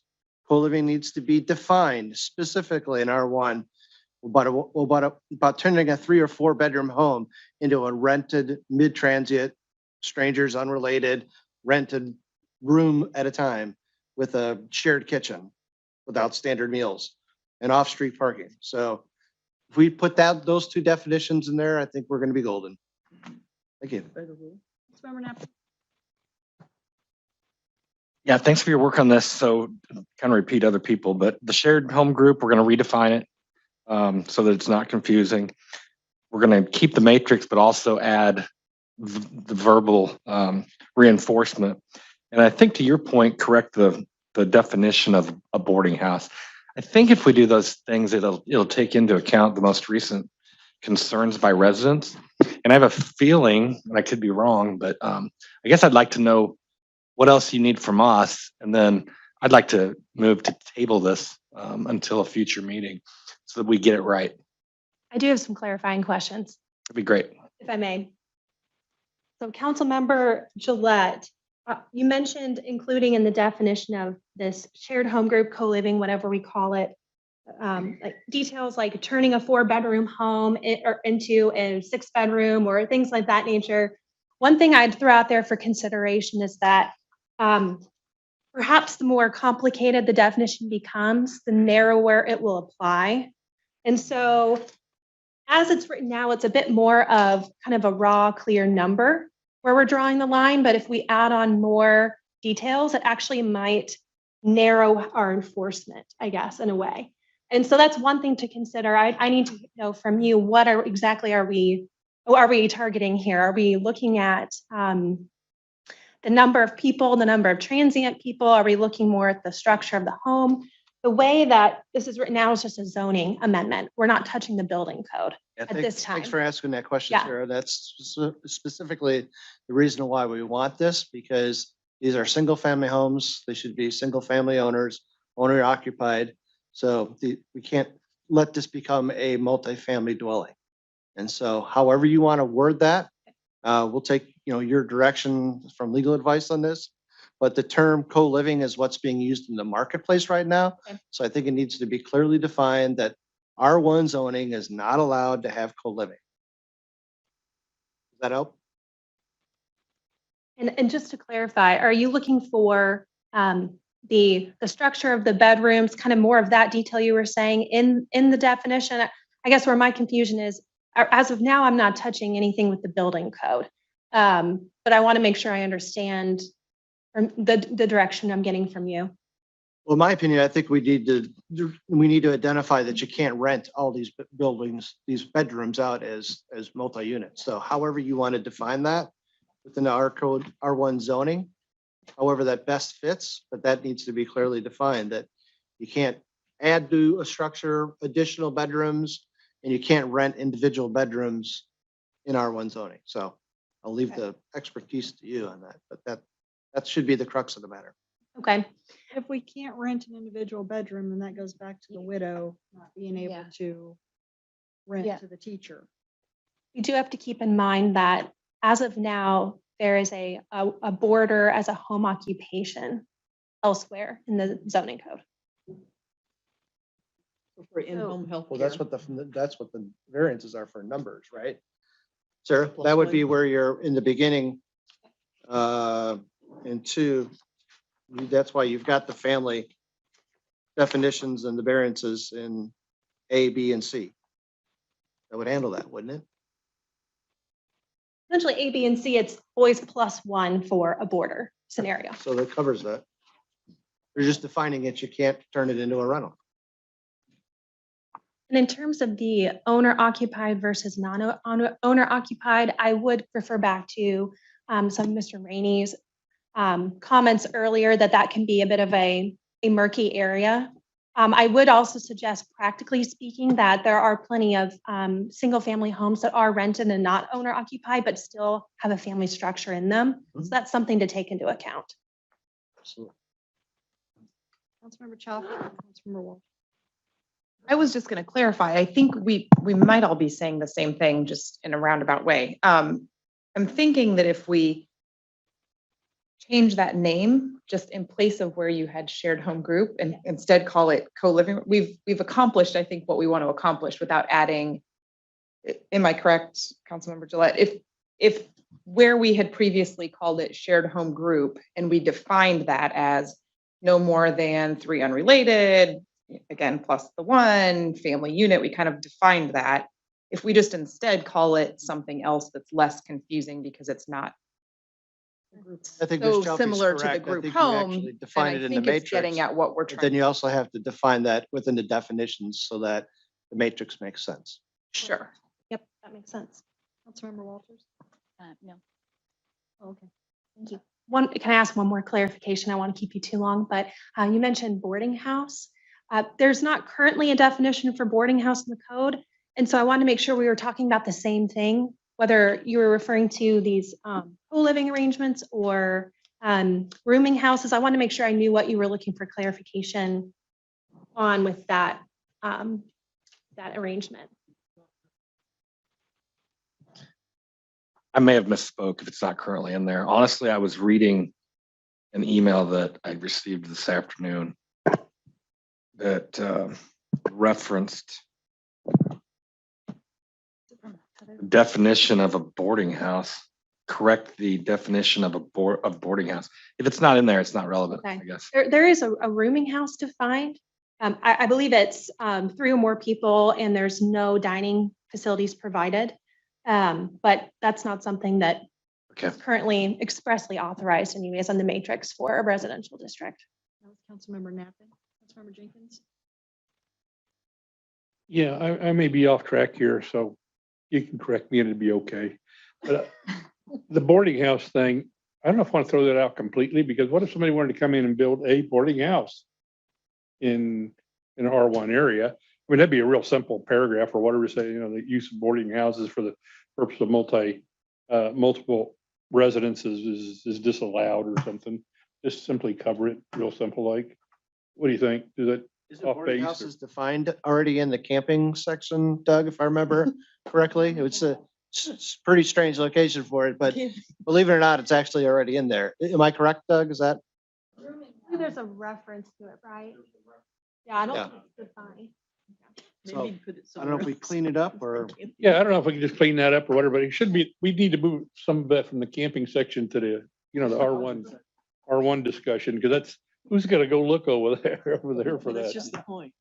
Councilmember Jenkins, are you, I want to make sure I understand. So are you wanting us to, for a rooming house, also expressly disallow it in? In R1? Yeah. Yeah. Okay. Does anybody disagree with that? I mean. No, this doesn't happen. But the one thing I would say is, if you're going to include that, then let's define it.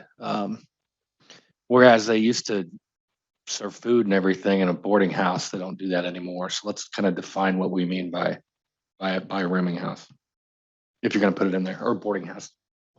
Does that make sense? Does that No, make I'm sense? confused. So rooming house, and I may have the exact definition in here. Anyway, I don't have it right in front of me, but I believe it's 3 or more people and no dining facilities. Exactly. That would be great. Yeah. Okay, we can expressly say that's not allowed. Great. You need a motion, Mayor, to remand this? To that point. You have the clarity you need, sir? Yeah. Yes, I believe so. I do think that there are several different ways to go about doing this. And so I will probably need to give you all some options and then perhaps get more feedback. But yes.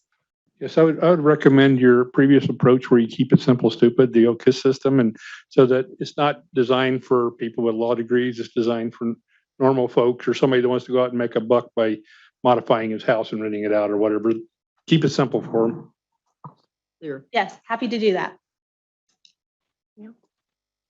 Did anyone sign up for any comments? Is there anyone that would like to speak to this item? Please come forward, state your name and address for the record. Michael Lammy, Widmer Road, Shawnee, Kansas. Thank you, everybody. Sarah, that was great. I like where this is going. I have a couple questions. Maybe I just didn't get it. I didn't bring my glasses, so I'm having trouble seeing Jenkins. And I'm tired. You were confused by the same point, the 3 and the 4. Are we to understand, Doug, did he step out? Are we to understand that the 4 is in reference to what they're disallowing? Okay, it didn't come across that way in that one line, but I suppose wherever it's going to be inserted, it'll make sense. That helps. I think we're trying to define things with by using additional unclear terms. At least that's how it falls on my ears or eyes. Shared household activities or responsibilities. What are we talking about there? And I don't even know who I'm directing this question to. It might be most appropriate for you, Sarah. Is it okay to direct a question that way? What does this mean? Unless you guys know. Do you know? So the one situation I know about, the teacher that lived, she was expected to help with the meals and cleaning and laundry and things like that. But I don't know if that applies to what you guys are talking about. But she rented a room and she was expected to help with household duties. Okay. It'd be the common understanding of the term. The point of that is to get at a more family-like arrangement than people that are just randomly living together. But Okay. go with the common understanding of the term. Okay, well, I love that. Activities, though, commonly might mean playing table tennis together. So, I'm being a little sarcastic, but, I'm throwing it out there. Activities, how about responsibilities? Shared household, why don't we just leave it? It's already in there. Why do we have activities? Does that leave us a little wiggle that we don't want available? Can we get rid of that? Responsibilities says it all, right? What if I don't clean? While I'm hanging out, we play pool and or table tennis, or we watch movies together. That's an activity. So I just would like to remove any language that leaves gray. Just a thought. Consider that. I think Tony was sort of touching on it, but this all touches on zoning as well as building. And did you have anything more to say about that? Am I kind of hearing you open that conversation a little? That's why we've asked Sarah to bring back some options. So I think Okay. your questions will be answered with the options I returned. Great. All right, good. And thank you for giving it another round of drafting to bring it back. I'm just looking at my notes. Activities. Oh, how does the that +1 concept, Sarah, that you talked about in any of the scenarios also consider a +1 to it? How does the 3 unrelated also allow for a +1? Can you give me a scenario? I'll just direct you back to the code. For residential districts, there is a home occupation permission for 1 boarder. Such as a healthcare worker or something. Okay, got it. That helps. Okay, I think that's all I've got. Just mostly came with questions, but I love where it's going, and thank you all very much for the work you're doing. Thank you. Anyone else like to speak to this item? Come forward, state your name and address for the record. Tracy Thomas, 13022 West 76 Terrace.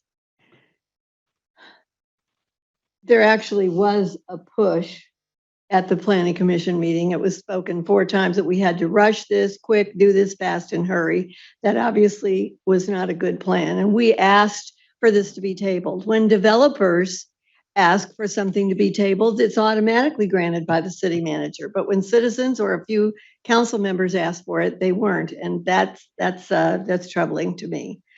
That these this whole thing that was brought to you tonight was being edited up to a minute before that was voted, and even the planning commissioners weren't sure what was what. There were sloppy definitions. So a rooming house, people rent a room, and yes, there are kitchen facilities, but no meal is served. A boarding house, there are kitchen facilities, and someone prepares a meal. And you brought up the point that the rooming house that is not well defined is parked under camps that, like Boy Scout camps, that we haven't had for 25 years. So we have sloppy definitions. And when you talk about sharing household activities, splitting the cost of a pizza is an activity. And in the co-living thing that is happening in Shawnee right now, and this is not about one company, but they have a social director who organizes shared activities, and they do split the cost of pizzas, and they do watch movies together, etc. So what we need to do is, as Councilman Gillette and several others have said, we need to define the new thing. It's a national thing. It's called co-living. You need to name it and ban it. And that matrix is impossible to enforce or to even understand. So as I said, this won't be just about one company, that there will be bootstrappers. The president has said this week that there's going to be a new world order, which is a new name for the Great Reset, that by 2030, everyone will be renting. You won't own anything and you'll like it. And so this is coming really fast and you need to manage it. Councilman Gillette mentioned we need off-street parking for non-owner occupied rentals in R1.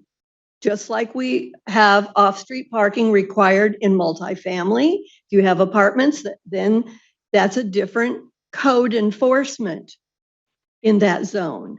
And like we have home-based businesses, that took 5 years for me to get that passed here in Shawnee, but it does require off-street parking.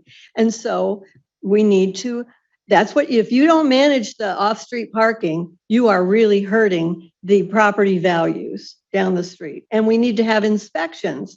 And that includes if these co-living properties, which are multifamily, then they have to follow multifamily codes. For instance, they need a lighted exit sign, because if it's not owner occupied and there's a fire, who's going to show them out the door? And in Mission, for 5 years, they have managed registration of tenants, but not through adding staff to the planning commission, but through the police and fire. If you're required, if you rent a home and it's not owner occupied, then you have to report who the tenants are and how to reach them. So if there's a fire in the middle of the night, that because like in Overland Park, where there's a house that has, they converted the dining room to a bedroom, they converted the living room to 2 bedrooms, they converted the garage to 2 more. The firefighters are not going to go look in the garage trying to save somebody's life. They're not going to look in the dining room. So we want to target the number of bedrooms in use. And if they have altered the footprint of the home, the county needs to be notified by the city, because then that house needs to be reassessed and reappraised and taxed at a higher rate. And when the home is sold again, you know, the realtors no longer are people that they'll advertise it's a 4-bedroom home with 1/5 non-conforming, because there's lots of people, especially in Shawnee, who added a bedroom. And so the county needs to know that. Now, if you know, you need to manage that, and maybe you have a thing like at the library where there's like a certain month where you can come into compliance on your codes and your registrations and all of that, your inspections, pull your permits, and that we would lower the cost for an owner occupied home. But if it's a commercially used rental of a non-owner occupied home, you should find them, and that should be reported to the county. Co-living violates the Federal Fair Housing Act, as it is being done in Shawnee and in Johnson County. And Susan Ruiz, my state representative here, is really livid about this, because it violates the Federal Fair Housing Act and Shawnee's new Non-Discrimination Act, because we have it on tape that Homeroom LLC has a 1-hour interview of prospective tenants and lets the current tenants blackball who's not allowed to move in. And so our fine Black gentleman who is speaking tonight, you certainly would not want people to be able to blackball you because of your race. So, we need to have people be enforcing that. For additional time, we're 2 minutes over.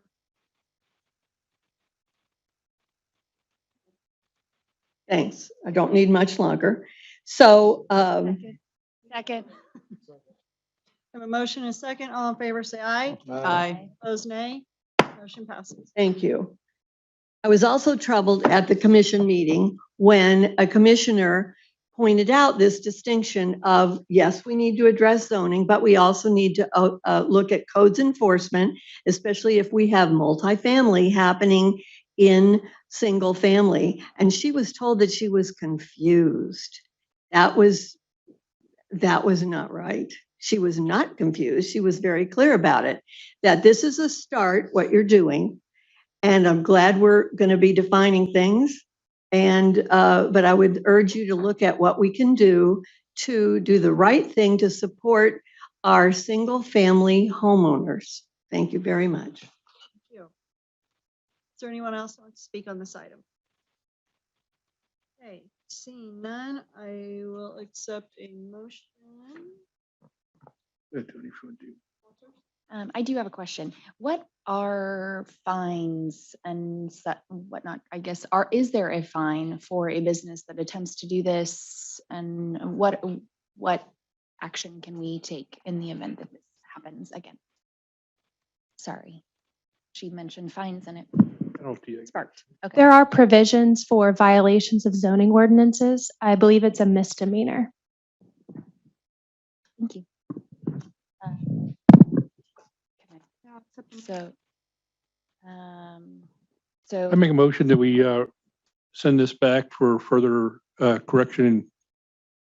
I'm sorry, what? Sorry, Noah? Doug and I were discussing, I don't know that this needs to go back, but Doug, if you want to. Actually, the intent of what came out of the planning commission is not being significantly modified.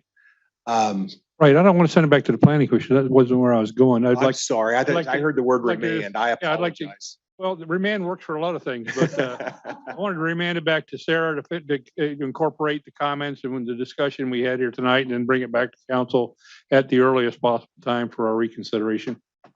I apologize. I heard the remand and I thought statutorily no. there's no necessary reason to do that yet. I don't want to send it back there because I agree. I don't think we've modified it significantly to the point where it needs to go back to the planning commission again. And even as such as it's set up to enact an ordinance for a zoning code, there's override authority with a certain amount of votes as well. And as long as you're all on the same page, you have the authority to override if there's any. I think they want the word table, so we can say we'll table it for an opportunity to make corrections and additions, deletions, et cetera, and bring it back to the council. Second. Motion's been made, seconded on this item. All those in favor say aye. Aye. Opposed, nay. Motion passes. Next item on the agenda is staff items. Item number 1 is to consider contract number for the 2022 storm sewer video inspection project number 3544. 4 bids were received. Staff's recommending awarding the contract to A1 Sewer and Septic Inc. in the amount of $130,000. Recommended actions: consider approving and authorizing the mayor to sign the final contract as approved by the city attorney. Does anyone on the council have any questions? Councilmember Jenkins? Yeah, pretty brief. I just wanted to ask, where are we at in the process? I know we've been at various levels of completion with this project of doing all the videotaping, and once we do get it all done, are we going to start over again and just have this kind of a loop that we do it over and over again? Doug Whitaker is online. What do you think, Doug? It's coming in. Oh, he's coming in. Oh, he's out there. There you go. I thought he was on the computer. Okay. Wow, that was fast. So good. He magically appears. It's amazing. Thank you, Sarah.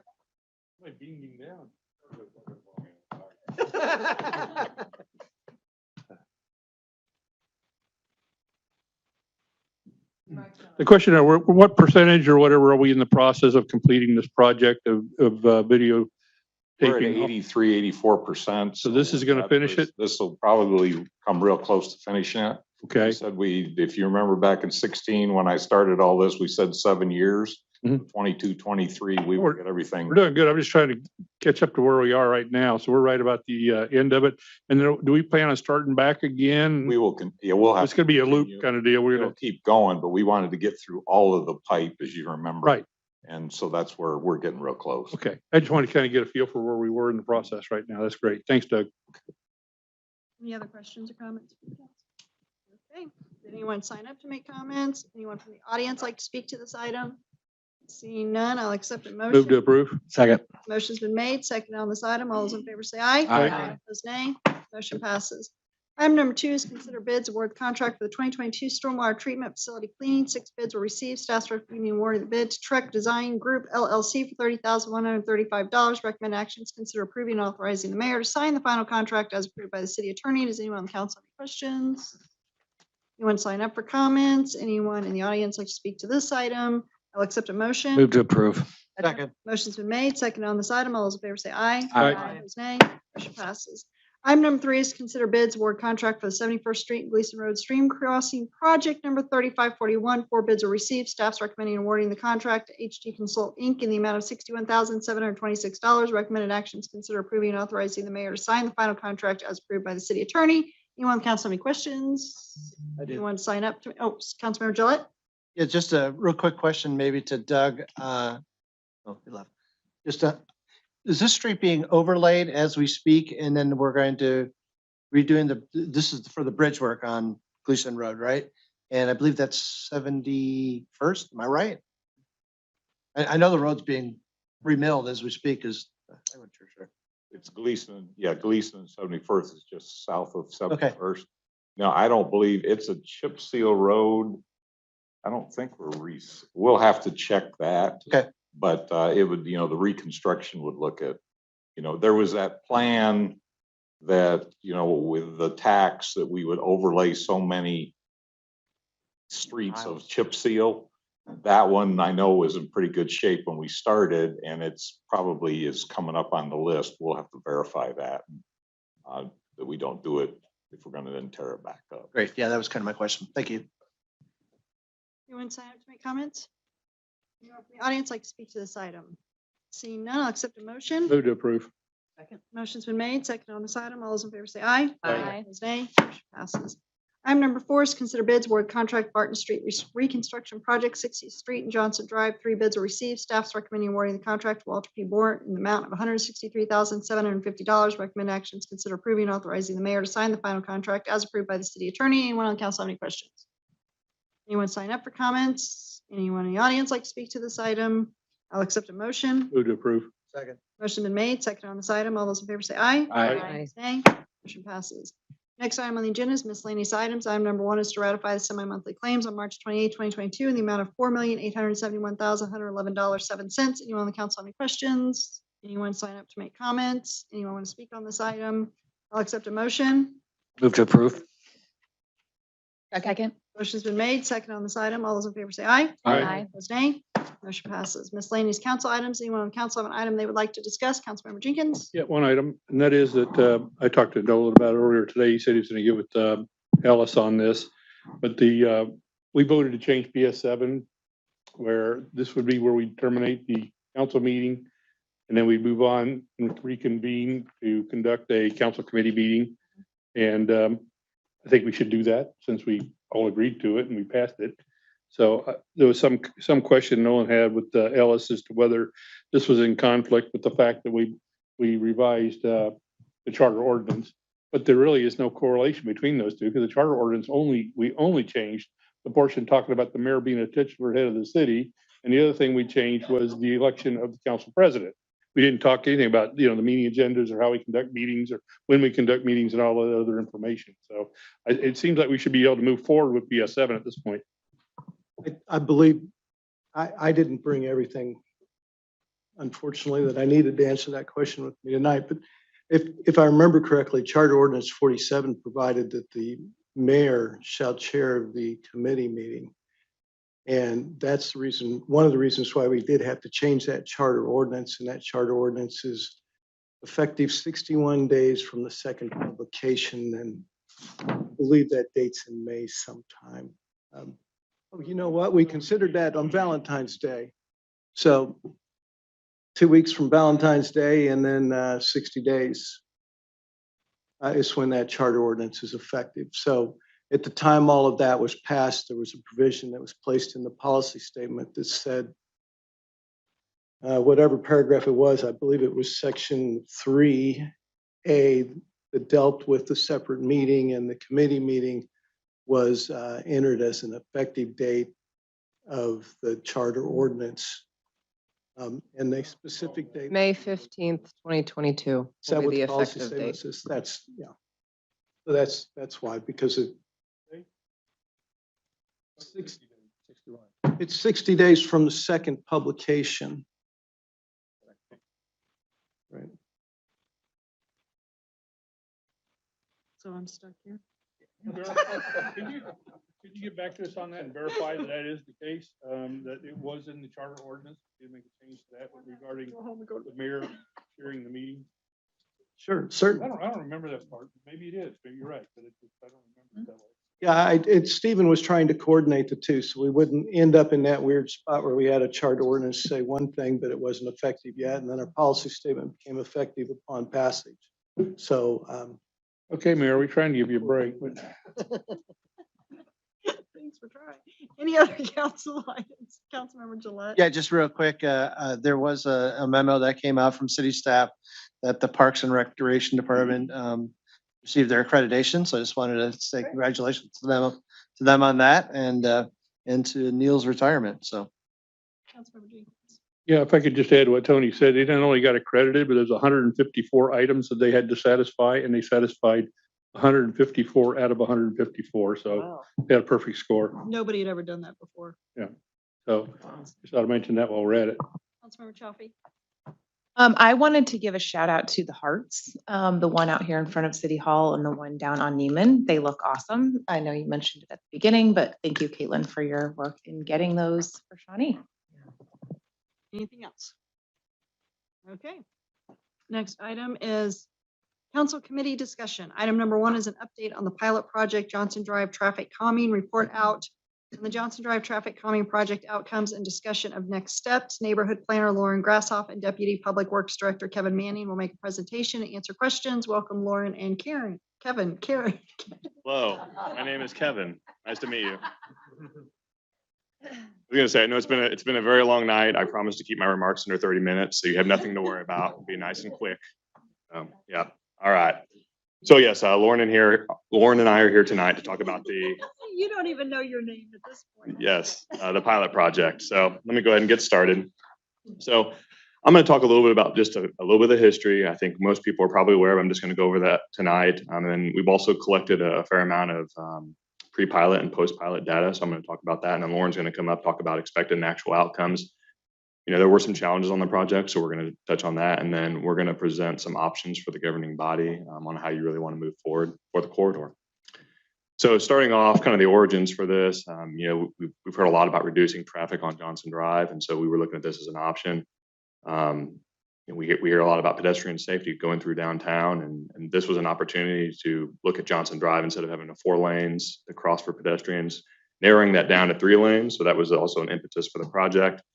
Public parking is a big thing. I'm sure many of you have heard about from some of the businesses. There's always a desire for more public parking, and this pilot project allowed for that.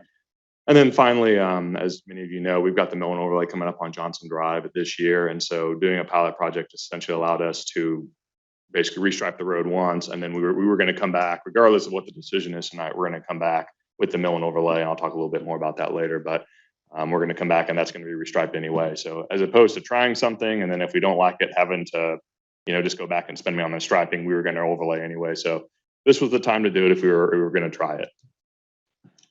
So just a little bit of an overview. Obviously, we modified the striping on Johnson Drive from a 4-lane to a 5-lane section. Obviously, it's a 5-lane section out here at Johnson and Neiman to a 3-lane section from Flint to Goddard Street. It basically terminated a through lane as an eastbound, through lane as a left turn lane at Flint Street going eastbound, and westbound we terminated a westbound through lane as a right turn lane at Goddard Street. We were able to modify all of our parking on the north side of the street. Basically, everything on the south side of Johnson Drive remained the same. Anywhere we had parallel parking, we basically had an extra lane, so we were able to make that angled parking. And anywhere we didn't have any parking previously along the roadway, we were able to add parallel parking. Didn't remove any driveways as part of the project. I think this originally got brought to council maybe in September, and we were able to get out there and redo the striping in late November. So it's been out there for about 4 months now.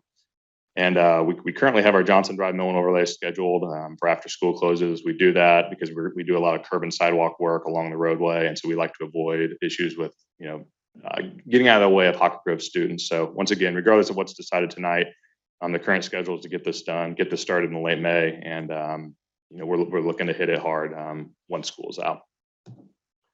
So talking a little bit about the numbers that were collected, we had the same speed limit throughout the project, 30 miles an hour. We went from a 39 mile per hour, 85th percentile speed. And just if you haven't heard that term before, the 85th percentile speed is the speed at which 85% of the vehicles are traveling at or slower. So when I say 39 miles an hour, 85th percentile speed, 85% of your vehicles are traveling 39 miles per hour or lower, 15% are traveling higher.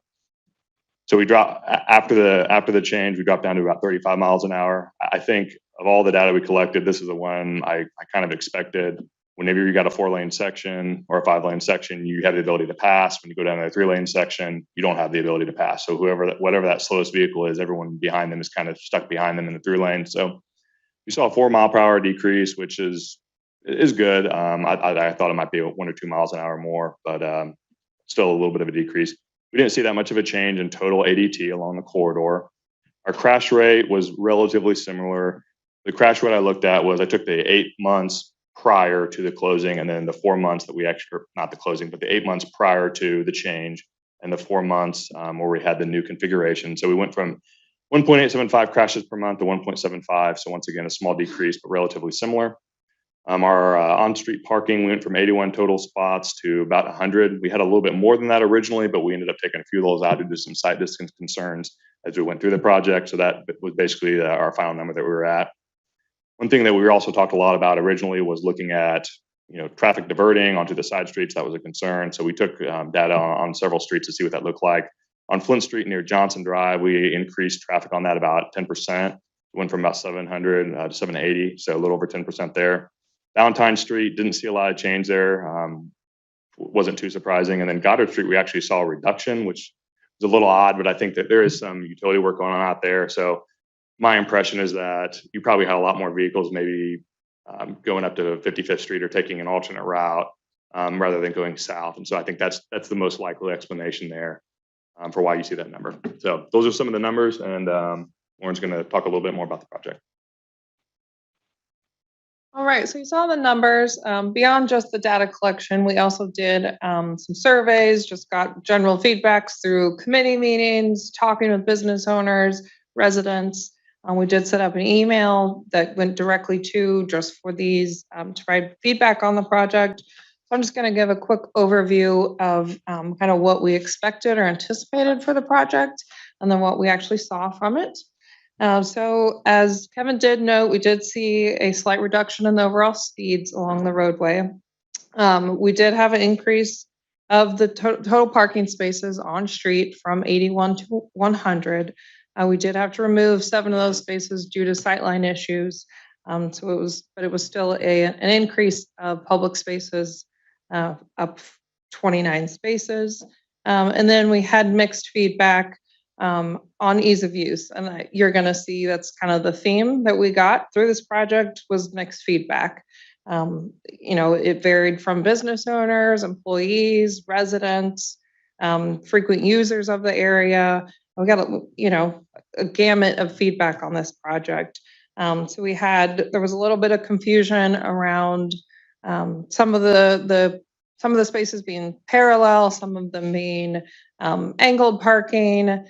There was some feedback that we had that because of the on-street spaces, that deliveries were harder to do along Johnson Drive, as well as the reduction of lanes didn't allow people to go around the delivery vehicles. One of the expected outcomes that we wanted to see was increased walkability, vehicle and pedestrian safety, and user comfort. Crashes did remain low, none of which involved pedestrians, thankfully, of course. There was no change overall in the average daily trips on Johnson Drive. So while there was sort of expectation, a perception that there would be a lot of traffic diverted to Shawnee Mission Parkway or other adjacent roadways, we really did not see that through this project. And we did have positive feedback regarding pedestrian ease of use and safety overall. We didn't quantify pedestrian counts. It was, I think this was brought up initially in the project timeline, time of year.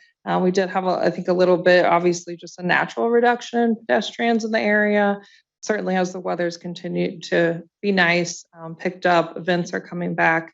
We're continuing to see the improved walkability in downtown area.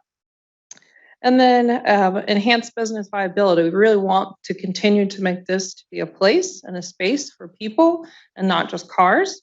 So part of that was making this as less of a emphasis on the pass through downtown and create more of the space. So again, as noted, we did add on-street parking spaces. We had mixed feedback on the ease of use of those spaces.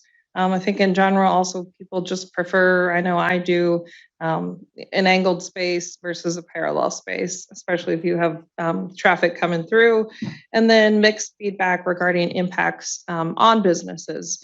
We had, as I did note, I did send a survey out via email to businesses that I have contact information for, have business license, have provided it with their business license downtown. And we had a mix of feedback regarding sometimes they made deliveries harder. Some had positive feedback as far as if their patrons liked it, felt safer. We had really kind of the whole gamut of feedback.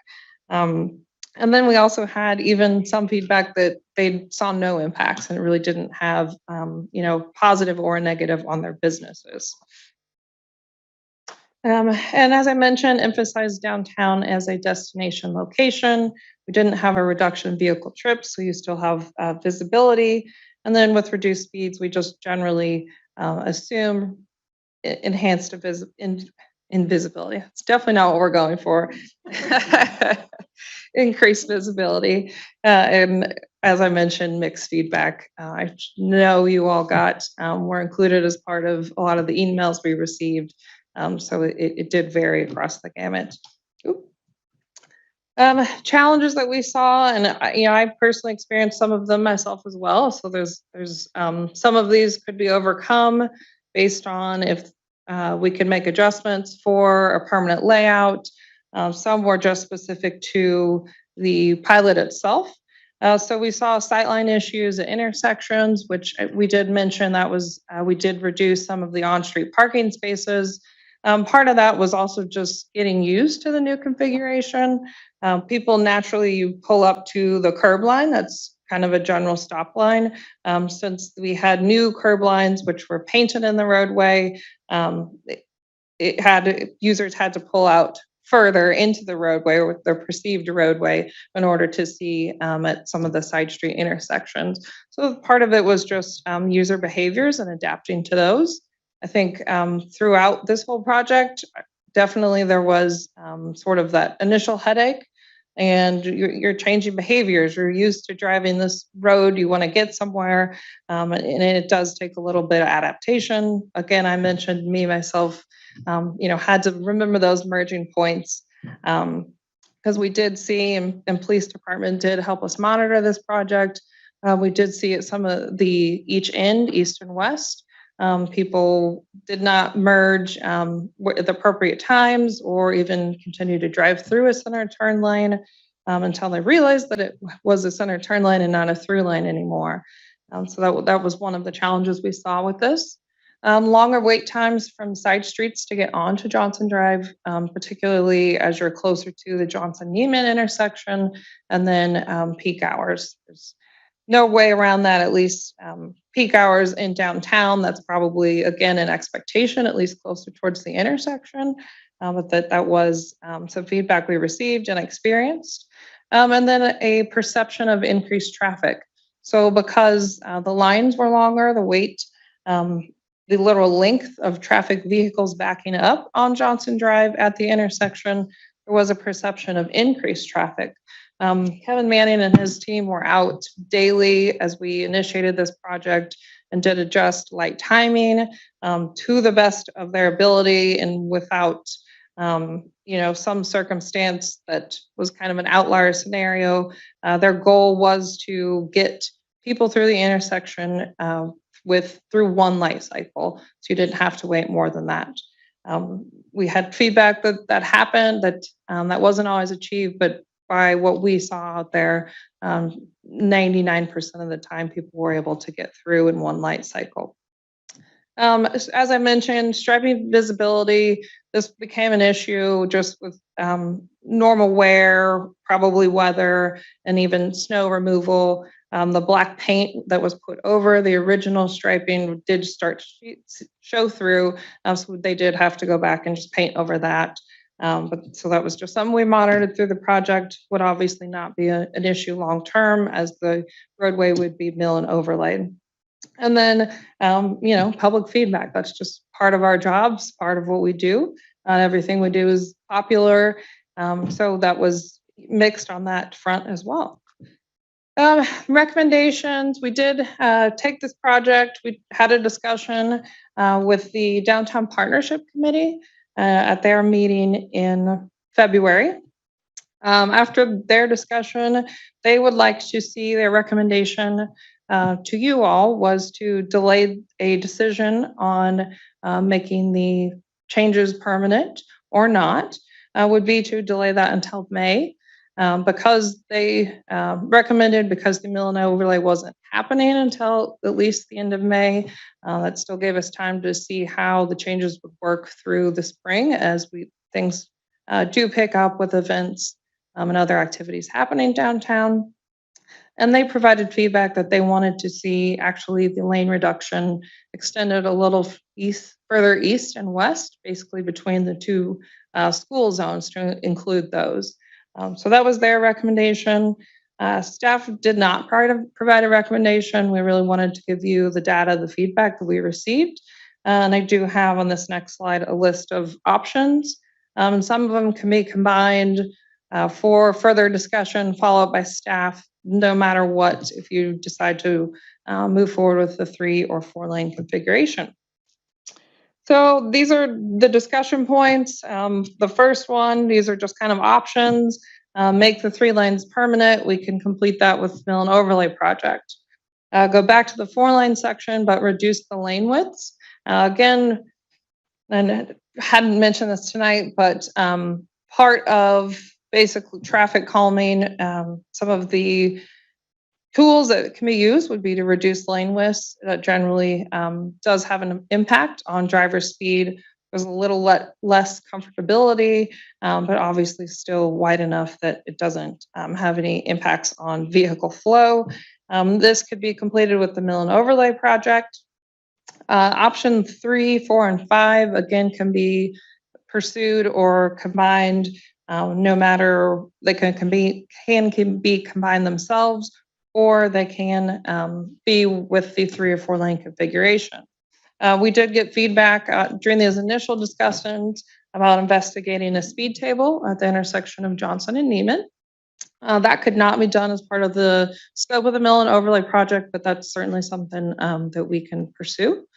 Investigate an overhead gateway feature. I know this had been mentioned as far as something more than just currently the banner signage we have out there, but something more permanent. We did get a cost opinion on that item, and it is in your memo, especially with the cost of materials right now. Something like that would easily be over at least $500,000. So that's something obviously to consider. You can recommend crosswalk enhancements based on the scope of those, whether those would be speed tables, whether those are just different striping mechanisms.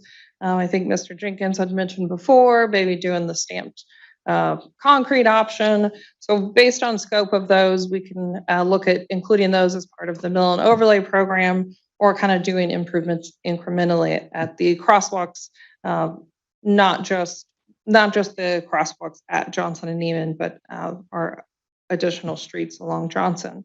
And then the last option, go back to the 4-lane configuration and do not pursue any improvements, traffic calming improvements. So I will open it up for discussion. That's my presentation tonight. So I have some questions and comments. So basically, if we were setting it and they were still getting through one light cycle, but we don't have like actual wait time. So when someone's making the statement that it's taking them 15 extra minutes, we don't have the data that says, no, it increased it by 45 seconds, not 15 minutes. Yeah, so what I can tell you is out at Johnson and Neiman, like the cycle length can vary based on the time of day, but in the afternoon, it's in the neighborhood of about 2 minutes. And so what that means is, like, let's say you're going westbound on Johnson Drive. When you get a green, the time for it takes for that green to time, and then for all the other movements to go green, and then you to get through green again is 2 minutes. And so if you basically got stuck, you would be there for, like, let's say you arrived at the end of a 30-second green, and then you waited for a minute 30, you'd have an additional 90 seconds in delay. Obviously, that 90 seconds for that one vehicle gets chopped up along all the vehicles in the intersection if you're looking at an average. But just as a rule of thumb, I think we've all experienced this. When you're coming up to a signalized intersection, what I try to do is try to get everybody through in one cycle, because there's nothing more frustrating where, like, if you see it's green, there's still 3 or 4 vehicles in front of you. You're like, am I going to make it? And then it turns yellow, and then someone like stops right in front of you, and it's like, I'm stuck again. We've all experienced that frustration. That's when I'm looking at time things, and that's one of the it's kind of a rule of thumb when I was looking at this project. People get frustrated in a hurry if they're sitting through multiple cycles, and we did, like as Lauren mentioned, we did hear some complaints on that, but through my observation, the vast majority of traffic was able to get through in one cycle. But it's not. Okay, so it is not increasing commute time significantly, not more than a few minutes at most. That is correct, yes. Thank you. As far as driving down the center turn lane, that happens on 75th Street every single day, and that has been striped that way for decades. So I don't know if that's because it's new, because that is just human nature. Every single day they drive down the turn lane, on the center turn lane on 75th Street, which is part of our DDAX area, or it was. And then I'm a little concerned because the speed limit through here is 30, correct? And we're saying we reduce them from 39 to 35, so they're still speeding. So one of the solutions, I don't know which direction the council is going to go with this, but over a month ago, Dave Owen, I think he used to be the Republican lieutenant governor, came to visit me. He's with Blue Line Solutions. And I do not believe in traffic cameras, but this is free. I mean, it wouldn't cost the residents anything, but what they do is through school zones or through these downtown zones, they can set up cameras with signage saying, if you speed, you're going to get a ticket. And what they do is then they get a percentage of every ticket that is gotten, but it would only be, we could set it up, well, anywhere we want. But as a deterrent, I think to get people going, well, I don't know why it's not 25 in a pedestrian zone. I think it should be 25, but I would love to see it because there's no cost to the taxpayers, and it's a definite deterrent if they know they're speeding through school zones or through our downtown zone that they're going to get a ticket. But, I witnessed firsthand, and I brought this up before when we talked about it, human nature. I went to the worship concert at the Aztec Theater, and at that point I only had one knee, and watching several senior citizens who struggled to walk and did not have the ability to walk all the way down to the cross and walk all the way back to get into the theater. They were parking here in the parking lot and walking directly across the street to get to the Aztec, and they were struggling very badly. I went in very upset about what I was seeing because it was extremely dangerous, and Chris Calkins went out and was helping, like a crossing guard, helping people to get across the street. So I do believe it's a dangerous situation. And I, like I said, I don't know which direction the council wants to go, but it can't stay what now it's 3-lane, but it can't stay what it was before we try to calm this area. So, any questions, comments? Sure.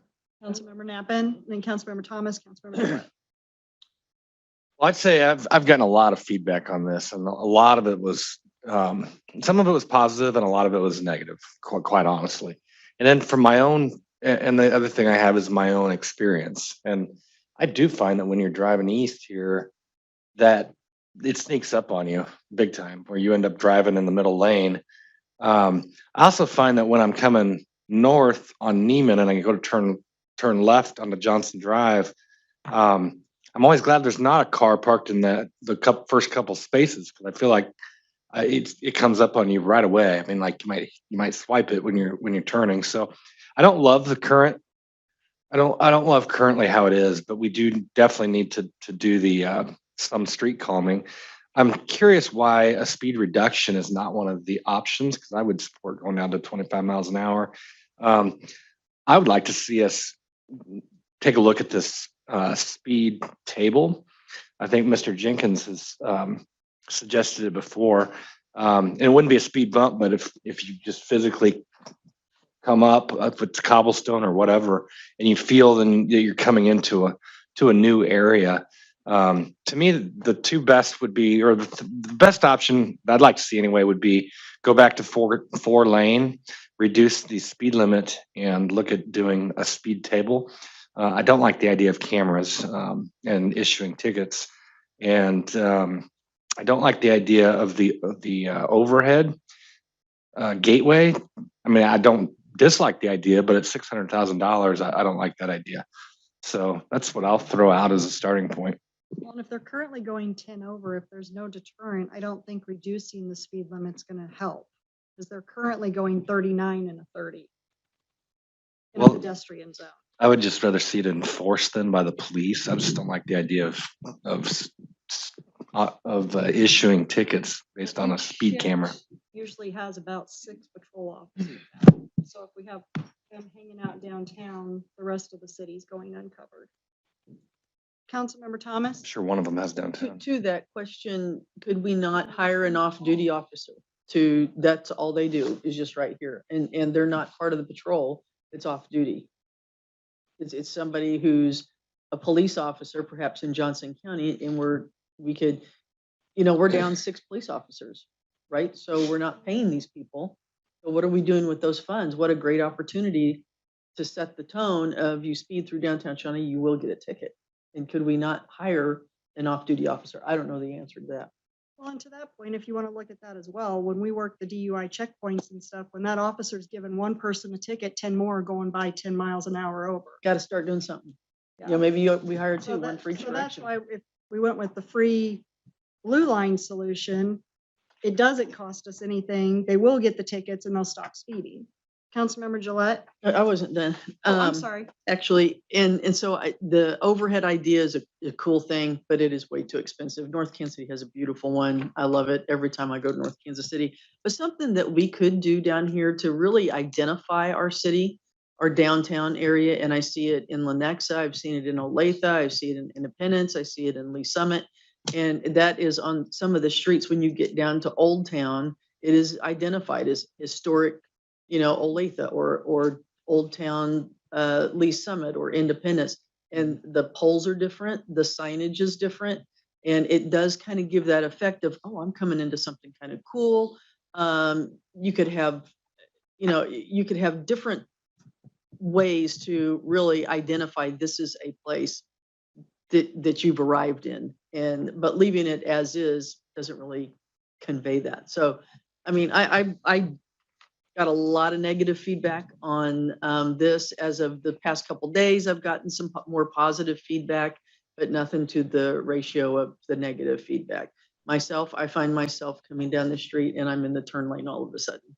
And I should know better, but I find myself in the turn lane all of a sudden. So if I'm doing that, and then I know when you leave here, if you're going to turn left or if you're even going to merge into traffic and go right, there's a box there, and if there's cars there, it's hard to see. And so you're just inching out, hoping that, you don't clip somebody or they at least see you. So I'm not sold on leaving this the way it is currently, but I think we can explore and do some other things that perhaps identify this as a downtown district. Did we have those totals on the positive versus negative comments? The total numbers? We do have for emails. I Yeah. didn't track, phone calls or encounters. From emails that went to the Johnson Drive email account, and I believe you all were CC'd on most of those. We did get, Because I forwarded all the governing body ones to be counted. we got 44 emails to that account, 29 negative, 15 positive. And those went to, that Johnson Drive account and or governing body. So that totals the ones that came to us, because it seems like we got more than that. Get a lot more than that. If, I forwarded them all to Nolan. okay. It doesn't necessarily. So we did have a Johnson Drive at cityofshawnee.org email address, which is separate from the governing body email address. So if somebody were to email just that Johnson Drive email, it would have just come to staff. They would have had to actively CC you on that email. We didn't get those. And so no, that's correct. I You did thought there not. was a count of all the ones I was sending to Nolan. That's why I was sending them. No, these are just the ones that came to the Johnson Drive email address. We didn't comprehensively track that. Councilmember Gillette and Councilmember Jenkins and Councilmember Kimley. Kevin and Lauren, thanks for your presentation. Appreciate it. What I really appreciate most is the fact that you put some options in here. And so I have a question, but I do want to opine on the options. So on option number 2, you said one of your suggestions was that you can reduce the lane widths with the restriping if we were to go back to 4 lanes, which is the option I'd prefer that my constituents are asking us to do by an overwhelming number. They're saying, just go back to 4 lanes, please, for the love of God. Go back to 4 lanes. No, go back to 4 lanes. So what's the reduce the lane width for? And what would that accomplish? I'm just trying to understand what that comment was, if you can clarify. So one thing to keep in mind when we're talking about slowing traffic down is, as Lauren mentioned earlier, like if you're reducing the lane widths, it makes everything just feel tighter. The feel of the roadway is the primary factor in what slows traffic down. I've used this example before, but if you drive down like Broadway downtown, or you drive down 39th Street, it's a good example by Katie Med. There's on-street parking, there's a lot of pedestrians, people opening doors, and it's 1 lane, it's tight. The thought of even driving 35 down that roadway just is like, you just throw out the question. I'm driving 20 and it feels like I'm moving. And so whenever we can kind of make things feel tighter, obviously we can't change the building setbacks, but if we, as part of this, essentially what we would do is we could basically bring the curb bulb out a little bit right now as part of like the striping, and then a future project could be to like extend the curb line. So that's essentially how you do it. The on-street parking would basically get a little wider, or we could change things, but right now we're in the neighborhood of about 11.5-foot lanes. We could go down to 10.5 or 11-foot lanes, and all that will do is it'll put you closer to the vehicle that's next to you, which means you're more likely to drive slower. That's pretty much it. Thank you. Appreciate that. Yes. So I was hoping that was your answer, is that maybe we could get a little extra sidewalks on the sides of the street. So that'd be great.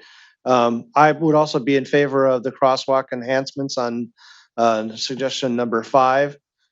Stamping that out additionally would be great. Increasing patrols is fine if we can find to do that. And then in my business travels, I go through some cities, and I think I found this mostly in Oklahoma. There's like some radar signs. I want to say they're about 2 feet by 2 feet that just radars tells you what your sign is. And inevitably I slow down. It's just human nature. And so I think those are probably a really inexpensive way to, remind people, hey, you're going too fast. Here's a way to slow down without 1, getting a ticket, and 2, costing a lot of fees for a patrolman. So, and then of course, anything we could do to increase the speed limit enforcement there would be great. So those are my suggestions, and I look forward to our further discussion. Councilmember Jenkins. Yeah, in my 26 years of serving on the planning commission and then in city council, I've encountered a few situations that were a little received very heavy interest from the people. I think the first one I remember right offhand was the extension of the SUP for the landfill. That was, I got out of here at 4:45 that morning from the planning commission. Then we had Vantage Apartments and then we had 5700 King. And then we had Road Diet for downtown Shawnee. This is the most emails I've ever received from any project of people being just totally bent out of shape about the imposition of this 3 lanes on them down here. Wish you guys could enjoy all my emails. That would be great. But I don't guess I don't get to do that. I'm going to have to just keep them for myself. But it's very significant. I know there's NIMBYs. I know that's a term that's used for people not in my backyard. There are situations like that. But when you have a case where there's 1,500 people signed a petition, somehow that doesn't sound like a NIMBY to me. That sounds like it's a real problem. So I think it's time for us to wake up and say, we do work for the citizens of this community. And if they come out in very vocal and very large groups to oppose something, this is their town. We work for them. We owe it to them to accede to the community that they want and love. So, I find it really hard to move forward with something like this because my folks just really don't want it in the worst kind of way. So I don't see how I can support it on those grounds. I really don't support giving people traffic tickets from these cameras everywhere that's taken place throughout the country. Those have become universally unpopular. Kevin, you probably have some data on that. And after they got done tarring the mayor and the city council and everybody, then they reduced them and got rid of the cameras. I don't know why we would put ourselves in that stupid position to go there.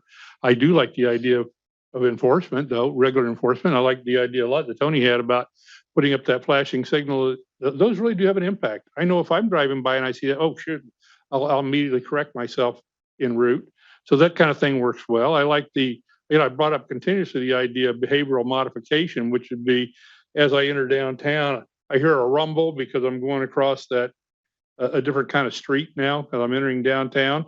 That immediately alerts me. I mean, first time I ever hit a rumble strip at night out on the highway about scared me out of my car.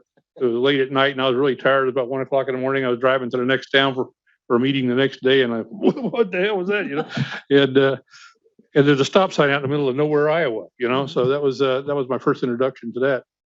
But behavioral modification is a good thing. I think the arts would be great, but that's way too expensive. Obviously, I think we all agree with that.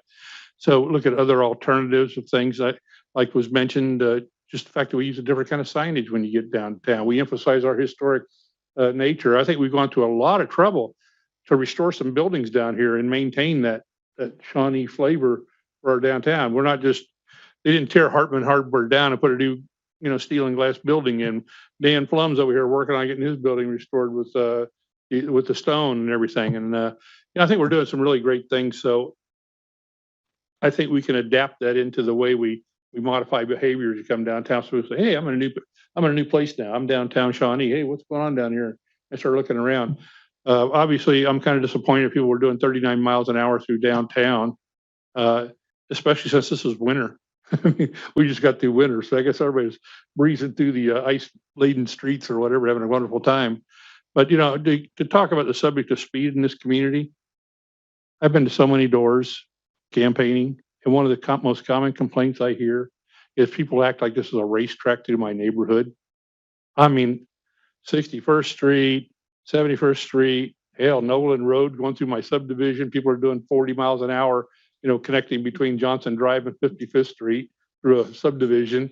I mean, it is kind of crazy. I guess we got the leadfoot population or something. People like to move out smartly, high speed, low drag. There they go, boom.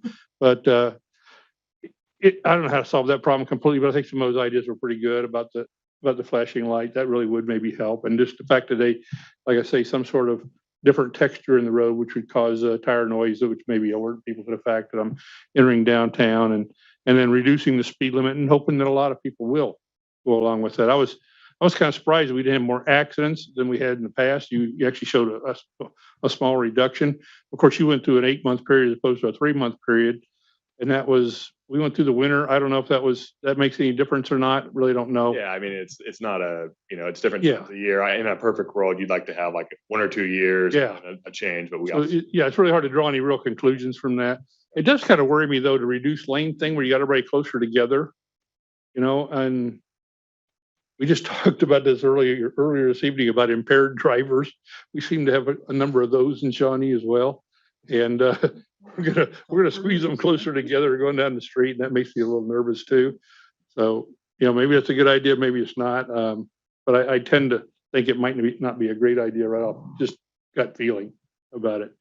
But yeah, I'm all for going back to the former 4-lane configuration, and in the short term, we could just do that. In the long term, I want to do these other modifications we're talking about and implement those. Now, if some of those would be more appropriate to do when we're doing the mill and overlay and changing and doing all that stuff, it might be cost beneficial to make some of those changes up front. And if it is, tell us about that, because we may need to do that. We may need to incorporate that into going back to the 4 lanes. But yeah, I do appreciate the work on this. You guys worked hard, and it's not unnoticed. We do notice, but we also have to work for our bosses as well. So thank you. You have Chief Larson and then Councilmember Kimling, Councilmember Chafee, and Councilmember Gillette. Go ahead, Chief. Thank you, Mayor. Again, Sam Larson, Chief of Police. Just to add some of the comments that you all have made, just in response to some of those questions.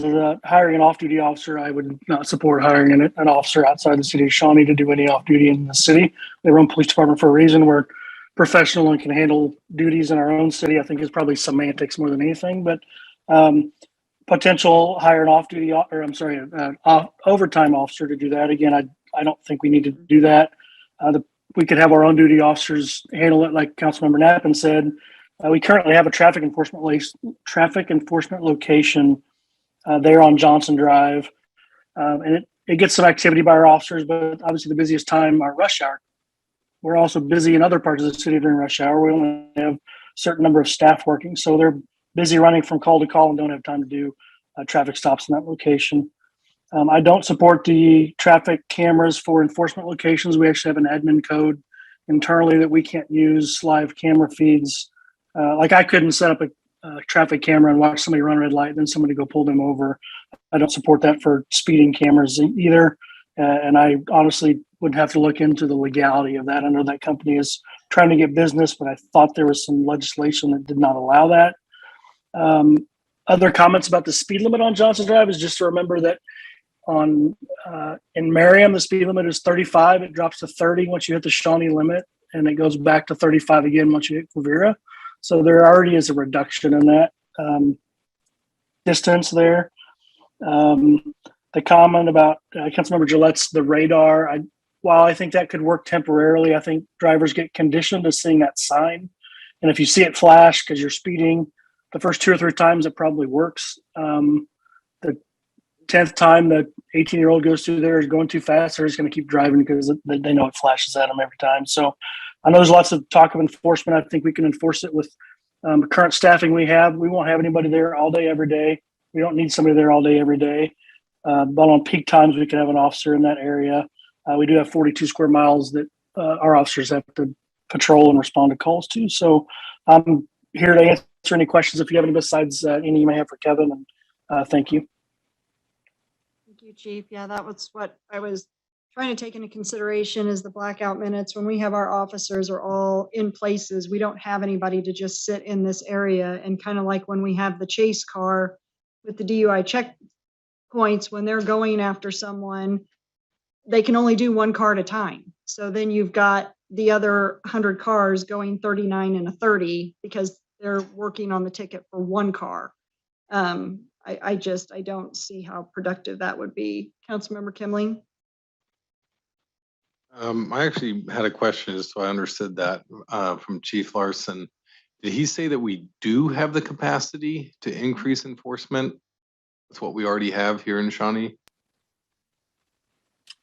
We could increase it. It does not mean we're going to have somebody sitting there even an hour or 2 full-time a day. It'll be what we I'll place some emphasis on the traffic enforcement location. And, as officers have time, we are, as mentioned earlier, we're down several officers. So as they have time, they can sit there and, but in between calls and enforce it, or just have a police car presence in that area to slow it down. Similar to DDAX, but not quite the impact that we would do like a DDAX location. Okay, thanks for that. Yeah, so I obviously voted against this pilot program when it came up the first time. I didn't think it was a good idea to do the lane diet. And I almost feel like I owe staff a thank you because that item came up at the doors more than anything else. And I actually think it's part of the reason I'm back up here again is because of how unpopular that was. I mean, it was crazy. And I can't put a number to it, but it was probably like 25-1, negative to positive. Like it was kind of like a gift given to me. I was like, oh, wow, this is easy because no one here likes it.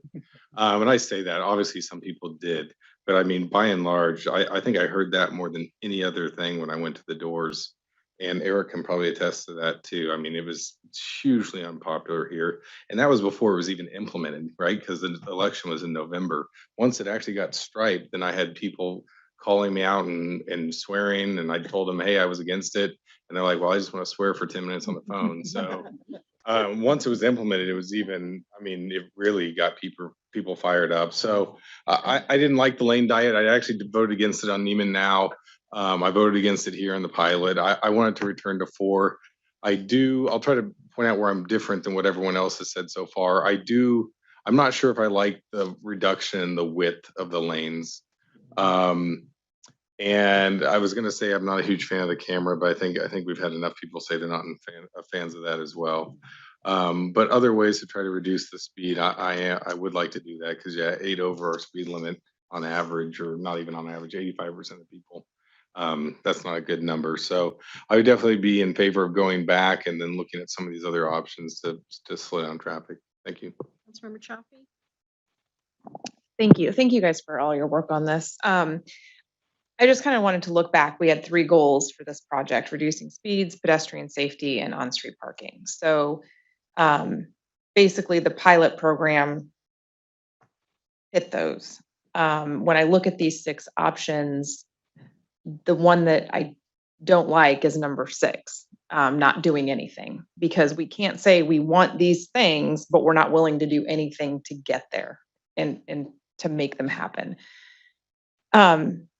Again, it doesn't sound like number 1 is popular, but I think saying we're throwing our hands up and not doing anything it just doesn't seem to make sense. I will also point out that I went back through my emails today, and the thing that stood out to me was how many people emailed in the first 3 to 4 weeks of this program, and it was overwhelmingly negative.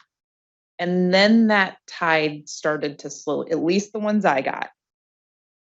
I'm sorry, but I kind of don't, like, you have to give it a chance. So if you're emailing me on November 23rd, like 5 minutes after it was striped, I'm not really going to give that a whole lot of credence because you haven't given it a chance. It takes a little while to change your habits.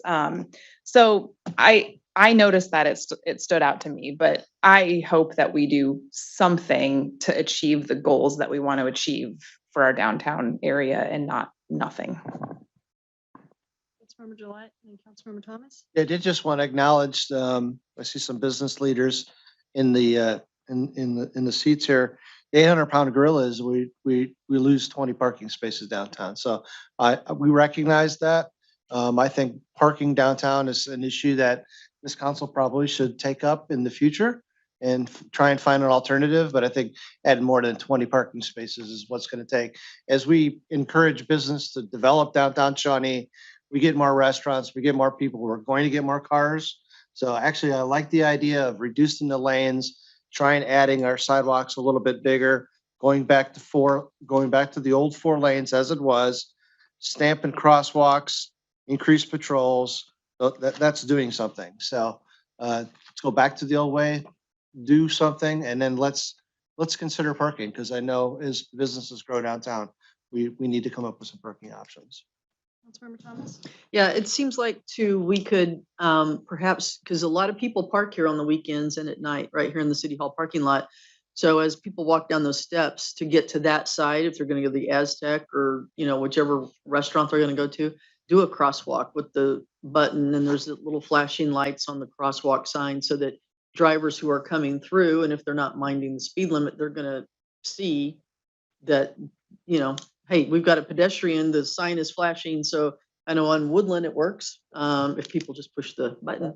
But, I don't think somebody needs to walk across here without a crosswalk. And when you're downtown, you do have more frequent, interruptions sometimes if people are going from one side of the street to the other. But maybe some more crosswalks and things such as that. And even I don't know how far apart they can be, what the distance is from a crosswalk to a stoplight, all of those things. But, I know when we first talked about this and speeds in Shawnee and speeds here and the Woodland Raceway that I live on, I understand our police officers are taxed with a huge job and it was my impression that Chief had indicated that, you couldn't have really somebody patrol downtown, which I wouldn't expect somebody to patrol downtown every day on an 8-hour shift, that's for sure. But, maybe a 15-minute deal, every now and then during peak traffic times as people are going to work or as schools are in session and getting out of session. And people when you're in law enforcement, you have to change direction on a dime many times, but perhaps we could, and it sounds like he's amiable to that as well, to make officers available when they can be available for gun. I think that'll be effective.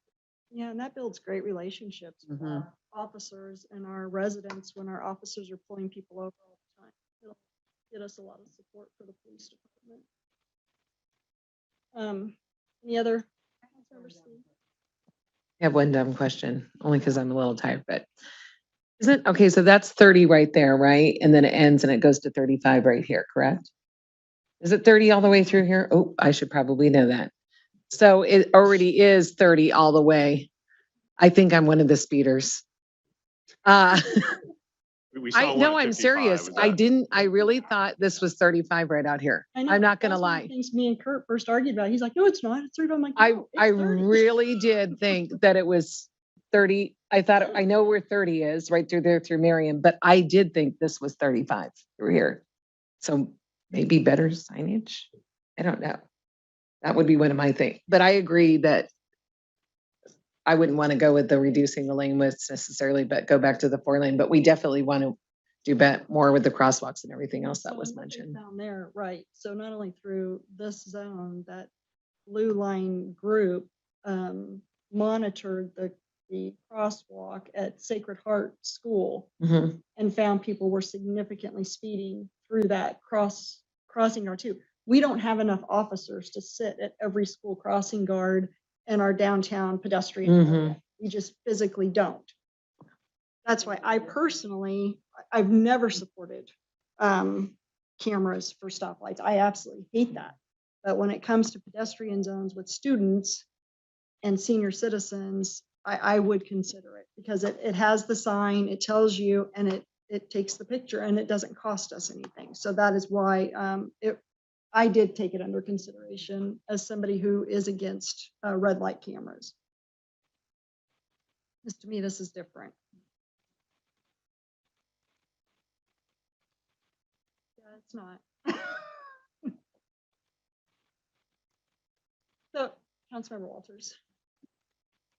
Much of what I wanted to say has already been said, so I don't need to rehash it. But for the record, I also opposed this from the get-go and said so in a forum and was ridiculed for it, even though after it happened, though those emails came in early, we didn't get retractions from those emails, and I still get comments either in person or in personal email to me. So I think it's important to note that their voice their opinions still matter. I had one note on parking in the diagonal spaces. I had quite a few business owners address that issue, and that really the people parking in those spaces didn't really feel comfortable parking there because you're backing out onto Johnson Drive, and so that's despite it being maybe convenient to pull in, difficult to pull out. And then at least I appreciate Chief Sam offering the option to have them patrol that area a little more intentionally. Also not in support of cameras in that area either. Thank you for your presentation tonight. Thank you for your work on this. We appreciate your work and don't want to discredit anything that you've done, obviously, right? I think Eric said it well, we still have to report to our bosses too. And you know, we want to do what we can when we can for those that support us. And Councilmember Jenkins. Yeah, I just wanted to ask a question. What do you need from us tonight? Because it's not a vote kind of thing. We had a lot of discussion. I think there's been kind of a consensus, pretty much a consensus. What I would kind of summarize as a consensus is no, we're not going to go with the 3-lane. 2, yes, we do want some behavioral modification things to occur to identify for people, hey, I'm approaching a different area. I'm coming downtown and I need to be, going a little slower, being more alert, that kind of thing. There's more pedestrians and stuff going on. And perhaps we need to address the issue, since this is the primary parking lot for our business downtown, the idea of some kind of crosswalk or something like that would probably be a really good idea. I think it would enhance public safety with that. So I was just trying to clarify where we want to go from here. Do we need to have some motion, or do we? Probably first get public. Okay, yes, true. Anyone here want to make any comments? Yes, we did have one sign up. And I would like to summarize all of this as well, just because you all had a lot of opinions and comments. But Mike McVeigh did sign up to speak. Please come forward, state your name and address for the record.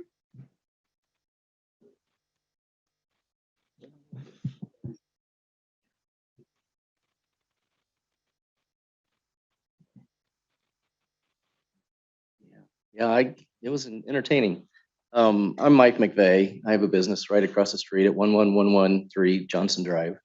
I wanted to thank you for all the focus on helping downtown, because whatever part of all this effort you think is the best ideas, it's all trying to figure out ideas of what works. And I think you'll come up with something that will help. Whichever of all these options it is, it will help. And you're focusing on it. And I think those are the right things to focus on.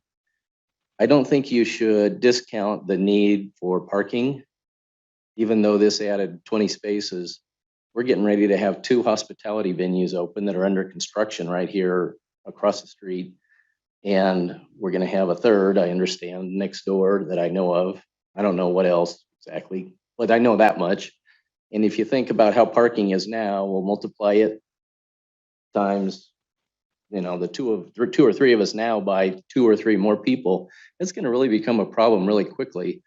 And it will not only create general pedestrian needs, but there's a point at which parking becomes a problem. So just keep focusing on that as part of it. And this is a cheap option to help the parking problem. Maybe not the best one. As you know, the other options are really expensive, but just keep working on it. And I'm sure that things will improve. Thank you. Anyone else want to comment on this? Please come forward, state your name and address for the record.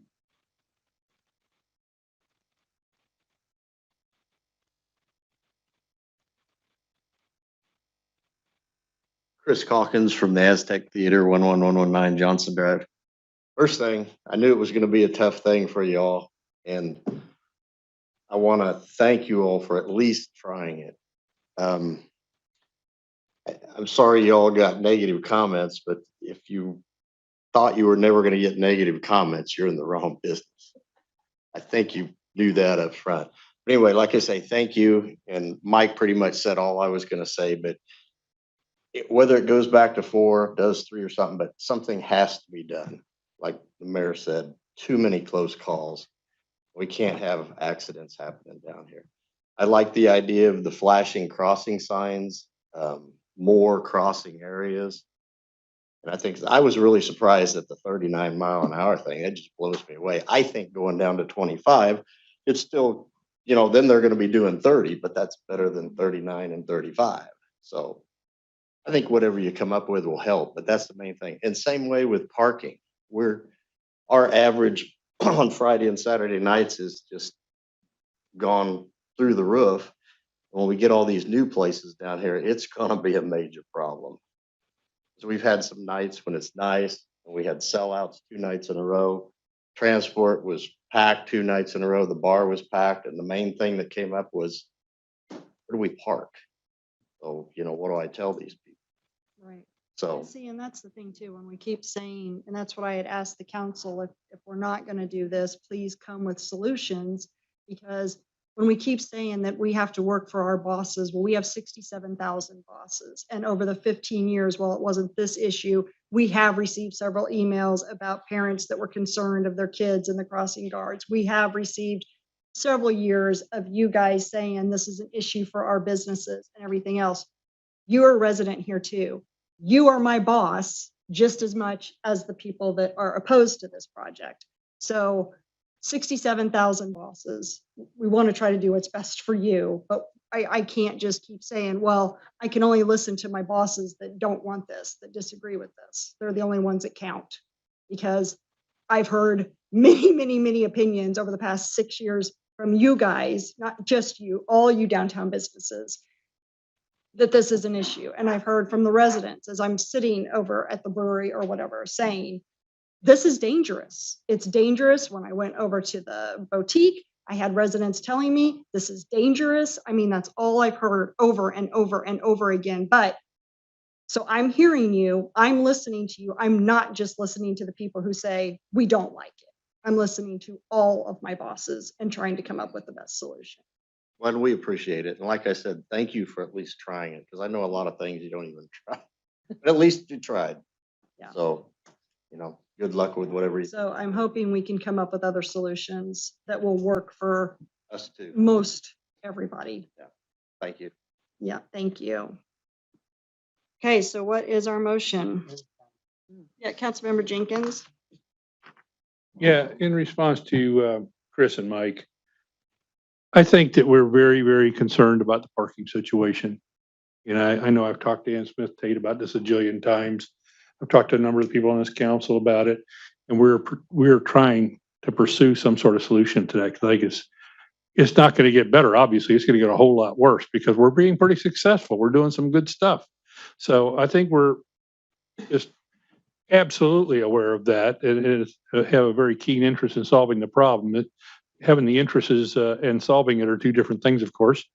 We've got to address this issue and figure out how we're going to fund it and find the location that's appropriate and a number of things. So we got to get a lot of things kind of come together on that. But you've got everybody's interest. We're very interested in that subject. I don't think the 26 parking places solved the problem.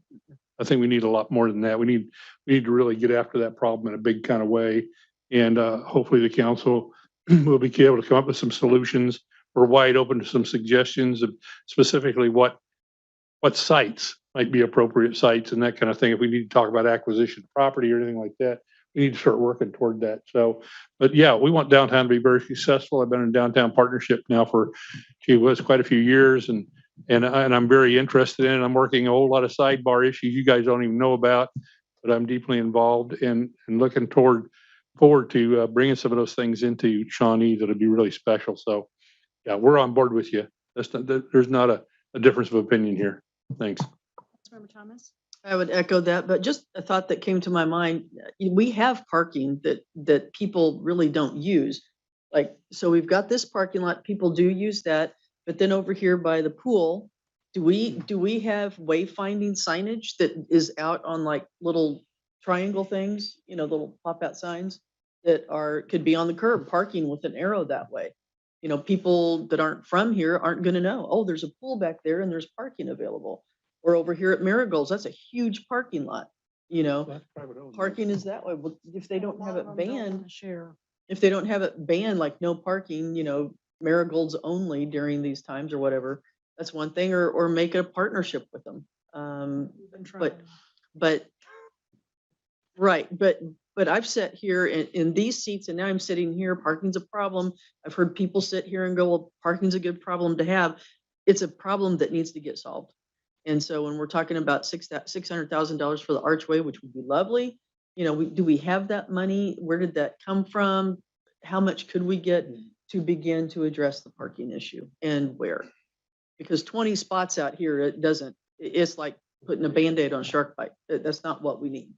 To me, the speed and the safe crossing are as important. Yep, as the I would totally agree with that. And I think a sidewalk with those flashing things are awesome because Woodland, the Speedway, and that's exactly what it is. when you come around that bend and people cooking along about 40, 45, maybe 50 miles an hour, and they do, when you see those signs flashing, people slow down. They're effective. Well, we need something. Yep. The sooner the better. Okay, so what do you need from us? So there seems to be about 4 themes from everything that you guys have said this evening. So correct me if I'm wrong, or anything additional, please let me know. Return to the 4 lanes. Something that it seemed a little bit split was if you wanted the widths to remain a normal standard width of a lane, or if you wanted the widths of the 4 lanes to decrease. Kind of like to keep them. Keep them the same as they're out there right now, because that is not a standard width. Return it to 4 lanes and return it to the width that it was previously. Okay. The second one is, I think Councilmember Jenkins was referring to behavioral modifications. That's probably physical or visual kind of interruptions, noticing that you're in a new area downtown, particularly focusing on crosswalks.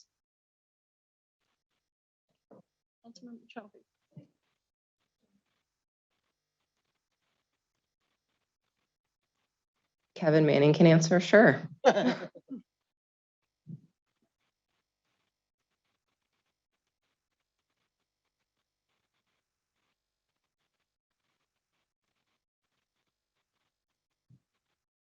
Well, that's not going to create enough space because we're talking, like a half foot or a foot per lane. The aggregate across the whole roadway wouldn't be enough to add up to even a parallel spot. I think that's particularly in relation to speed. There's some data that shows that per every foot reduced, it's a something mile per hour drop. So what if we split the difference? What if instead of reducing it the full foot or whatever the maximum would be, what if we split it half the distance? Will that still help slow it down? If it's not the full width it is now, but we don't split it the full foot? So yeah, I mean, the road or the lane width will kind of act it, or the speed will kind of be a function of the lane width. So if you narrow it down, I mean, obviously there's a limit, but typically that's done in like half foot increments. So if you lower it down, right now we were closer to 11.5 foot in the original configuration. If you moved it to 11, that would slow it. I mean, we're talking like maybe 1 mile per hour slower. So we're not talking about a huge chunk. We're talking about 1 mile per hour for every half foot that you're shrinking it down to about 10 feet. You don't want to go less than that. 10 feet is going to feel tight. So once again, your guys' prerogative, but just that's kind of what we're looking at. Councilmember Gillette. Yeah, I actually, believe it or not, I'm actually would be for this lane reduction to a 10.5 foot at least. Just give yourself some extra sidewalks on the side and a reason to slow down. I've been through many a large big city downtown areas, even adjacent neighborhoods where there's a major conversion like you see here, and the lanes get narrower. If we go too narrow, truck traffic's a problem. So we don't want to create a problem, but I think anything that could actually just tighten it up a little bit will help slow things down. So I actually would support it. So just to be clear too, if the governing body wanted to go that direction, we could basically, as part of the mill and overlay this year, we could essentially extend the curves with a stripe. And then a potential future project would be to come back in and match what we have out there existing, but that would not occur in May. Once again, just to be clear. Right. I would be support of that. I would support 10.5. That splits the difference. We're not going all the way down to 10, but we're not at 11. So 10.5 might slow us down a little bit.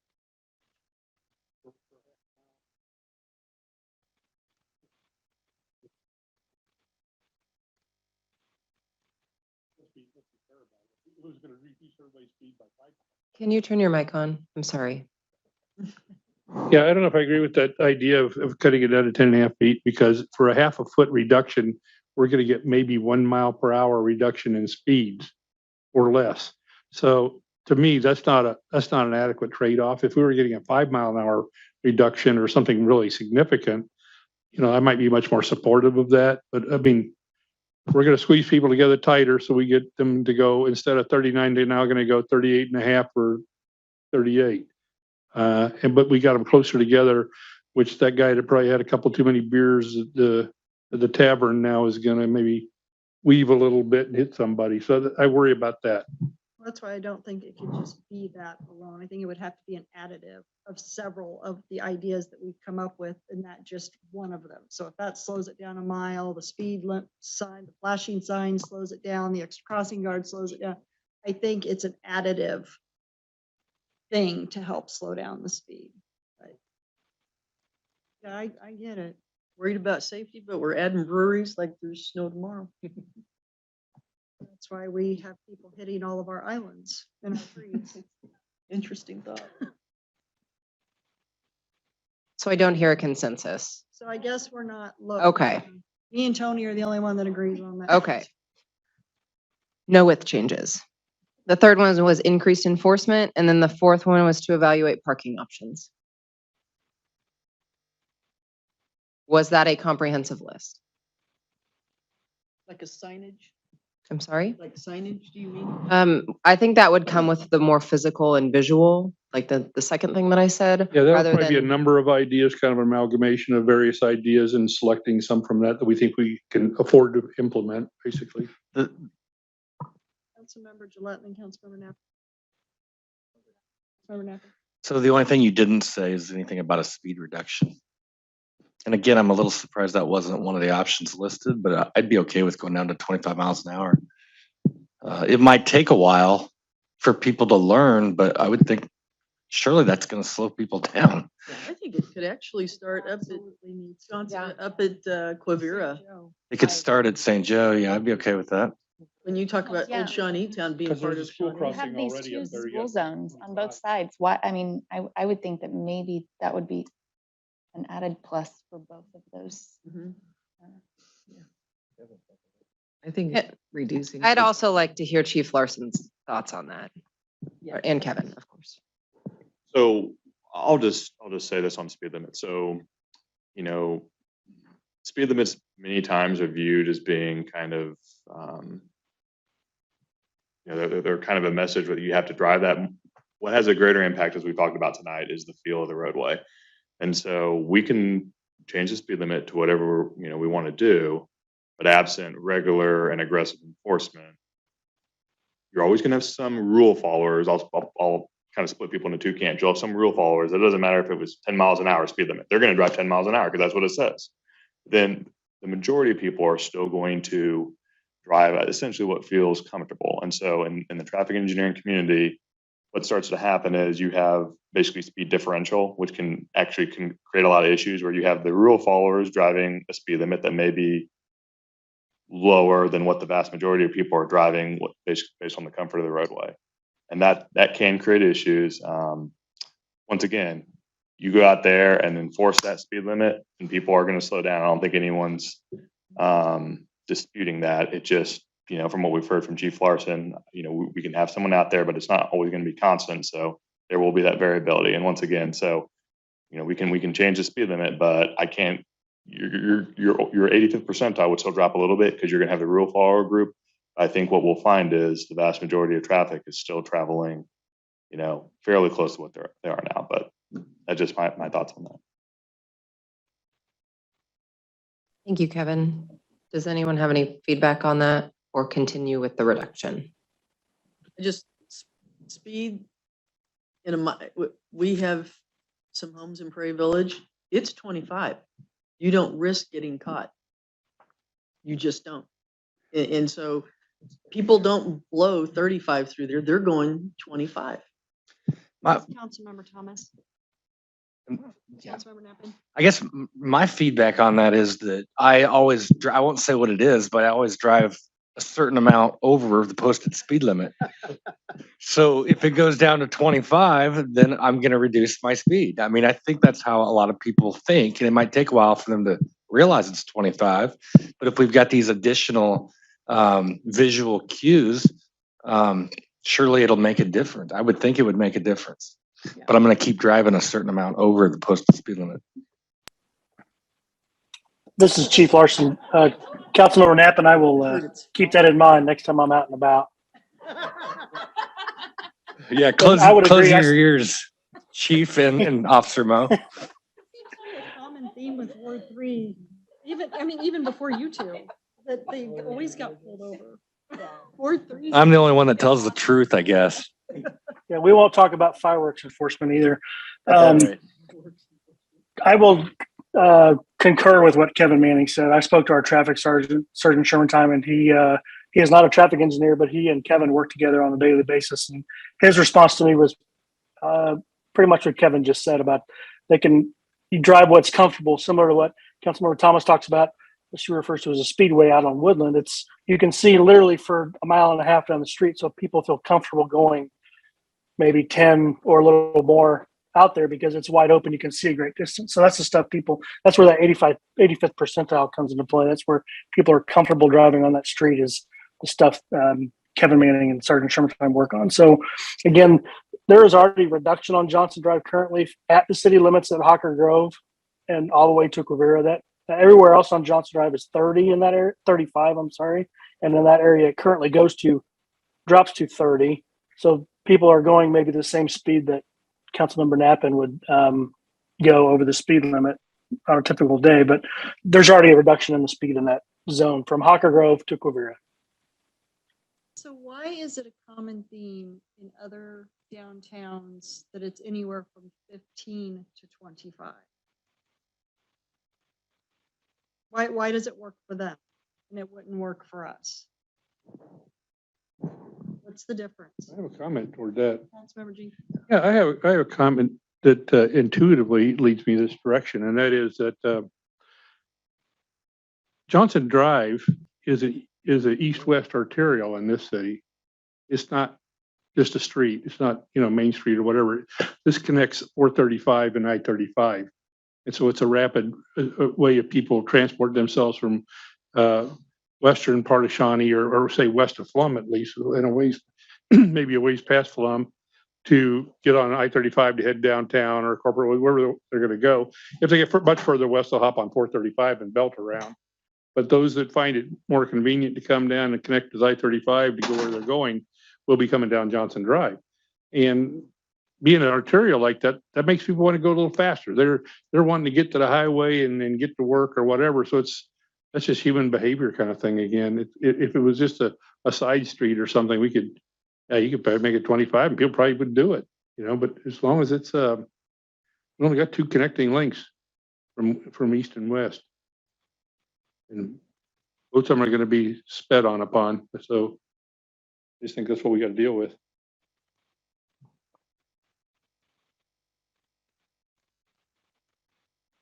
What else do you need? Everyone's good with that list that I gave, and I'm good. Are we reducing the speed? What was the consensus on that? Yeah.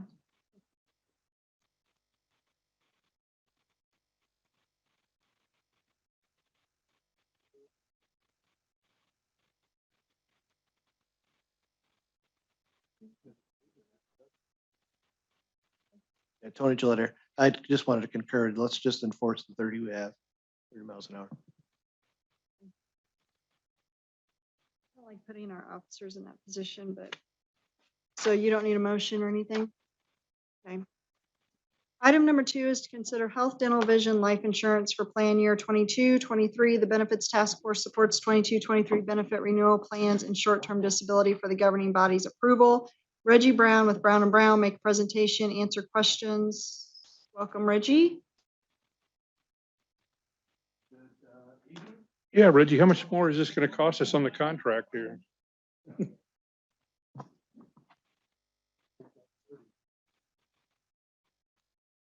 All right, I'll go through the presentation, go through and have a discussion around kind of what we're talking about here. So the 2022-23 renewal, it comes up effective July 1st. And so we're going through this process now for the renewal as we prepare for open enrollment for the staff and such. I generally will start with this slide here as we go through the presentation. It really gives some background as to why the renewal is as it is.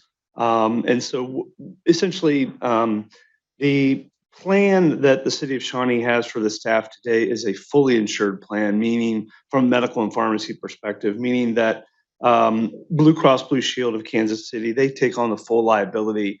And then whatever claims, for all of the claims and such that are paid by or incurred by the staff and then subsequently paid by Blue KC. And for that, then Blue KC charges a premium.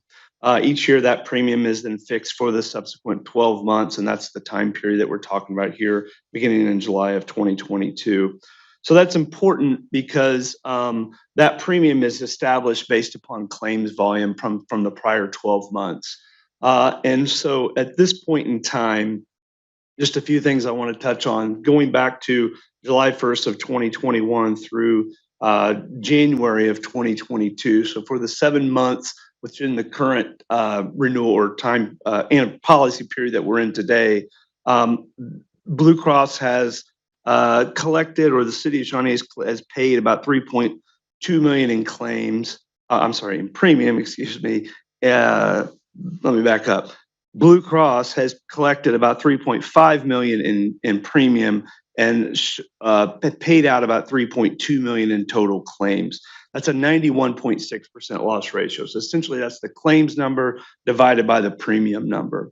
A normal loss ratio, or a desired loss ratio, maybe I should say, for an insurance company for a plan of your size is around an 80% loss ratio or so. So you're running quite a bit above that loss ratio, or that desired loss ratio. That actually has been the case now the last 3 years. So in the 2020-21 period, it was about an 85% loss ratio. In 2019 and 20, it was about a 98% loss ratio. So that's important. The other factor that's happening, though, one of the reasons what's caused that loss ratio to go up is about a 20% overall increase in claims. And so we're talking about primarily medical claims overall that have gone up over the time period. A large driver of that has really been large catastrophic claims. So there have been, it's about, I don't have the stat on here, but 24 members essentially have accounted for about 54% of the total claims paid so far in this particular plan year. That's less than, right around 2% of the total population. And so it's a small percent of the population driving a large percent of the claims cost. And as those claims become more and more catastrophic, obviously that's just raised the overall claims volume and thus the higher loss ratio. And so that's the history aspect of it and where the renewal that we'll talk about is coming from. But then going forward, there's a known claim risk within the population today. There are about 10 employees or members right now within the total population that are having ongoing, very predictable claims, monthly consistent claims costs that is going to be just about projected to be about 1.9 million going into the next plan year. So that's a baseline of claims from 10 members that's just got to be sort of built into the premium calculation for 2022-23. I'll next talk a little bit about, from a benchmarking perspective, just around how the cost and the cost share, maybe more specifically, is built today. So historically, as we've kind of gone through this analysis, we've looked at comparing City of Shawnee and the premium cost, the net premium cost, and after employee contributions, and comparing that then to the other core cities in the surrounding area.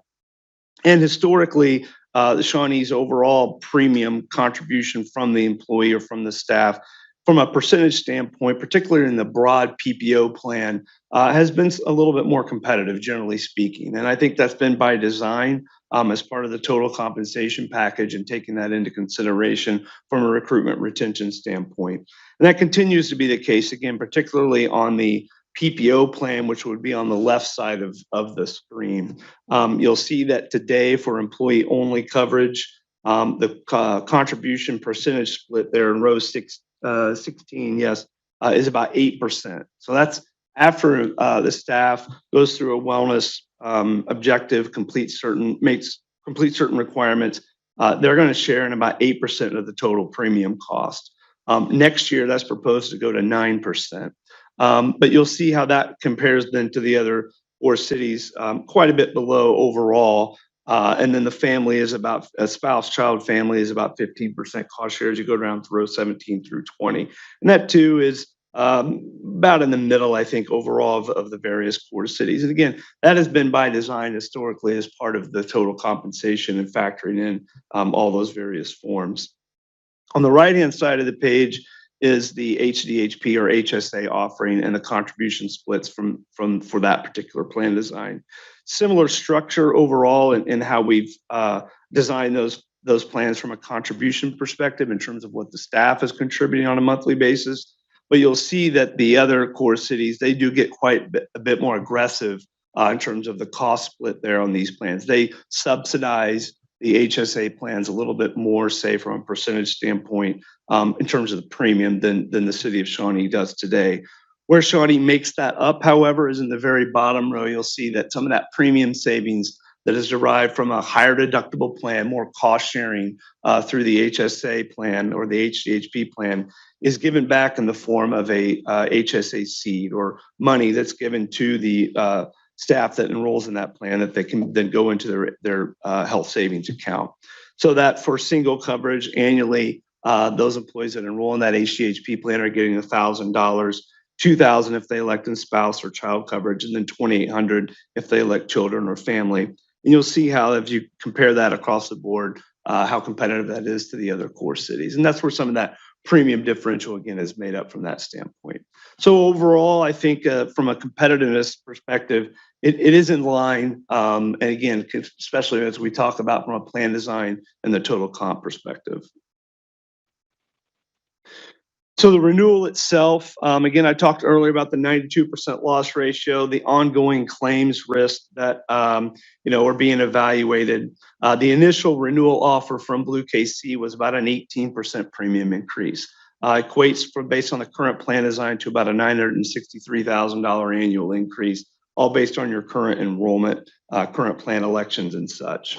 We were able to negotiate that down a bit with Blue KC. We were able to get down to the current plan design premium increase from 18% to 12%, which equates to about a $643,000 increase. It's about a $320,000, $321,000 savings from the initial renewal. So what we're showing here on this particular slide is just the current rates, the initial renewal, and then the final renewal based on, again, that 12% increase. And so the numbers that we're showing in rows 9, 10, and 11, this is a total gross premium number. So this combines what the employees contribute as well as what Shawnee contributes as a total to form this total gross figure of about a projected total premium of in 2022-23 of about $5.995 million. This slide breaks down where we are recommending to go from a overall contribution standpoint. So we exhaustively went through a process. We formed a task force and we met with a couple of different times. And we went through several different options from raising premium cost contributions, what have you, to the staff to share in this burden or this increase. We looked at alternate plan design options. We looked at narrow network options. The narrow network would be a more restrictive option in that, the staff wouldn't have as much choice to, maybe seek providers that they're used to today. We looked at more restrictive formularies, which would, require for maybe some exclusions on certain medications that, again, would be more disruptive to the staff. And we looked at, again, high deductible health plans, higher deductibles, higher out-of-pocket maximums, such as raising even the deductible or out-of-pocket maximum on the HSA plan. And as we looked through all of those various options, we just didn't feel as we were getting responses back from Blue KC that the premium savings for these offerings were quite enough to go forward and recommend such a change. There was such a disruption or potential disruption in several of these options that were being proposed, again, based on what I just talked about there, that, again, we didn't feel like the savings justified that type of disruption to the staff. So in essence, we're recommending the same plan designs that are in force today. No difference there, still offering the broad and the narrow network offerings that are in place today on both a PPO and a high deductible basis. But we are recommending that the premium increase be shared with the employees. So that would be the case across the board. And then as was I think, put in place in 2017. There was an initiative to bring premiums, particularly on the employee-only plan for the broad PPO and the broad HSA, a little bit up to market or a little bit closer, at least to the core city single coverage. So back in 2017-18, the cost sharing percentage for employee-only coverage was just 3% at that time. And so over the course of the last 3, 4, 5 years, we've gradually increased that. The attempt was to increase that 1 percentage point a year. And we did that for the first year. The next year we got a rate pass, and so we held it flat. In 2020, 2021, we actually increased it from 4 percentage points to 3% overall, from 4 to 7%, a 3 percentage point increase there in that particular year. And now this year we're at 8%, and then we're proposing going then to 9% for the 2022-23 plan year. So that effect, when we talk about a 12% premium increase, and then a cost sharing increase going from 8% to 9%. It's about a $16 a month employee only premium dollar increase, which equates to about a 28% overall difference year over year for that employee only election in the broad PPO and the broad HSA plan. The rest of the tiers, we were just going to continue with the current contribution split, and that was kind of what we had talked about back in 2017-18. And so you'll see that those rates will remain at about roughly the 15% cost share throughout. So at the bottom of this particular slide, rows 19 through 29, we show the total breakout between employee contributions based on, again, an estimate from current enrollment, and then what the net city annual cost would be as a result of that. So in row 22, for example, the total projected city cost for 2021-2022 plan year is about $4.586 million. That's about an 85.7% cost share of the total gross cost, projected at $5.353 million there in row 19. And that will then go to, from a city's cost perspective in row 22 there, about $5.128 million. It's about a $542,000 overall premium increase, equates to about 11.8% on a net basis. The cost share will go down slightly to 85.5%. And again, that's the result primarily of that 8% to 9% cost shift that we're talking about for the employee only coverage in the PPO and the HSA plan.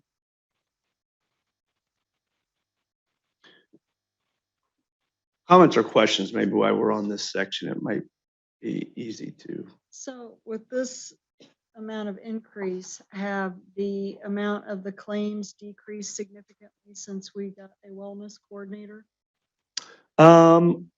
So I think there are a couple of factors at play there. So your large claim propensity has gone up, and that is the main driver of the premium increases that we're talking about here. So again, going back to that stat, I think 10 members are projected to spend $2 million in the next couple of years. Short of that, we have seen reductions overall in inpatient utilizations, emergency room utilizations. We've seen increases in members taking advantage of primary care visits, things of that nature. But I can't say that definitively, that's led to X percent in reduction in overall claims cost. It's more of a utilization play from that standpoint. I thought we were supposed to be seeing a decrease in claims with a wellness coordinator. But I think what you're saying is there's a couple of catastrophic issues that we have that would be occurring regardless of that position. So it's those 10 members driving. Correct. $2 million worth. So those things are happening regardless of that. Besides those 10 people, Then that's everybody else is decreasing. So that go ahead. Yeah, again, one claim from one year to the next, and again, a cancer claim or just certain things that are unavoidable will happen, and that kind of skews where that savings may come into play. And so that's why I go back to, generally speaking, inpatient utilization, emergency room utilization. Those things are down significantly over the past 5-6 years, and that overall we feel like has led to a more managed population that will lead to, short of volatile large claims, more stable claims experience over time. Yeah. Councilmember Thomas and Councilmember Kimley. I think there's not been a drastic decrease. It's just been people go to the urgent care in lieu of that, or they go into Walgreens because they've had a cough or a sniffly nose. It's not that they're healthier. They're just not wanting to wait in a long line at a hospital like you see anymore. You can go in and sit there for hours and not get seen. So it sounds based on what I understood from him, it's not people are more well or less sick.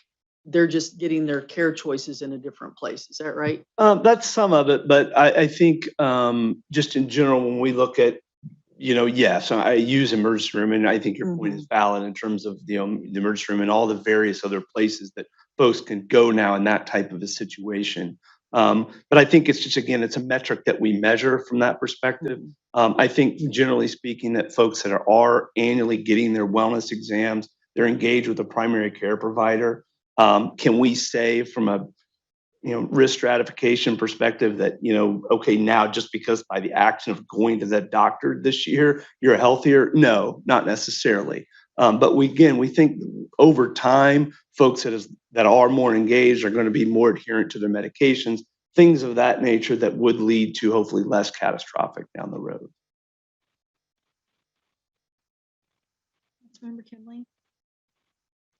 Yeah, this is the conversation we have once a year, it seems like, for the better part of a decade, which is a high deductible plan that is on the higher end of the range of high deductibles. I don't know, did you guys email me that or show me an estimate on what those would be? Do you have those numbers? We did. So we looked at a deductible, I think in the $5,000 to $6,000 range overall. Is the plan design on here? Yeah, it was in the $5,000 to $6,000 range overall. The overall premium savings. Individual or family? I'm sorry? Individual or family? Individual. Okay, So the family was roughly 2 times that. Yeah. The premium savings overall that Blue KC was given to us was like right around 2%. 2%. Yes, overall. And we just felt that the amount of disruption, not disruption necessarily, that's the wrong term, but the exposure on that type of a deductible, and that is for a group plan specifically, it just wasn't worth that amount of. Okay, because I insure a family of 7 privately, and I have a 5 and a 10, and I do it for $1,000, which means I save $12,000 a year over the premiums that we have listed here. So what am I missing? Why am I able to get that rate? So group plans, it's just the group underwriting aspect of it. They're looking again at the large claims risk that's on the plan. And if someone's got a $5,000 deductible versus a $2,800 in the current HSA plan, or the $500 or whatever it is in the PPO plan, if my claims are $100,000 and it's those 10 members that are really driving a lot of that claims cost, actuarially, it just doesn't pencil out to create significant savings. Thank you.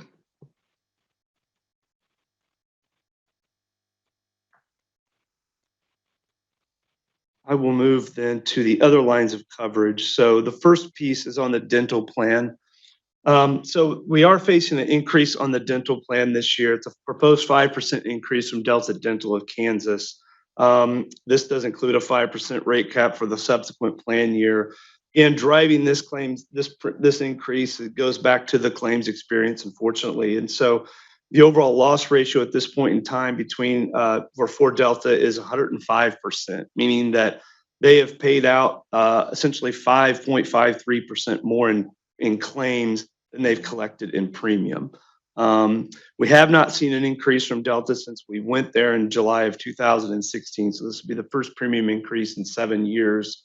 And again, the 5%, we can show you here kind of what that amounts to. Overall, it's about a $15,000 annual premium increase. This plan, like the medical plan, there's a shared cost between the city and the staff. And so we're recommending, based on how the current premiums are structured, the single rate would stay as is for the staff at $2 a month. The employee plus one would go up $2 to $40 a month, and the family would go up $4 to $94 a month. The next line of coverage is the vision plan. This is a voluntary plan, meaning the staff pays the entire premium cost, and this plan is renewing as is, no changes to both the plan design or the premiums for 2022-23. The life and disability, AD&D and short-term disability, these are plans that are paid for by the city and provided then to the staff at no cost. No increases on either one of these policies. We got a no change increase on both fronts here, and those rates will be guaranteed for 24 months. And then lastly, I've just noted some limits and such from the IRS around flexible spending counts and HSA plans for 2022-23. And so just really more for staff and reference in terms of what they may want to contribute for those types of plans. So again, recommending the current plan designs, accepting the 12% overall increase on the medical and pharmacy plans, increasing the single coverage from an 8% cost share to a 9% cost share for those broad plans. And then also recommending the renewal of both Surety and Delta and accepting the 5% increase from Delta Dental. Councilmember Napkin. Yeah, I just want to make reinforce a couple things as being part of the benefits task force, and we did have several meetings with you guys, which I appreciated. We talked about a lot of things. We looked at a lot of things. We have a high risk pool, unfortunately. And as a result, really not able to get, and you can correct me if I'm wrong, but we're not really able to shop around very much and get really more competitive rates. So we're kind of stuck with that. And that's why the rate originally was going to go up 18%. You negotiated it down to 12%, which is great. Like you said, the employee portion has gone all the way from 3% now up to 9%, which I think is something that the council had wanted to do, but incrementally. But when you do the rate increase plus the percent the employees can pay, it is going up a lot for them. It's 28%, which I hate to see. But we looked at several different options, like you mentioned, narrowing the network, high deductible. We talked about a lot of things, and not to get into a lot of the specifics, but it wasn't going to save us much money. And in fact, it could have put us more risk if enough people didn't opt into that and they opted for the higher PPO plan, which actually cost us more. So it could have ended up costing us more. And so hopefully you guys will be good with this. I think we looked at a lot of different ways, and I think this benefit has a huge impact on the morale of our employees. And that's why I'm totally in support of moving forward with it. Thanks. Member Jenkins. Yeah, just a comment. I like the idea of us having that employee benefits task force. Reggie, I appreciate you guys coming out several times to work with us on that. Liz, I think that went really well. I think we fleshed a lot of this out and got a lot of the cussing and discussing done before we even got to this point. And I thought that was very effective. That's why I didn't have any comments tonight, because I already knew what you guys were going to say. We've already talked about it. I certainly support this. I think Kurt hit it exactly on the nail on the head with your comments. That's exactly what's going on here. And we all wish we could reduce these rates and all that kind of stuff, but it ain't going to happen. It's just we're dealing with what we got to deal with this year. And I did discuss it when I was discussing with Reggie at one of the meetings. I did talk about the fact that if we absorb this 12% this year, perhaps next year we'll be more in line and won't be dealing with such a significant jump, because this was quite a jump in 1 year for us this year. I'm just keeping my fingers crossed. We don't have no control over how many claims we're going to have, or who knows if we have another catastrophic person hop on board. But if things can stay level with what we're at today, maybe this time next year we'll be looking at a much more level increase and not be dealing with this. But thanks for your efforts. Appreciate it.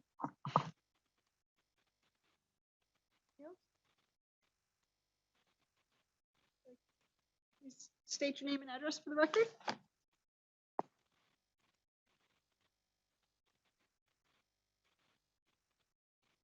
Hi again, my name is Caleb Day, 5045 Widmer Road, Shawnee, Kansas. I'm in a very weird position in that I do sell insurance part-time and I go to school and for counseling. So 2 questions. And again, I'm grossly underprepared and grossly underdressed. to come to a city council meeting. I guess my first question is targeted towards the plan administrators. The wording concerning mental health access is very ambiguous, if it's there at all. It says, and I want to quote directly from both the Medicare and the healthcare book for Blue Cross Blue Shield. It says there's the Blue Advocates is a unique exclusive Blue KC health plan. There are mindful advocates in your corner who are available to help 24/7. Are these individuals licensed mental health professionals or no?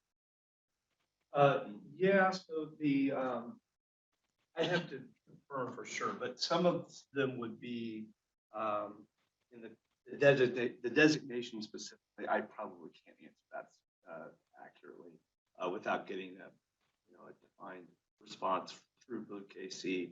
But that program, yes, is designed to provide behavioral health support, whether they're licensed or through, some sort of therapist. Thank you for the clarification. My only concern is that, as you guys have been made very aware of, there is on the health side, a catastrophic population, and at some point that catastrophic population will transition out. And as young people begin to transition, hopefully, into government and city council, my generation and the generation behind me are significantly more concerned about mental health access and mental health equity and mental health care. And it doesn't seem to be a lot of language concerning that kind of care in here. And secondly, a 12% increase paid for by the city, is that going to affect me on my taxes? And I just want to know how.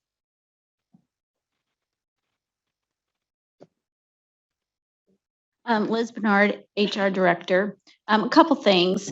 I'm not sure exactly what book or what information you're looking at. There are numerous Blue Cross Blue Shield plan designs that are out there. Part of the benefits that are included in the city's high deductible health plan, as well as our PPO health plan, are the mental health benefits. And Reggie might know a little bit more about this, but several years ago, there was legislation that was put in place that required healthcare providers to offer the same mental health type benefits as I don't know if I'm saying this right, a physical ailment that you may have. So we do have those benefits available with co-pays exactly the same if it's the PPO plan or however they qualify, the cost would apply towards the high deductible plan. The advocate that you had mentioned, we have, it's kind of an individual at Blue KC who's assigned to be our liaison and to help us help employees who have challenges with perhaps billing issues or understanding the plan design. It's kind of like our almost our broker, if you will, that we can pick up the phone. We have this assigned person, and she's very responsive to us and has been very helpful because if you've ever had a situation where you maybe are experiencing some challenges trying to navigate through your healthcare plan with whether it's billing or coverage level or we've used this advocate for a number of employees who've had some children that needed some special attention with their healthcare and clarification about things. And it's just very helpful. And that is a part of our benefit. So it's not necessarily a licensed mental health provider. Another benefit that we do have is our employee assistance program.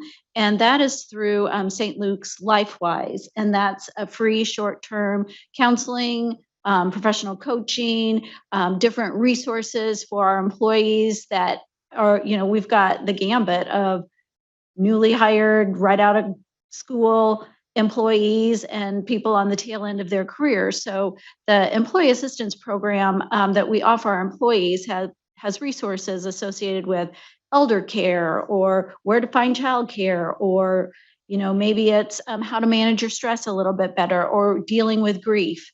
And the way that the employee assistance program works is employees receive 6 visits, and if additional time is needed, the clinician, who is a licensed clinician, works with our Blue KC mental health provider to get that employee into a participating clinicians so that they aren't charged that out-of-network fee. So I do feel that we have our bases covered with regard to mental health. Last year, Blue KC, or no, it was during COVID, excuse me, that was how many years ago? They rolled out a new program called Mindful, which was, I think, initially designed to help be a resource to employees, knowing that people were kind of on lockdown and they may want to pick up the phone or log on to the site to speak with someone or chat with someone. And so that was a tool that was just kind of an add-on to Blue KC mid-year with our plan that we had. And I know that we've had some folks that took advantage of that too. One other thing that's been real successful since COVID happened that I think is kind of a success story is we came up with quarterly town hall meetings, and it started to just kind of keep people connected through COVID. And one of the areas of focus that we had for one of our town hall meetings was our representative from the Employee Assistance Program. We had Dr. Jennifer Prohaska, who works primarily with public safety personnel. We had our health and wellness coordinator that was on the call, and it was an opportunity for people to, we recorded it, but they could watch it live, they could submit questions prior, they could chat in questions, and it really focused on how to deal with stress and how to kind of navigate through this whole COVID thing that we were going through. So we do try and keep on the forefront of mental health issues, if you will, just trying to proactively help our employees. And, you know, we encourage people to take advantage of them, and we do promotions and benefit pushes and educational things so that folks are aware of what is out there and available to them. So I'm hopeful that that answered your question. Councilmember Knappen. It's Caleb, right? Yeah, thank you for being here tonight. I've appreciated your comments, and I can't believe you're the only resident still here. In terms of the 12%, nobody likes it, right? And we don't want to have to raise taxes. I just say, I think we as a council are trying very hard to be fiscally conservative. We actually dropped the mill levy for the tax rate for the first time last year. It wasn't a ton, but it was 0.5. It's the first time it had been done in 20 years. And so by being as fiscally conservative as we can on other issues, we've got to soak up this hit on the insurance. And I think what we invest in our employees to keep them healthy makes them more productive when they're at work, and ultimately saves us money. And I would just, last thing, we have a pretty lean workforce, just so you know, relatively speaking, compared to sister cities. We have less employees per 1,000 population than really any of the cities around here. So I think we're doing what we can, but your point's well taken. My final comment on that is I 100% I think we should spend more money on healthcare, especially mental health care. I think if you aren't physically taking care of yourself, you can't physically take care of anyone else. You can't mentally take care of yourself. You can't mentally take care of anyone else. I think there's been a lot of conversation around doing things that make a lot of sense. Not spending money on a giant arch to spend money on maybe officers who, I agree with you, maybe puts them in a precarious situation. But if there's less accidents and less tickets, that money can be spent other places. I have a high degree of respect for everything you guys do here. I cannot believe you guys are out here. I just turned 30 and I'm dying. So again, a tremendous amount of respect for everything you guys do here. This has been very informative for me, and I appreciate all that you guys do. Thank you very much. I look forward to coming back, maybe a little bit better dressed next. Thank you so very much. Then we won't recognize you. Councilmember Jenkins. Just something kind of quick. Liz, we've kind of had an aging force of folks here. Our employees are starting to, a lot of them are getting to the point where they're about ready to retire. In fact, I've been going to a lot of retirement parties lately. And obviously, when you get to later in your career, your odds of requiring some kind of medical care go up as well. I mean, I didn't even have to know a doctor till I was at least 60. And then all of a sudden I started having to replace hips and all kinds of fun things like that. So as we phase out a lot of our older folks and backfill behind them with younger folks, that may perhaps change our demographics a little bit and our reliance on, high medical premiums. Yeah, and that's a valid point. We are required by Kansas state statute, though, for employees who retire from our organization who have been with us for 10 or more years. We're required to allow them the opportunity to remain on our health insurance plans. It is at their cost. They fund it, 100%. But until they reach Medicare eligibility age, which is 65, we're required to keep those folks. So it's a good thought. But yeah, it's like Even worse. people have been retiring for years and the rates just keep going up, not down.